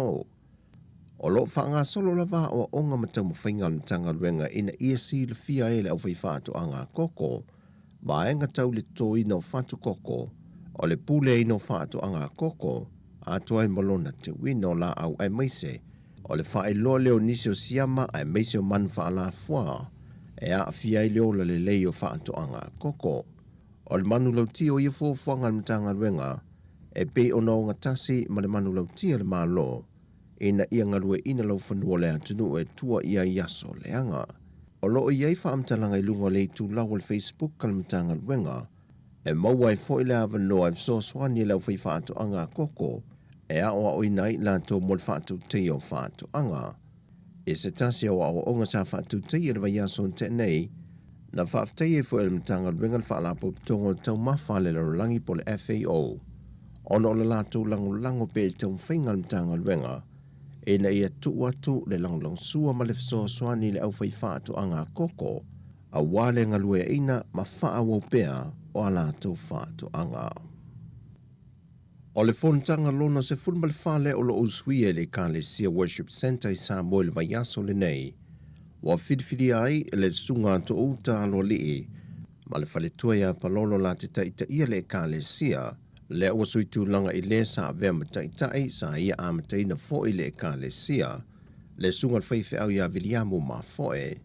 Na amata le fontanga le Kalesia le nei vaiaso se solo tele le taulanga i pia, le na whaatumulia ai lumo le maota o le malo, ma whaatasi ane fo i ei le taitai o le atunuu ma nisi o le pālemene, e lātou te tali wha alo fo i le tala alo i aina, o le fontanga lona se fulma le wha le Kalesia.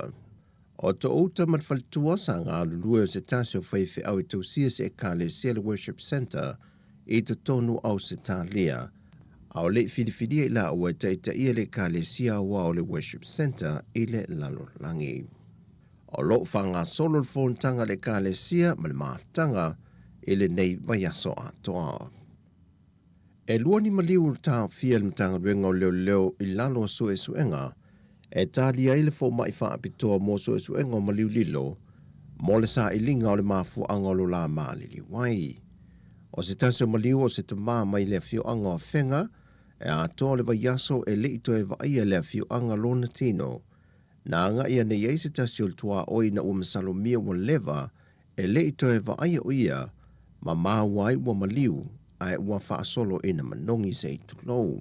O le tama e na o ia o lo onofo i lona ainga i Samoa, a o lona to olua masiana whanau e au mau i New Zealand. O se tasi o maliu e tolu se fulmalitasi tausanga o le soifua mai le fio anga wawala, na mau e reporti am tanga ruenga o leo na sa au nil tae au e anga ili ngā ruenga, peitai na palasi ma umai le ola. O ia maliu e lua wata fia nel whaamisino o whaamisinongo maliu lilo, se isa e lia le mafua anga o le maale liwai. Ma le tala whai u, E silia ma le tolu se lau wafe tā la se feso soani al malo Japani. E whaanta ue nai le au ino mai leo la pisi la fwai. Mo le toi ngao sia le o isi o lo fo e whaonga i nei me to tia whaona po nei. E lua ni loli sa whaonga i nei Japani nisi o por kalame i Samoa. Wa latu toi wha le lei e le taupe o na tā ua. Le ua fo i atu le vaenga leo la pisi la fwai. E ta amilo le atu nu o mo le au ina mai o vaenga mo o mia ia. E ngao sia i isi o lo fo. E fe so soani e fo i le tamau aingo le atu nu. O nisi lava i o polo keti o le whainga pa anga Japani ma Samoa. O lo fe so soani mai e pea lea malo. I le tūlanga i le ati na e o Samoa. O tala fowia mo le ne yaso manuia lo tātou atu nu. Fa soi foia.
Piang le taimi o le awoli, ia tau te la uau, ia mai la webese, ia ale tatiana ina ua lua se fulu ono minute ua te enei le tu la se fulu mani lua.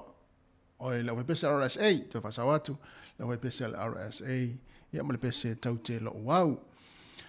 Ia o le nei taimi o taimi o whaafiafianga o whepese sui whiwhiloi. Ia mori atu wa fo ile whaafonga mai le atunu e mesi tau mawhitanga o le uli na wanga iai.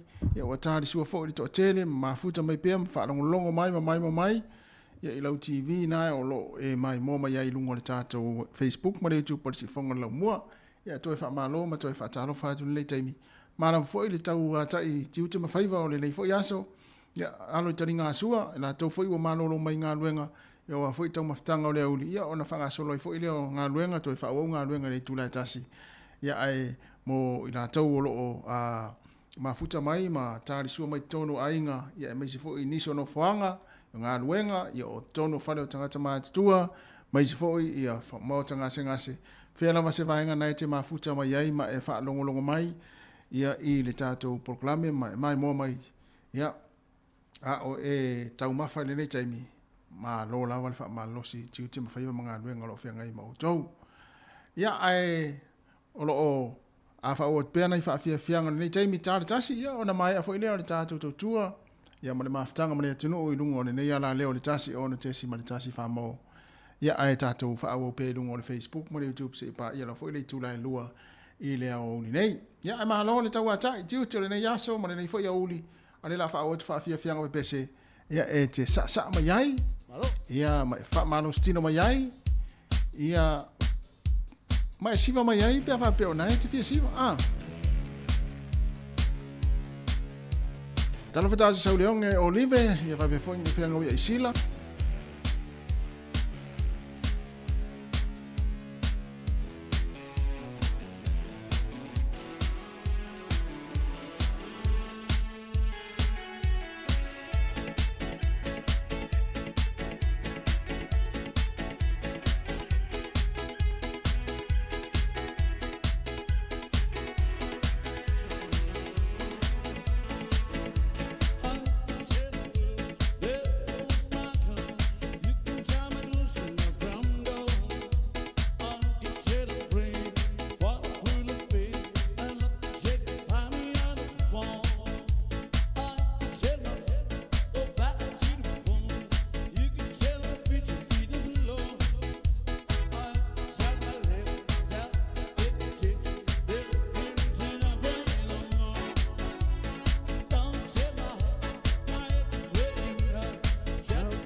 Malola fo le mafuta mai le nei taimi ia patalo fatu ya Natalie Pele a Pesamino fa pe fo ia sina leo o Televini Alex ma Paumate mafuta mai sini Australia malola vale mafuta mai ia manuia fo inga luenga o lo fenga moto ia tarsia o nga musika ia o lo tata inatu era le tautua si fonga la mo Wellington ia o lo fai ma fa fai ngo fie fo ia to nga luenga o lo mafa tele to nga luenga le taimi ia ai fa after yo nai mo atu nai lo mafuta mai le taimi le tatu to tua ia lela fa tu pe fa fia ngo pese ia awa fo i lo to pa ia malo to malu ia a o fa fo to tele ia i tau maftanga o le nei a oli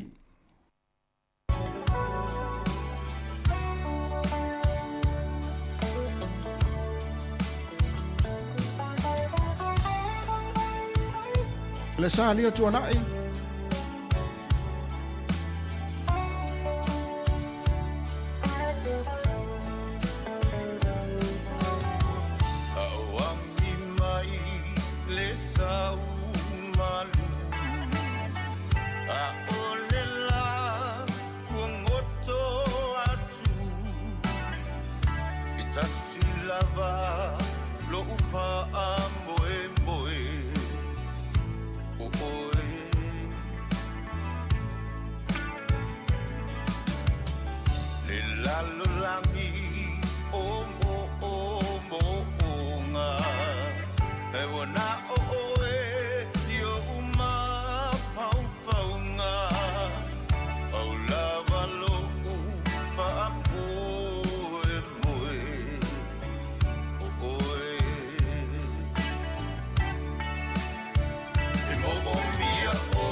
Tu fong mali le sunga ya na sa lio tu na ia ma pese fa mo lo to le ia o le o lo fa mo ia wana oi ia na te si le fia tanga te fa mo ia ile ia se si te fa mo ia wana o tama o tamaiti ia po le tina fo o tamaiti esa ia na ne vai ko tatu fa fia ia ni te ua fa mo jes ia na te lo tanga te fa mo ia I me fai ia fa mo tina tama fa mo tama tina ia e o na ia te ua fa mo fo le te ua fa mo se stangata ia le yo na sen mena na fa mo pa via le te me o le uli ina ua to se 45 minutos na tale o le tula tasi le tautua le sifonga le mo Wellington ia na fia nga so I filoi ia o ala fai fo le tunu I tau mafutanga o le nei auli ia mai se fo ia nga luenga lo fa o pe nga luenga le totele ia pe o le taimine ia I matou New Zealand le la tare tasi to es 45 minute ia o te ilo ina I vaenga le Amerika ia pe le o fa solo la tau le fiafi ia po o se meo le fa te ale lima ia o vaenga le Australia ia pe o lea fato la tale fia ia le la tale futas ia te auto ia na masaro na wa le lua ia I tu lai va vel vanga le Australia tato ia ma lo le ma futa mai fa o pe pe ia le fa fonga mai ia ele tato tu le ne oli ia o fianga I auto nga luenga mai o na sai ia fo ia ila to fo le va pe fo le o ngā luenga I ofisa mai si o aunanga. Ia lau whaati ngā uru, se tu loa fa whanga mai le tu. Ia lau whaati ngā uru, fo le ngā solo atu I ofisa, ma whaavevesi le ofisa, ma tele tala I tamare ofisa, ma teine le ofisa, ma le ato lo ngā lua. A le ngā tala I ofisa, whapea fo inisi aunanga, ia nisi aunanga lo o ngā lua, fo I alo matama whana o le atinu. O isole. E tu wai loa se me tu wai fo le alua le whaitio, ma le ia ele lo, ele whaingo fia fo I ngā luenga nei nā tangata o lo o tau mawhaia ia na aunanga ia mo le tātou atinu. O leo tu 10 minuta na tā leo le tū lai tasi le siufonga lau mo Wellington ma na whaafia so I whiloi tāle tasi tātou whaamawai lungo le tātou frequency le tasi ono tesi ma le tasi whaamau ai tātou mafuta pe lungo le tātou wala tau le Facebook mo le YouTube se pa ia le tū lai lua. Musika o malo longa ma tau mafutanga o leo au li siufonga o le laumua. Tala whakatu ia Betty, malo Betty, sina, ia skasua.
Ia, o tātou o mai taimi o pese wosi.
Yoe, ia vava iane pole ale la no lau losana iai.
Ia le na ta fia sei mu e fai ma fai longa ia fa fia nei tai meo le uli ia ai pangalia talo fai ila to ia lo fa longo mai le tata wala le ole tasi on te si ma tasi fa mo o mai el tata unanga nei tai mi ia ai ole amato mafuta pe ma le vaenga le ma tata pa anga i lungo le ala tata wala to le Facebook ma le YouTube nei tai mi se pa ia le tu lai lua ia ai mo moni atu le nga fa ftai tele le tata maftanga ma le tu lai fitu le tata nei la o tau ia o lo whaalongo mai le tātou wala leo.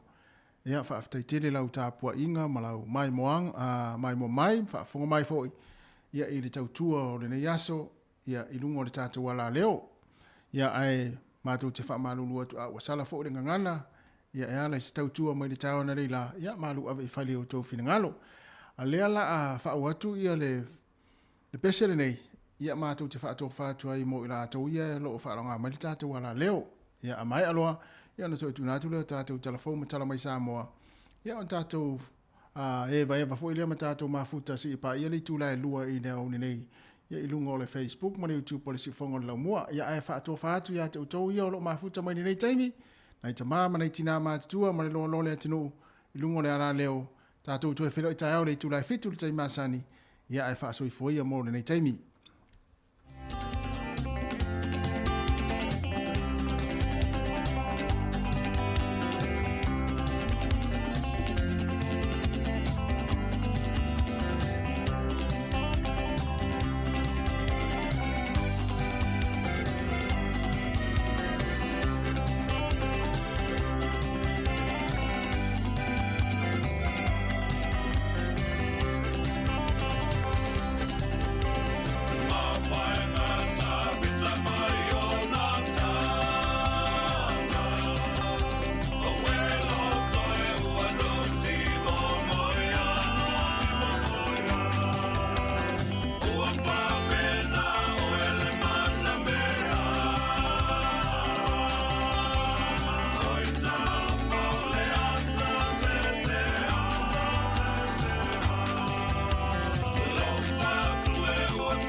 Talo falava o se whaapoponga le nei o talafau mai le si ufonga le longmua I Wellingtone.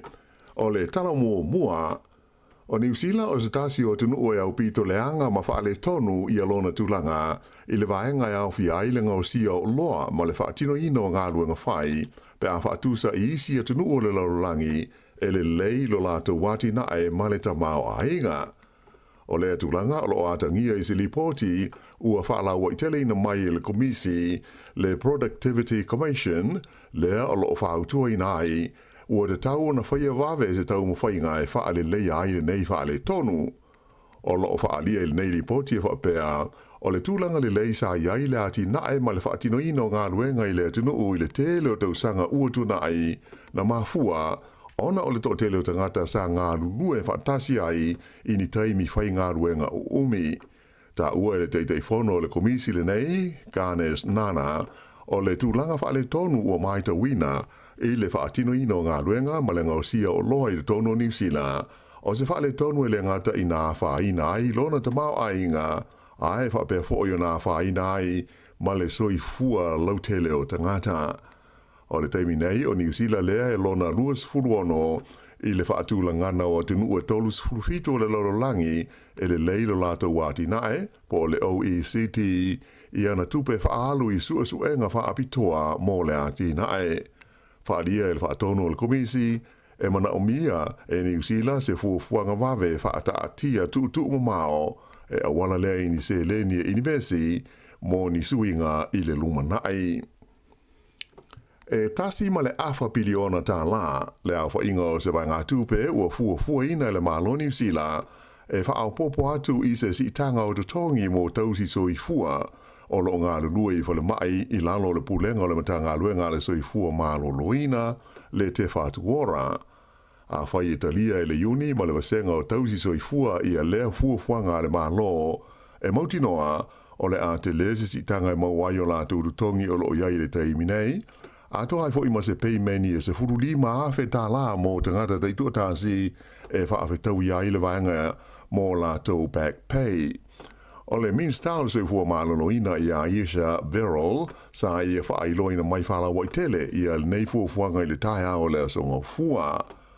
I lalo lea si I tanga o le a mauai e tausi soi fua si nia I a totongi whaatulanga ina I le vale o le se lauma le lima awhe fitu se lauma le whātā la ma le se lau limas ful toru afe ma le onus furtala I le tausanga, wha au popo iai ma penal rates, ai o tausi soifua ua pasi wha amawina, o le asi itia o la tongi I le vao le onus furuiva afe lima se lau ono tala, ma le ivas furuiva afe ono se lau torus furutala e tausanga, wha au popo iai ma la tau penal rates.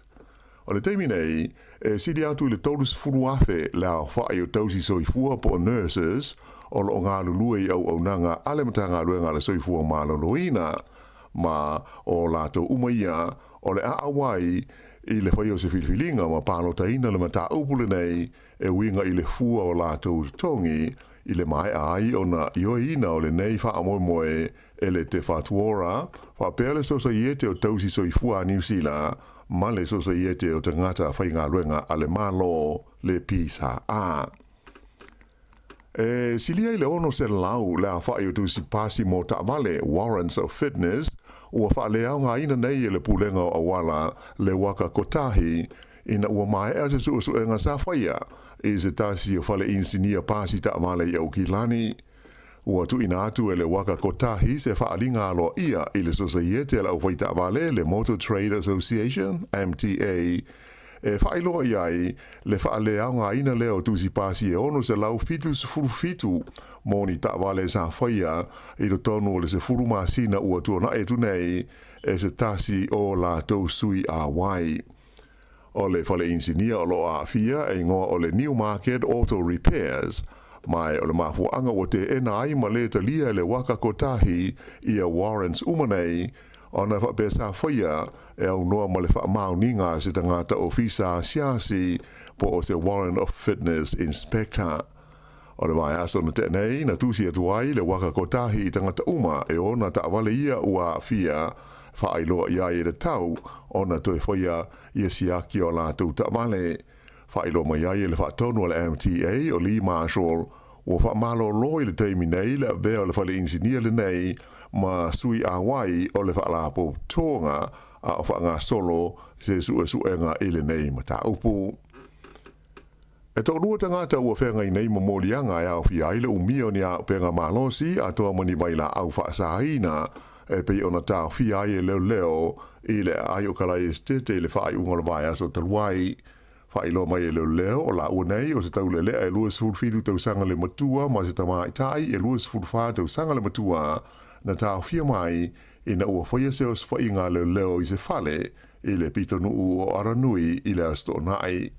Ta ua ai le lita ita i leo Inspector Scott Anderson e tasi tesi mo le 2 kilo o le methamphetamine e tusalona tau mo le fase lau wawhetala mani a upenga maro losi se lua a toa ma se vai ngā tūpetele na maua mai ai i le nei o sofa inga.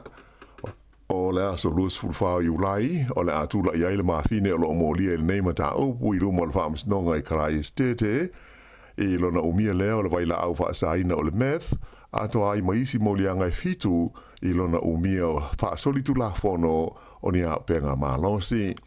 Ai o le taulelea o le aso tolutasi o iulai e o ne ai o ie le whaamisnonga i ona molianga i tolu i le umia o le waila au whaasaina o le meth, whapea molianga i fitu i le umia o ni a penga malosi au noa ma se lei sene. O lo tau fia umala ua ia e leo leo i le teimi nei.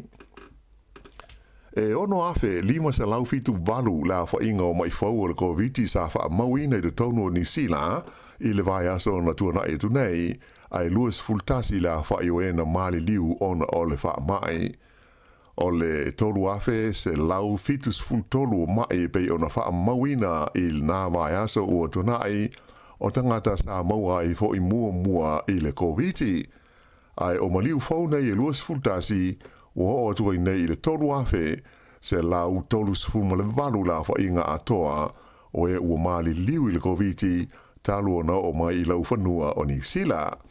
E o ane i le vailuanga o le pole sana te nei se lau valu sfurulua la fa i tangata o lo tau fia i whale mai mo tongu fitinga ona o le wha mai e au fia i le to lima i potu mo e ti ngā ina. O le vai aso i ona tua sa tu lai mai ai le fitu afe fitu se lau ma le lua ia mai fau o le COVID ma le fase fulu o maliu.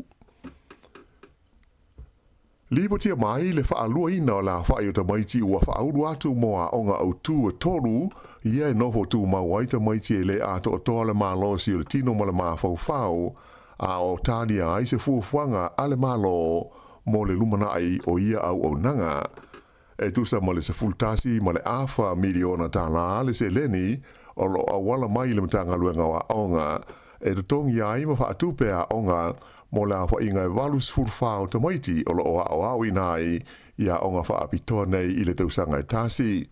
E o mai i le o ngā tonu le masino iuni ua wha aunu atu i ai lesi fas furfao tamaiti mo a onga umanei tolu.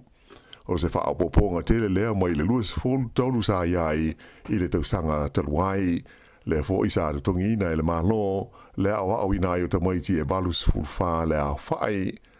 Ta ua fo i se lipoti le wale si whaasa laua New Zealand, e iai nisi tamaiti alo wha moe moe e a atu i a onga nei le kua te fau. O le siti ai o la whai o tamaiti e wha auru atu mo i a onga, o so mo se whautuanga i le malo New Zealand mai le komiti o malo au whatasi mo le ai a te tau o tangata i le atoa le malo si ina ia tāpu nia onga nei ai tu ina atu le se le ni e langolanga i pol kalamelau tele mo tangata i le atoa lo lato malo si le tino ma le mawhau. O le ua atoa le tausanga talu na tu ina mai lea whautuanga a malo au whatasi ai le i whaia iai se fuafuanga mautu a le malo. Ai na whaelo mai le minstawa onga ia Chan Tinesi o le temi nei e le o iai se fuafuanga le maro New Zealand e wha i tia le se le ni o lo tu ina atu mo ia o onga e le o iai fo i se fuafuanga e ta puni a onga umanei mo ta maiti matangata e le atoa le malosi. E to tasil tangata na maliu i le mua se fale i le pitonu o Glen Eden i au kilani i le pole sana te nei. o le nei whaalave lave na fi ai se whale i le wala o le West Coast Road, pe tusa o le awhole iwa i le pō o le au sa. Sa ma whai e lauti nei mū, mai ngā rurua i teimi o whaalave lave whaafosei, o na awe se mai ai ia se tangata dotasi mai le whale na awhia. Ai i se li poti tustusia mai leo i le tae au le zonga fua, na whailo mai ai le maliu o le nei tangata, ona o le tūngā o na manuanga mai le mū. E tolu ta wale fui musa ngā rurua ai le tautonga fitia o le nei awhi, mai o whaia pe i aisa i linga i le mafua anga. I se tala mai a Amerika, e to lua na maari liu, a e to lua se fulwalu isi na manunua e au fiaini ta mai te se fulwaa, i se whaalave lave sa whao ngā ina aisi au penga malosi i le ai o Baltimore, i le state of Maryland i Amerika, i le tae au le sa ua mawai. Se fulwalu tau sanga le matua o se teine talo wau na mali wai le whaalave lave, ma se tau le e lua se fulu tau sanga le matua, a o ista ngata o lo tau fia pia i le whalmai, ona o manuanga mai pulwhana o nisi e manu nua ti ngā ina. O lo o fia ie na manu nua i le nei whaalewe lawe ni tamaiti se toa se fulwha i lalo le fulu walu tau sanga le marutua. Whaali mai e le komisina o le leo o le aile nei o Baltimore o lo o sa ilia pēr leo leo i le teimi nei i la tau sa whaaponga i lea whaalewe lawe. Le nei whaalewe lawe ua ta ua mai le longa o na vesi aile nei o Baltimore pe tusa ma leonas fulfa kilomita i matua Washington i le tu malo Columbia, mai o stasi o le mau whaalawe lave, o hapeo na maari liu ma whaina i le to tele tangata o na o a penga malosi i le tonu o Amerika. Ua o mai i New Zealand nei le au nanga a se tasi o kompani longa i mea tau tupe i le tonu o Peretania, ma le lato folfolanga uwhaia o le apa u ma o lalo ai, ia le tau o le fesuia inga o tupe whaale wao mā lo mō tangata e whao ngā ina ia lea au nanga. O le company le nei e ngō o le Revolut na mua ai te tala i le tausanga i lua awhes furulima o se company e tu tongi mua ai pe prepaid a la tō card ma na whaifua e le aise tu tongi ia le fesuia inga o tupe.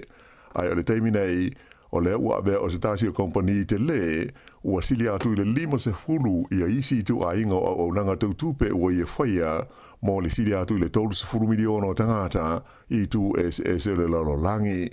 Whaelo mai e le whaatonu o le company mo Australia ma New Zealand o le leo Max Braxby e sili atu le luas furuono afe la wha inga o tangata o New Zealand ua uma o na saini e fia awai ma o la tau whao ngā ina le nei au nanga i le tono te furulua masina sa whaiaini a lātou whaataita inga. Na ia whaalia o lātou au nanga e le ngata ina wawe malelei, a e tau ngō fie mga whatia e tangata uma to e saunga le mu mō mata upu tau i le pū leo mea tau tupe i se tūlanga whaalewa o mā lo.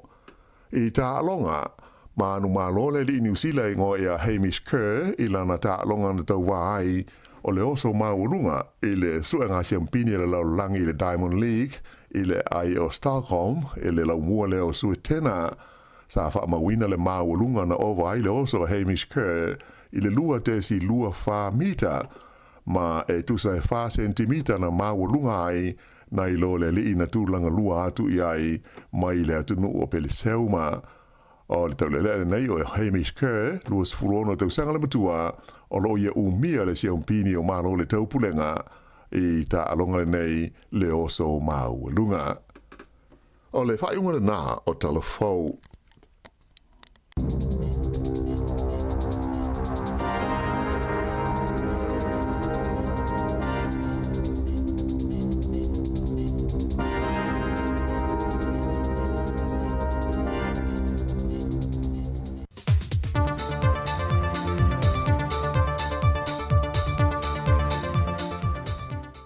O te fie whaatala whātou le tātou tunu i seisi whaopoponga le neo le tautua le siu whonga le lau mua, tau o lātou i ana tala whau mai sa moa. O lo iei whale whanau nunga le kolisi o whaleata lātou te whaiti tia le kasa o ona i le ea, mō le saonga le mū o le siu manga. O le vaiason te nei na whātou te i se porkalame o sa i li linga i vaianga o le soifuanga o whaalea o onga, e a fuai o na tele le kasa o ona o le whaaleanga ina i le siu manga. O se Paul Kalame o lo tai muai de society o whaasao sa moi lana whinga whapaanga, male matanga ruenga o puna o whaale na atura male seo manga. O le aso lulu le vaiaso te nei na siasia nei le kolisi o whaleata, e le whaanga so longa o le Paul Kalame e ala le lātou sa i le linga whaal tupteia le lua vaiaso taruai, ma sa i le linga whaasahe nisel vesenga sifutolu o le kolisi, na o lātou wā siai ma le vaenga o lo whaongai na i le tise.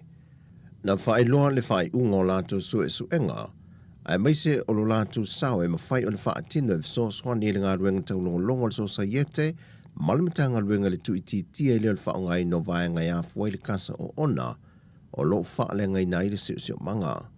Na o lātou maua o le fofo na wha atino le kolisi, e pei o na mōli mawina i le aso o le tuto ina leo nisi la au, e se lia ma le fitu se fulu e tu tonu o le lotoa lava o le kolisi. O nisi o whaai unga o lātou suenga, o le tele lava lo tātou whaongai no le tise mai iafe o lo una ia mai ele pawa, o le wha o popo i pia leo le awhianga o kasa o nei lunga o le ea, mai o se fafo e fisoa swani ai, o le tele leo la au lātou te fisoa swani e whaamamaina. E se lia male toa se lau le au whai whaatoanga koko i sa vai na a wai se au onga le mtanga rengo whaatoanga whai ngā whaiva male vaenga o la au te tō. O lo whaanga solo lava o onga matamu whainga le mtanga renga ina ia si le fia e le au whai whaatoanga koko, vaenga tau le tō ina o whatu koko, o le pule ina o whaatoanga koko, atua i malona te wino la au ai meise, o le whae loa leo nisi o siama ai meise o manu wha la fua, e a fia i leo la le lei o whaatoanga koko.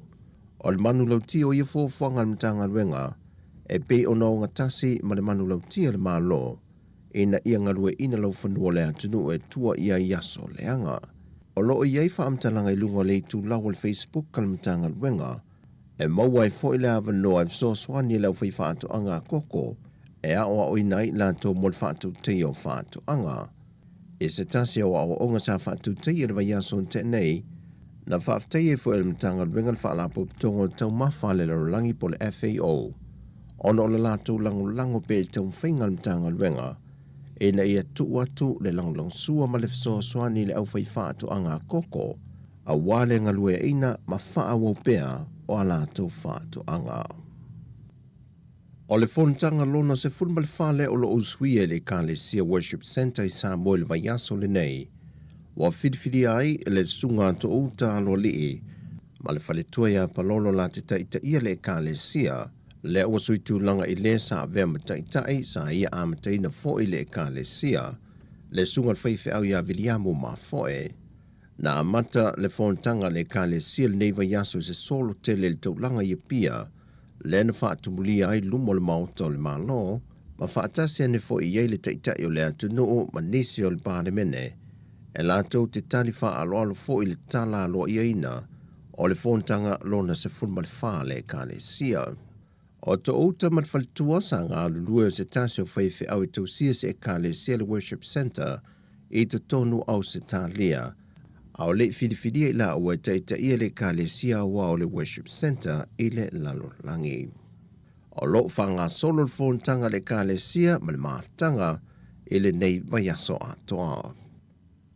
E lua ni maliu tā fia le mtanga ruenga o leo i lalo so e suenga, e tālia i le fo mai wha apitoa mo so e suenga o maliu lilo, mo le sa i linga o le mafu angolo la maalili wai.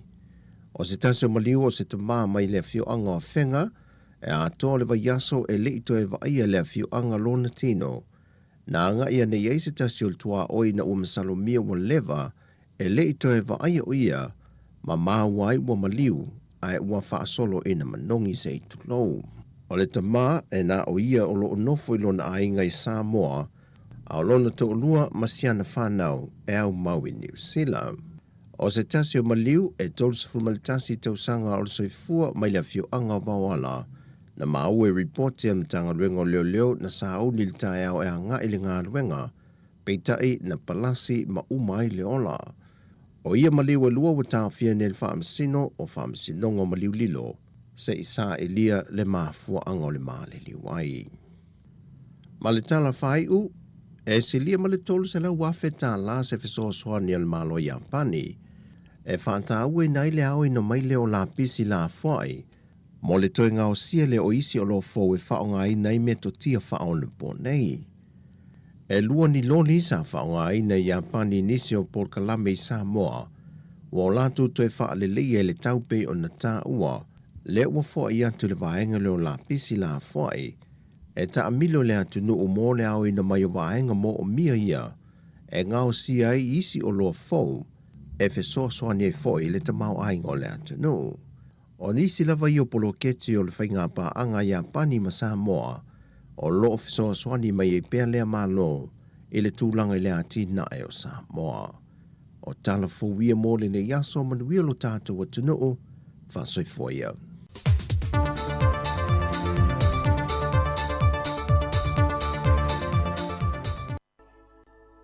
E na verdade sunga ya se forma la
give it all to you, babe.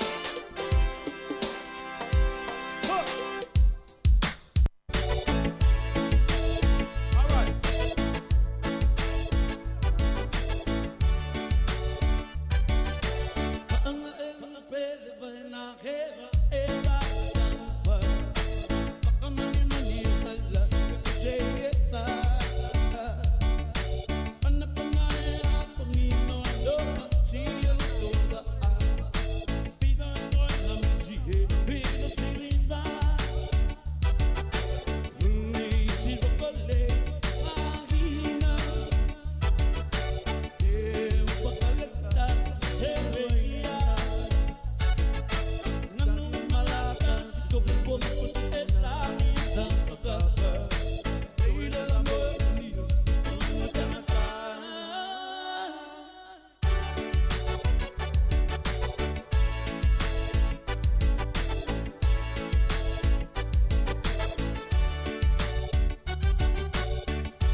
No foita ilema siasi aluia o lepele wae fasili setasi esa afila ngona le alofa etutupu peioni va venga.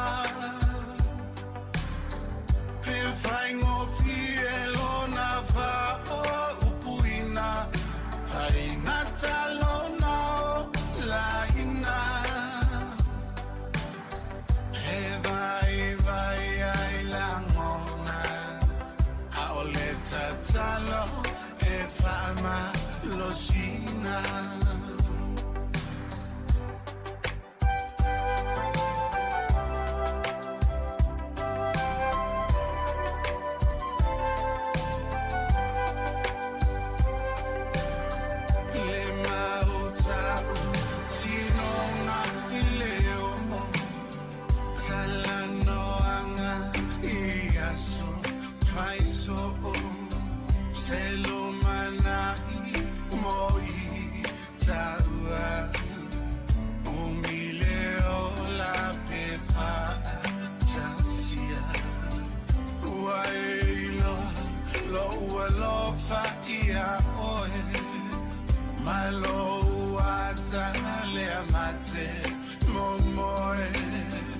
Tata faonga elengalo ema natua aigoe esa afila ngona plealofa etutupu peioni va venga flying off the elona va upuina Natalona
Musika ma whaafiafianga ni nea uli i na ua toe lua se 45 minute o na tā leo le tu la lua, ia tā lo le lua o na tātou tau mawai fo i lea mō le nei aso le tau tuar si fonga lau mua ia i lungo tātou wala hata. Ia mo i la tō lo mai mō man le Jamie whaatalo whātu ma le ngang whaaloalo ia tātou mafuta pea i musika ma whaafiafianga so i whiwhiloi ia se ia pa o la full time tātou te mawai ai le tūlai lua ia mo le atu whaaftai tele ia i lau mai mō mai ia o whaanga solosolo pea whaafiafianga so i whiwhiloi o le nea uli ia na ua mai alto e whasalawina o tātou telefou o le nei aso whiunga la wano ati lawa malisunga a tā se Salam Sam le whapoponga i le aso atai au le tūlai valu le taimi masani ia o lea ua mai atu ia mo le nei fo iaso ia ia il manatu ia o lo o solonga le nei ma solonga manuia fuanga o le nei fo ia uli ia i fo ina ua toi anga i fo i latou ia sama lo mai le uli mo le whaawina o latou ngā luenga le nei aso ia o tā pena fo ia i latou e ngā lue le fiafiana nei ia mesel vaenga le amata le tolu ia e toi amata ia latou ngā luenga mo le poana nei ia ma lo le on sai nei whanau fo i le ua amata latou tuanga ia manuia fo ia ma tamani lei matini lei ia ustai le ia papa mama ia te o turi o tō whale o tō mātua ia no le tō lava wale tele le whale lo matua mali tō ina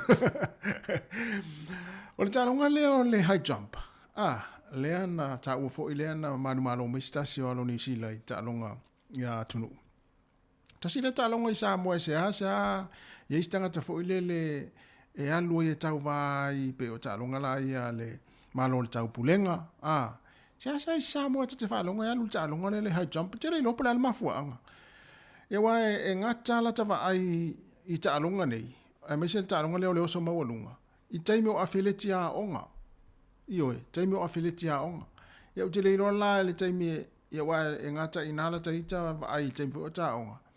Ia, mai si vaenga fo le tate vai ia ona o mai lea i ta alonga fo le ia talonga ia tangata matutua ia pe ina le pauna vaenga ngata mai ai le mawalunga o le tau vā alo matama whāna o le tātou atunu o le tālonga leo le high jump mo mea o awheleti te reiro la iei po le ia o te ilo le si mea o le lava o le se leni a tia e ai tālonga so se tālonga io le tātou atunu ia o le si mea e tau fui ona ini whaia o ngaianga vaa ia mai eilto mai to ai ngā kuleninga o ia wala tawa ina yel talonga le ana o tangata umi fo ie ma tino light umi fo ie pa e anga va ai talonga ia ma tawa ai talonga le Olimpiaka ele istanga ta pu i le taubanga le na o tangata umi ama tangata fo le tino light no pa e fo le se tulo e tau valo na winga e matua e ia fo yala tau mafa e fa apitoa mo le kolenina o tangata fa pe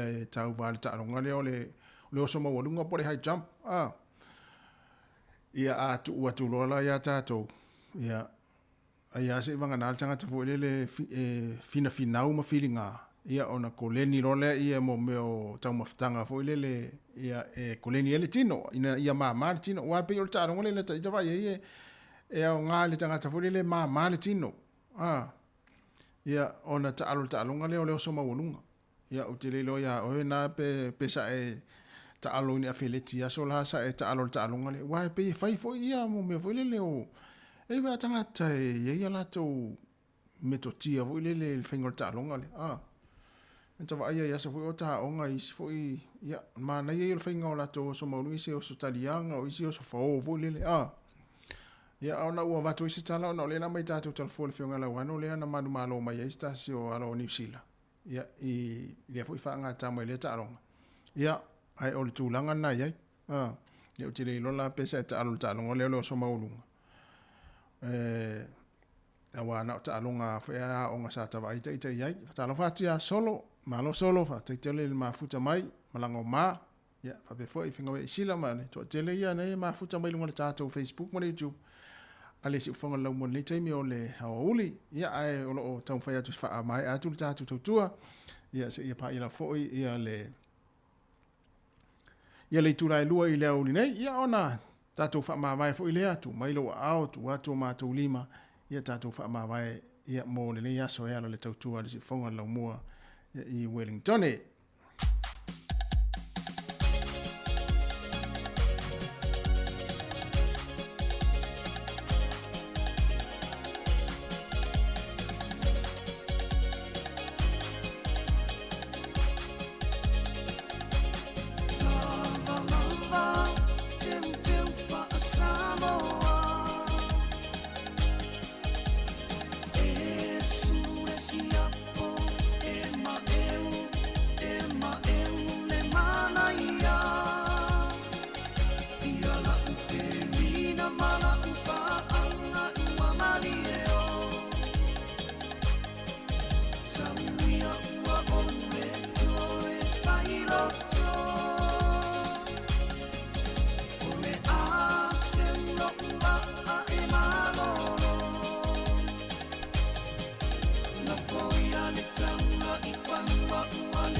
Ia tātou e vai vātu o I muni nuu, ma tāutu, ia ma muni nuu.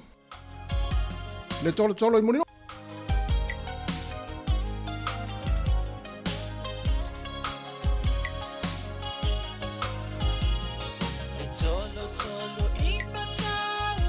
Ia wau maupu. Ia le nale. Le taitu pito ia pia. Sio utaulanga manaya. Efe pula fimai ile sau. O ata uma o fetu ole lani. Esulungia ia umasia uhani. A obasa balibali. Le pasina se Yesu solo. Ia samoa no uatulu. Se ifai mafia fianga. Ie mama atene mataba. Olo sisi vai mapepese. Matata gato tulele. A omae mane ilano ole ni. Na oa omasia ukele.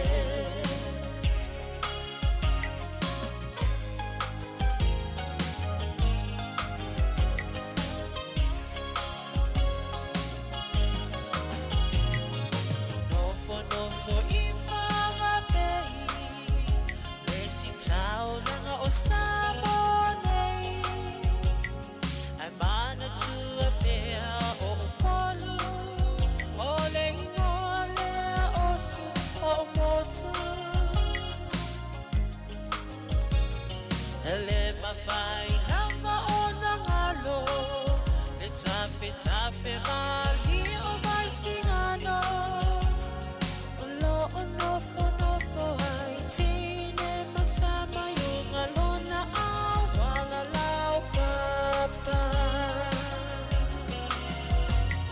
le pasina se I esu solo ia samo lo uatu se I vai ma fia fianga ie vanga atene matama olo si vai ma pepese matata la tunele a oma emane ilano oleni na o umasia ubele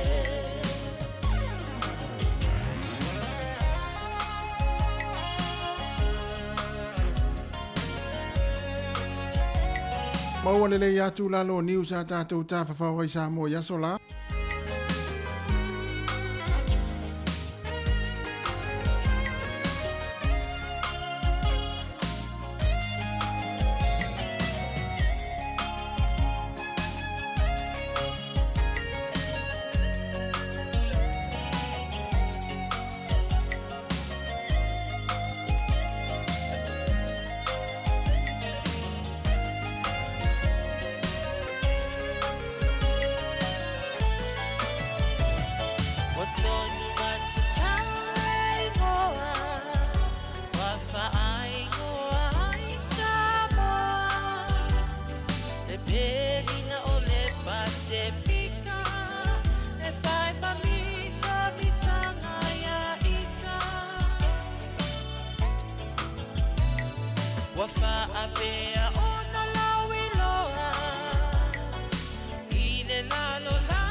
O vai tele na ia wi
tala Aua na nafi Wale toi ma walava Ina tele loaina Po ole a e ale winga A ona singa hile ono sai Malona fiwe sa tali Na tele I mau singoa Besoi po I mai pelea Au so sonu alona fas Se ava noa pe no fuai